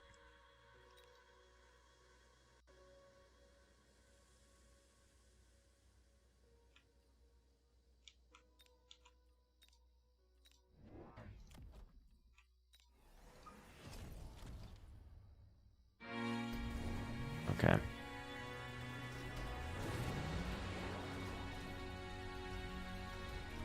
Okay, we got some more fire on the floor. They're breaking through mid. They got through the firewall on mid. Okay. Dude's just got so much chaff, I can't burn it all away. Oh! Oh, we burned through the chaff! We did it! We did actually burn through it. It was close. It broke our midline, but we broke through the chaff, and now it's just snipers and stormcallers left. And we lost some of those. But it's enough. We're taking out AMs and shields. Okay. This is balancing on the knife's edge here.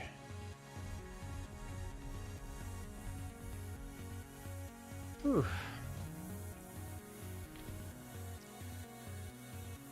You know what? Plus attack. Don't mind if I do. Okay, so I do want one more of these. This thing got missiles into places, into beautiful places.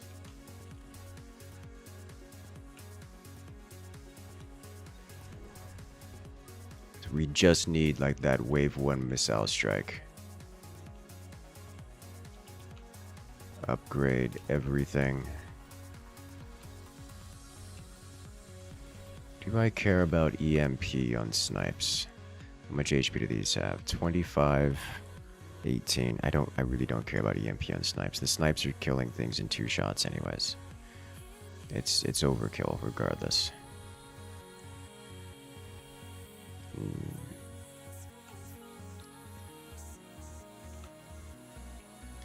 So we'll do this, this, this,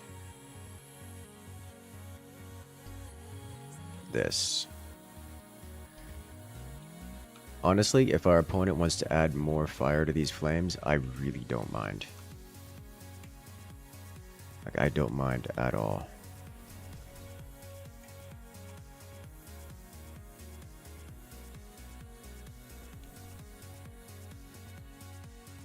Okay, where else can I place shields? Too late.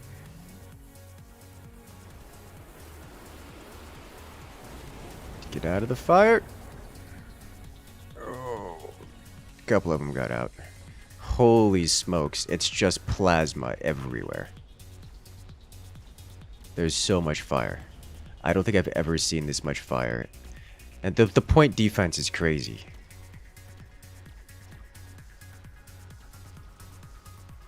Everything burns? Yes, yes, everything burns.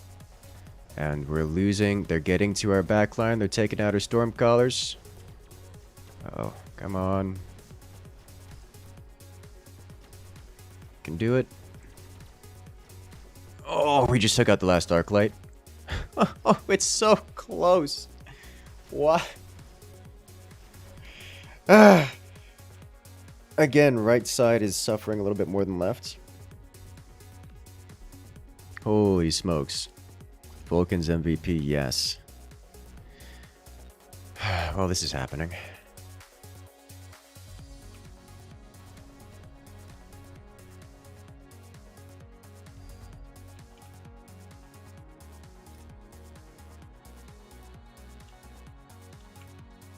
Alright, just put this here to attract attention. Please cast Ignite everywhere. I do not know how to deal with this at all.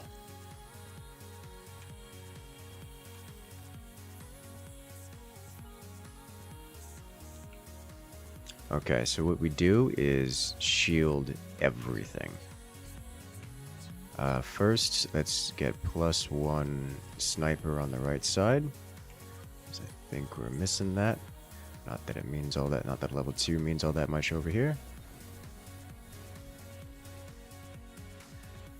Any more upgrades worth doing? Hacker got an upgrade. That's cool. Shields up everywhere. Every Vulcan gets their own personal shield. Kind of. You two can share a shield.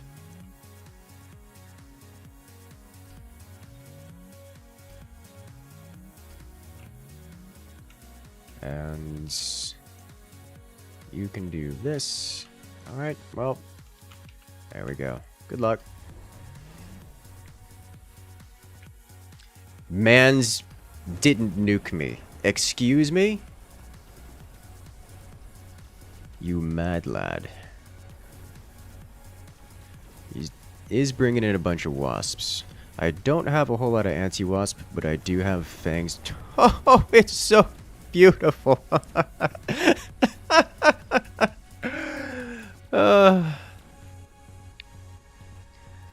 Okay. I'm okay with this. Unfortunately, a lot of his stuff survived it because shields, but holy smokes. That is a lot of sea whiz coming out of... That was so much sea whiz. I think we win this despite the building difference, just because we have any amount of marksmen left. And our marksmen beat the arcs because range. Fire sale, everything must go on your HP bar. Wow. Well, that was something. We're gonna save that replay to show off later. I say that like the patch in a few minutes isn't gonna wipe out the replays. Okay. Well, let's go. No idea what the opponent was trying to do at the end. Me neither. Looks like I think they were... At the end, they went wasps, like the last round. Like they went full upgraded, hard, shielded wasps. Because I really didn't have a lot of anti-air. At all. I had level 1 fangs, which are being used exclusively as frontline chaff. And I had a number of snipers, but as you guys know, snipers are not amazing at shooting swarm units, nor are they amazing at shooting shielded units. So when you have shielded swarm units like wasps just kind of dance all over them. It's very good. But I did happen to have enough. In part because I had sentry missiles all around, and in part because I already had the rapid fire sniper, and in part because I had fangs. It definitely hurt me more than most things, but it hurt me enough. It didn't hurt enough. Alright, speed spec, Marks Mustang, giant crawler Mustang. Yeah. We deployed range quantum Phoenix against you in the later rounds to go off the ground.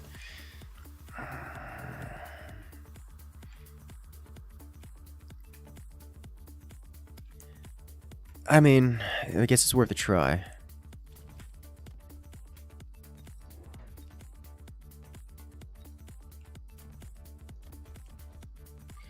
The thing about Phoenix is they tend to lose in the direct matchup against Mustangs. Not Mustangs, against snipers, marksmen. So if you have marksmen versus Phoenix, the marksmen tend to win. I mean, it would have been something, but it wouldn't have been great. I don't know what I would have done as the opponent there. Wasps were a good idea. Maybe just double down on wasps even more.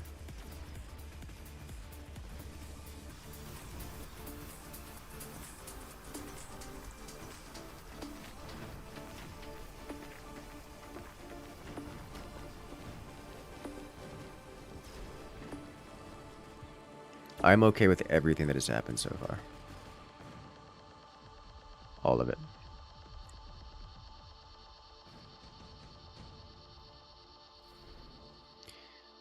Intelligent marks. I think this isn't an intelligent marks play. Is it? Unless I want to go, and he's got open to 5 fang double ball. Nah. This is a skip, so I can get double balls myself. Power balls goes a long way. Fangs don't win 1v1 versus crawlers. No, crawlers beat Fangs.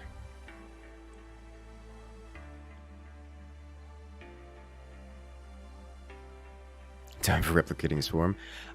Tempting, actually. Because our opponent really doesn't have... God, there's so many Fangs. This does not scream replicating swarm to me. This screams he's going to hit me with the only Fangs. And I need to do something about that. And the doing something about that isn't replic crawlers.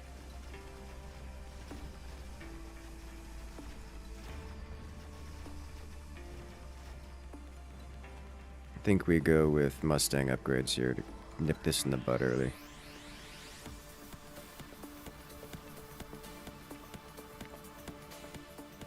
I've already got momentum advantage, so I may as well keep up with the strategy with just flavor it, just give it some Mustang flavor. As you know, going Equinine is a little bit more fun these days.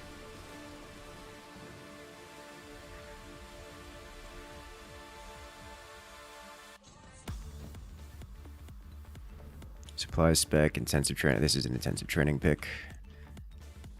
Because balls. I don't need to invest in the tech if I get the upgrades this turn, so that's fine by me. I need to defend this a little bit better, because these are going to march up, and he can do the storm color cheese on me, which I absolutely do not want. I need to keep the snowballs rolling. So let's do this. And let it go. Vulcan on the field, I'm happy with that because we already have steel balls in play.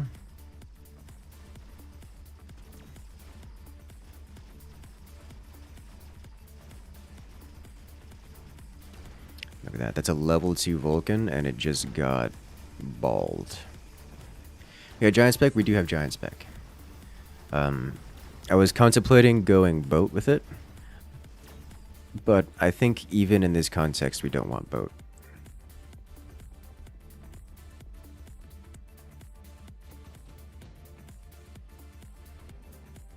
Shield drop, intelligent arclight. Intelligent arclight, I think it's a little late. Like we're already committed to not arclights. Shield airdrop. Wouldn't mind shield airdrop to keep our dudes alive for the opening volley. Drop that over here. We definitely pick up these and energy absorption.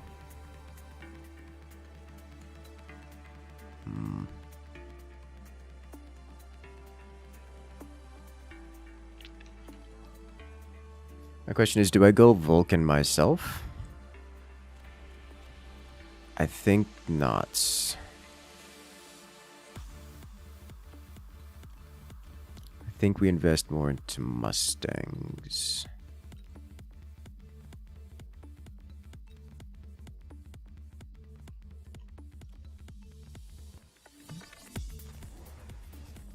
He's gotten the bonus damage.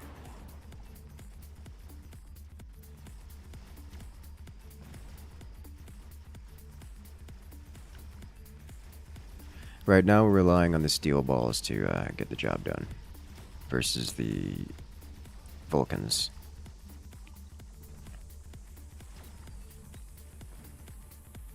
Like, there's a lot of upgrades this round. It's like, did he get the... No, he just got a lot of upgrades this round. Okay.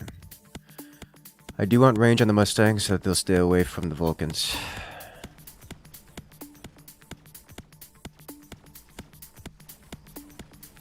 I've half a mind to get explosive ammo on these, but I'm going to hang off on that until our opponent invests in the Fangs. Like, more invests in the Fangs. Acid Blast is interesting to me here. I think we're going to take it. It's landed directly on top of those. That's a level 5 ball already, which is just gross. Make it level 6. I'm still tempted to get a Vulcan.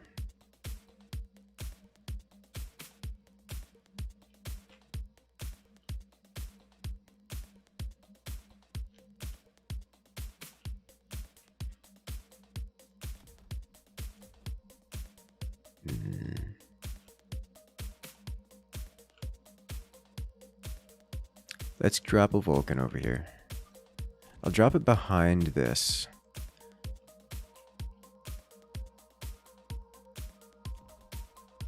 I'll pick up range next round. Gonna photon those Vulcans. I mean, he might. That would be smart of him to do.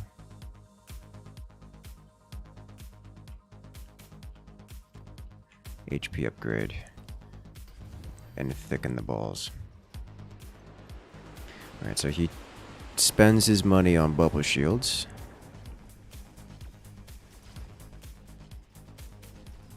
I'm fine with this.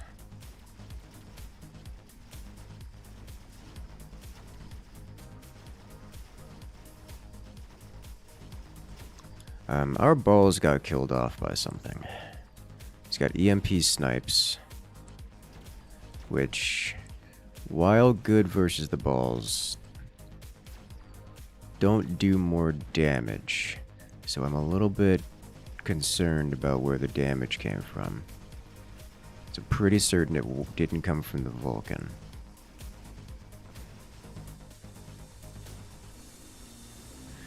Oh my god, this is brutal. Those two steel balls are not quite out healing the Fangs, but the Fangs really can't deal with it. That's just disgusting. Okay, so we're holding right side nice and clean. Love to see it. Elite Sledge! Interesting! Very interesting to me. Do I want a Lightning Storm? If I Lightning Storm, I'm 100% hitting my own stuff. Do I want to do it anyways? Kinda sorta do. Like way over here. It's probably not cost effective. Level 7 ball. Get one shield here to keep the Mustangs alive.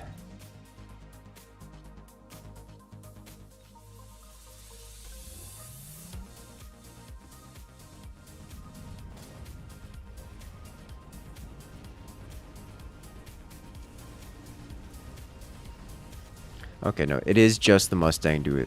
It is just the Vulcan doing that much damage. Okay.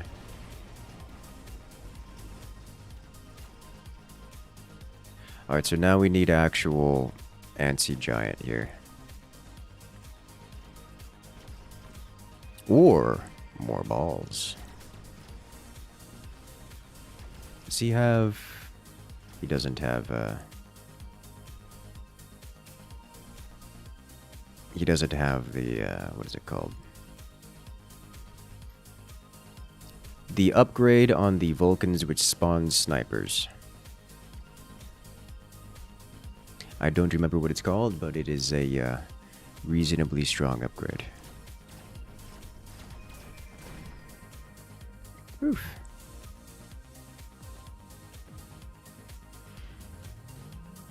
Alright. Javelin, not into it. Battleship photon emission, I'll take this. So I can have it. Drop this guy over here. Ball upgrades. Upgrade you to level 8. I'll get armor, and I think we invest into additional balls.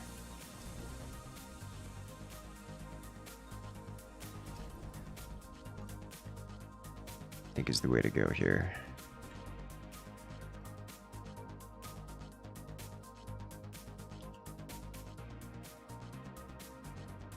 Like so.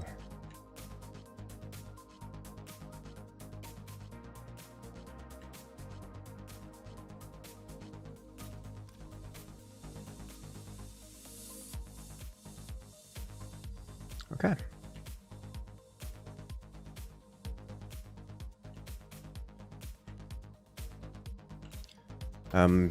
I definitely could use some more Mustang because there are a lot of fangs on the field. I need to do something about those more quickly. As deep as we are getting with our balls here, we could go quicker. We could go much quicker with some more Mustang support. That one javelin, by the way, just ruined our day on the right side, which is incredibly inconveniently timed. I think it's still not enough for him to get victory here.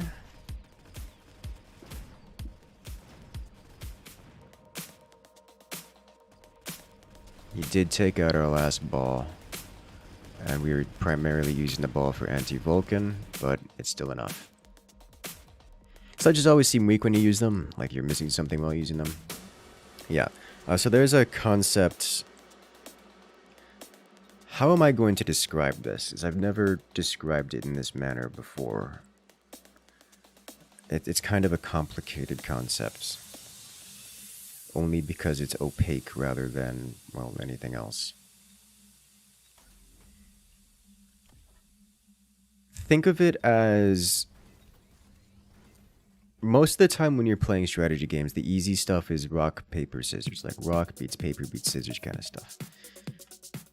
Sledges are not a rock, paper, scissors kind of unit. If you're familiar with StarCraft, if you're familiar with games, like strategy games that don't use rock, paper, scissors style mechanics, then this is something that you should be able to be a little bit... generally, people who play these games are a bit more familiar with these kind of things. But sledges are a unit that don't counter anything. They are instead just beefy. They are something that adds into an already existing unit composition. So when you're using sledges, you're not trying to counter things with sledges. What you're trying to do is break your opponent's... I'm going to describe it as break your opponent's resources or break your opponent's combined power capabilities. Does that make sense?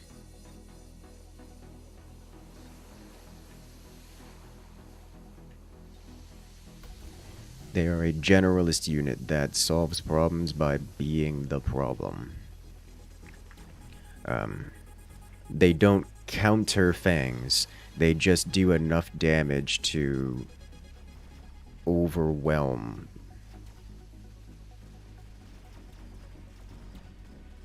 God, okay.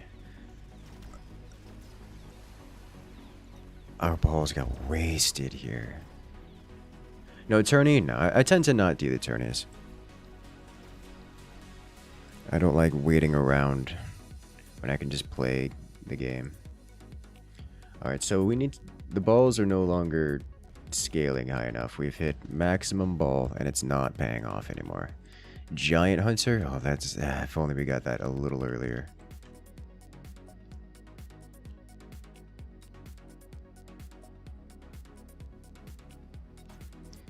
Amp core.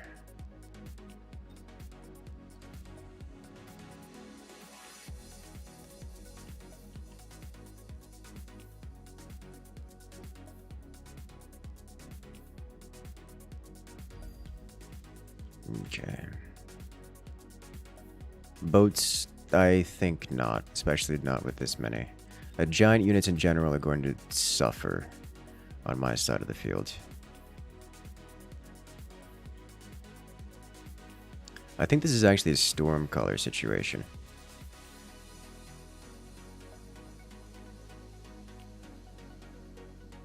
Just enough to push it over the edge.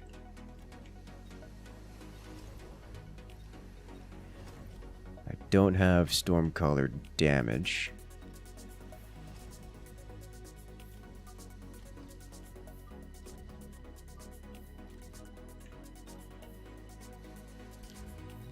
But I do have shields I can throw down here. All over the place. And move speed. pick this up. Let's get max by... Nope. Okay. This is fine. Wow, he shielded everything for that. Wow, well done.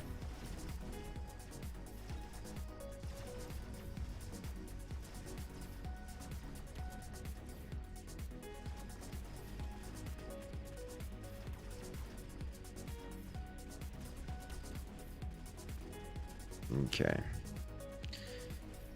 This is where I'm sad that I don't have the Stormcaller damage upgrade. But it looks like it's not going to be enough regardless.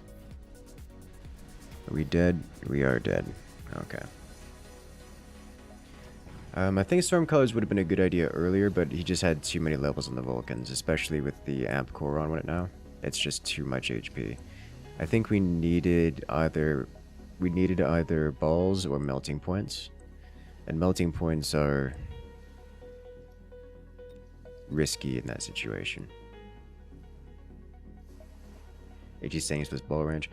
The balls were getting on top fine enough. The problem wasn't that we weren't getting in range. The problem was that we weren't able to clear the chaff fast enough to get through it. We needed our balls were getting stuck on the swarm, on the chaff. It's not a range issue. I don't even want to say it was lack of chaff clear issue, because we had between our crawler, I mean the crawlers didn't really do much, but we had 4 units of Mustangs there clearing chaff about as fast as possible. Man just had lines of chaff constantly going into it, which slows everything down. It slows it down a lot. And that's not something easily dealt with.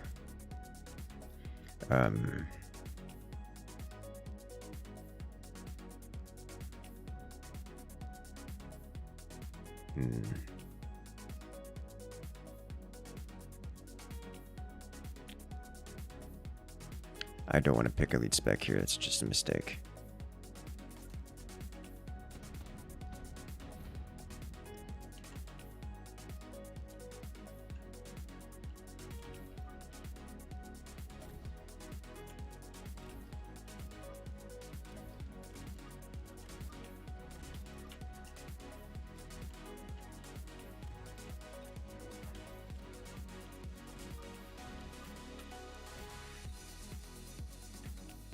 Alright, let's go.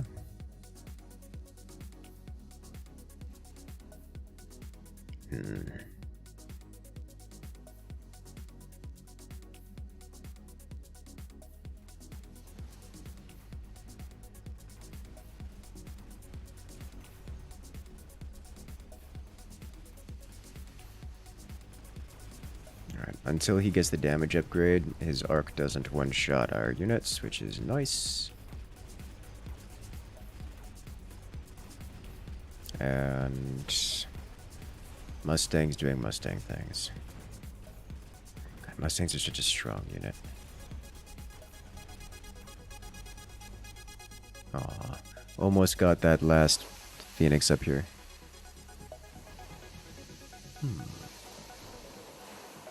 Just started the Satisfactory playlist. Satisfactory is a very fun game. I enjoy it. I don't want any of these things. I instead want some balls. Well, I realize now I put these in the wrong spot, and I'm just going to have to live with it. Well, that's unfortunate. Hopefully we don't need giant units up there, which probably won't. Probably. These gun sledges, I'm very okay with that because we've already got balls on the field. Do I want to go HE or AP first? The Mustangs. Probably HE because he's got lots of crawlies. I'd like to clear them out quickly.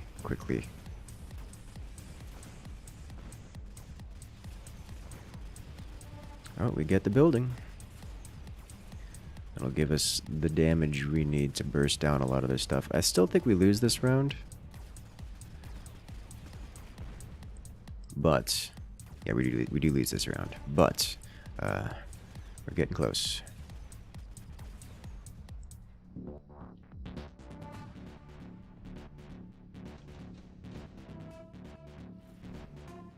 Oh my god, all of these are amazing. It's not true, it's just these two. This one's nice. Can do some selling games with this, but it's just not on the power level of these two. I think we gotta go with this one. It's just way too good to pass up. Is it tech time already? I don't think it's tech time already, is it? I think we do 1 and 2. And we'll get a crawler forward in front of it.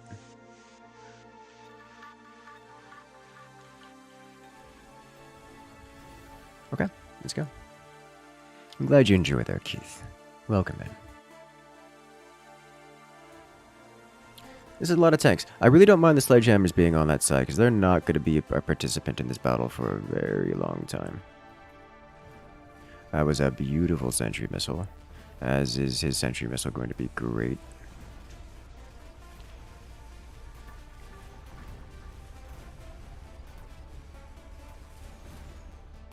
Why do they put sledges over there?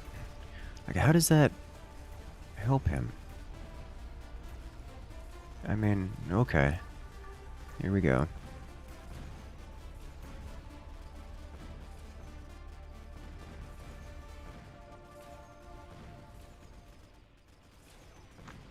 This is why I hesitate to get splash damage on the Mustangs. They're so good for just doing general damage. You're running Auric missions right now? Not Maelstrom, but the people here don't know how to play. You cannot hard carry 3 people through a mission. Oof. I imagine there's fairly substantial amounts of people that... Oh my god. I imagine there's fairly substantial amounts of people that are... trying to play the new missions to experience them.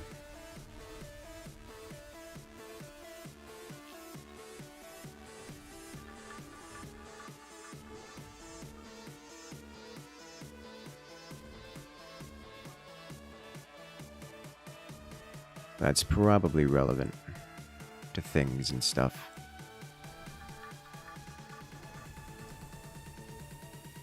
Alright, Stormcolor here.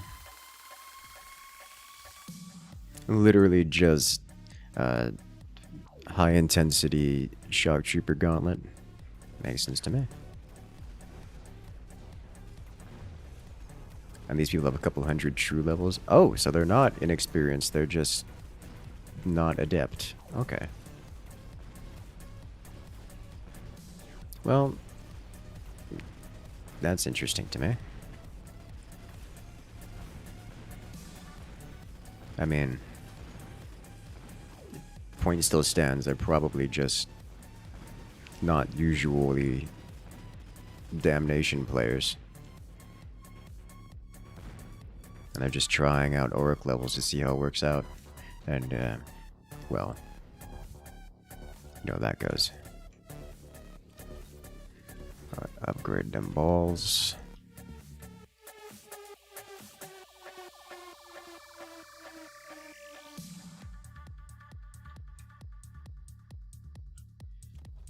Anything else I need here? Let's do 1, 2, 3. You go over here.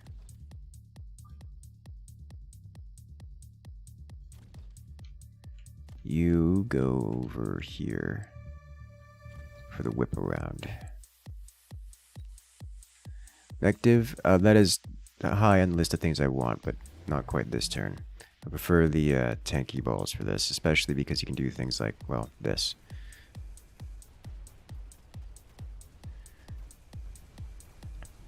We have high damage Mustangs. Just let the Mustangs do Mustang things while the balls tank hits. The balls are DPS versus big chunky targets, and tanks versus everything else, and like a frontline armor versus everything else. So that in Mective is fine, but they perform better with They perform better with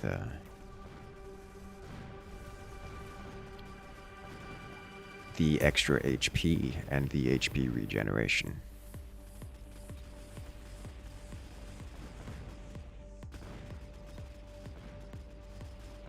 Okay, we definitely want... Ah, there's so many things we want.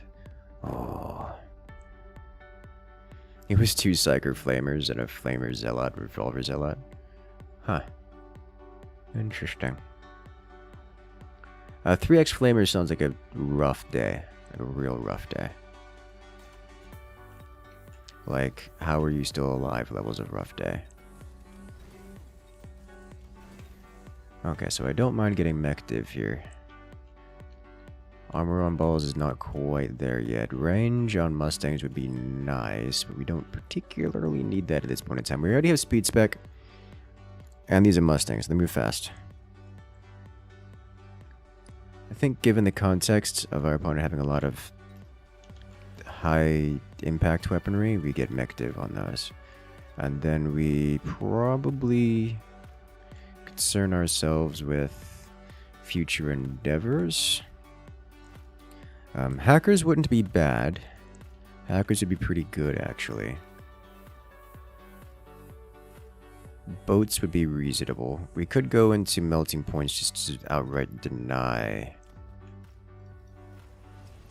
Just to outright deny, what are they called? Giant units from our opponent. That is one massive flank on the left, by the way.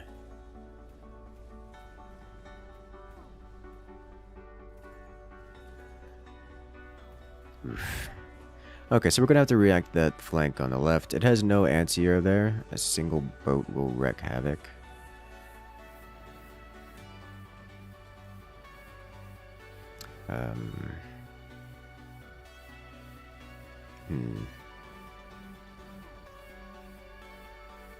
Oh my. How do we handle this? So he should win here, mostly due to building timing, and also Mustangs just aren't kitted for this. Like, that's just a lot of damage. Oh my god, Mustangs are so strong. Holy smokes. Alright.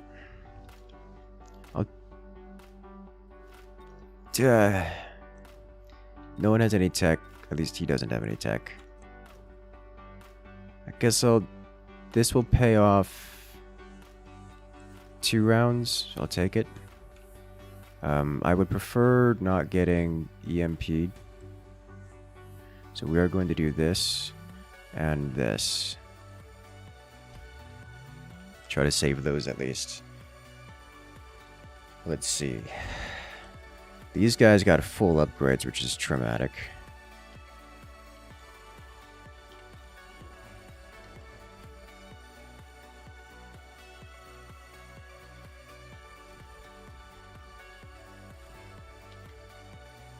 And if I loan here, I can get artillery and just solve all the problems. Alright, great. Love to see it.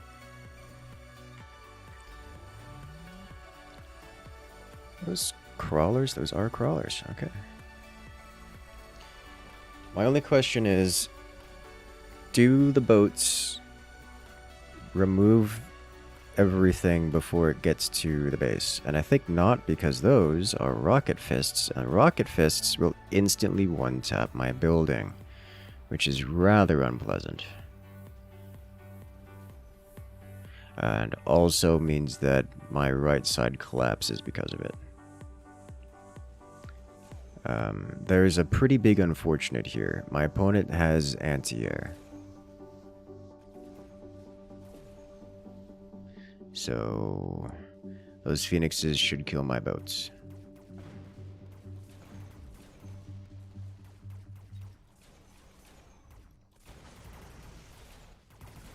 Yeah. Bye, cruel world.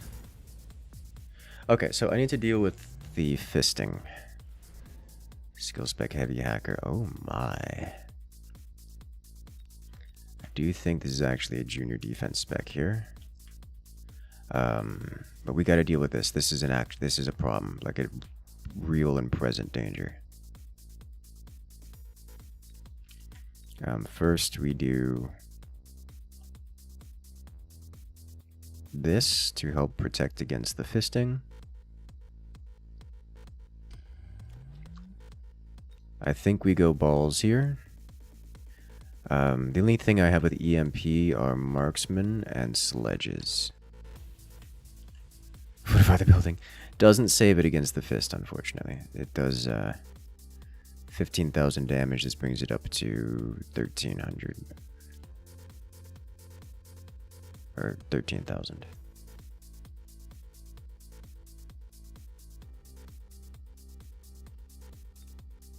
I would like to get one sniper to hang out here. So we can work on disabling this. But I think we do double ball.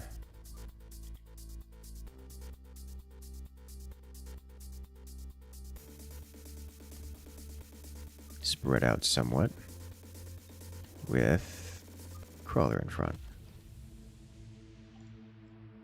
That's not crawler, please. Thank you. And let's just remove this before it becomes a problem. Okay.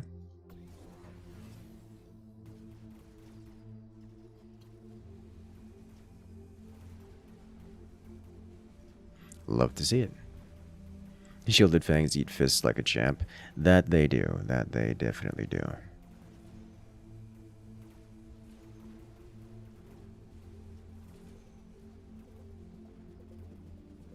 Okay, so our right side is not currently winning. Did he get armor on the tanks? Is that what's going on here? He did. Okay, that makes sense. Hey there, Icicle. Welcome in. So now it is our left side that is coming to clean up. And we should be relatively strong in this push here. The big concern are those two phoenixes. There's two sets of phoenixes, really. And depending on building timing... Oh! If it wasn't for the building timing, we would have had that.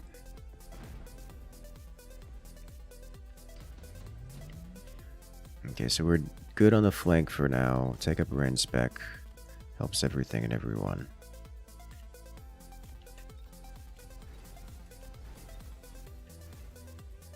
Alright, so...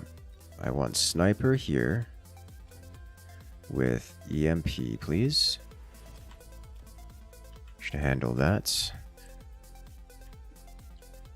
To deal with this, the tanks are a problem. And if I get range, how does this help? Because it doesn't really. It just does more damage consistently. A boat would be great.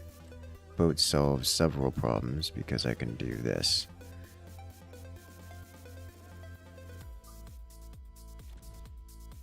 And we'll have to hang out till next round. Alright. Upgraded his fortress on the flank. Okay, EMP working wonders. Shutting down the fisting. So no more fists, which means the balls on the right side survive, and we don't take massive damage on the left. And because balls on the right side survive, we're now breaking through those sledges. And we break right, and we break flank. And of course his left wasn't involved until after right and flank fell. So there we go.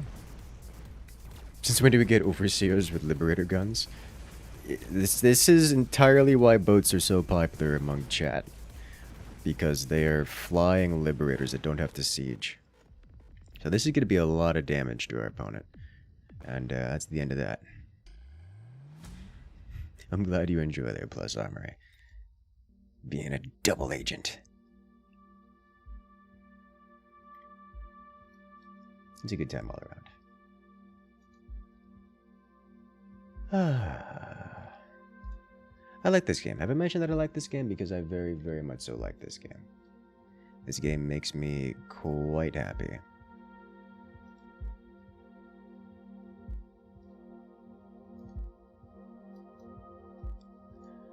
Alright, remember guys, if you like this kind of content, make sure to hit that subscribe button, hit that like button. And if you can't find the subscribe button, that's because it's on YouTube, where you can subscribe for free. Pissed now, he bet he thought he had you. Nah, I think he was feeling desperate off the back of that, because if we look back in the... Generally speaking, it is not... Oh, I didn't save the replay. It doesn't matter. Generally speaking, most of the time players will flank because they'll either flank for two reasons. One, they like flanking. That's a thing. Like it's a vulnerability that can be taken advantage of. Or two, which is the most common time, is because they're desperate and they don't have anything else to do. They don't know what to do, so they're gonna flank. And the problem with flanking is because of the lack of depth in your lines there, you can't build proper formations that can actually deal great efficient damage. And given that any unit you place there has a warp in time, it means that your flanks are inherently...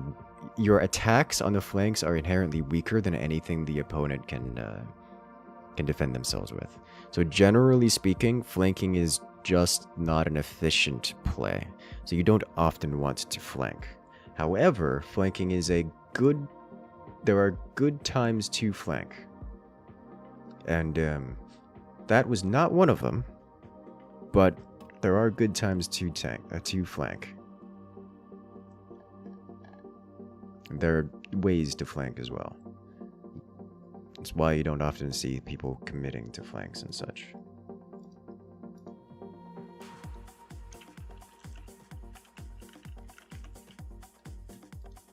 Well, what I'm going to do is we're going to be winding down for the night. It has been a great little live stream here. I'm going to start working on the script for the next video, and also get some food. But for now, I'm going to send you guys over to Endozoa. He's currently doing the tournament. Looks like they're he's on a bit of a delay because he's currently playing the tournament. So if you guys want to hear some top tier commentary for some of the top tier players, this will be the place to go.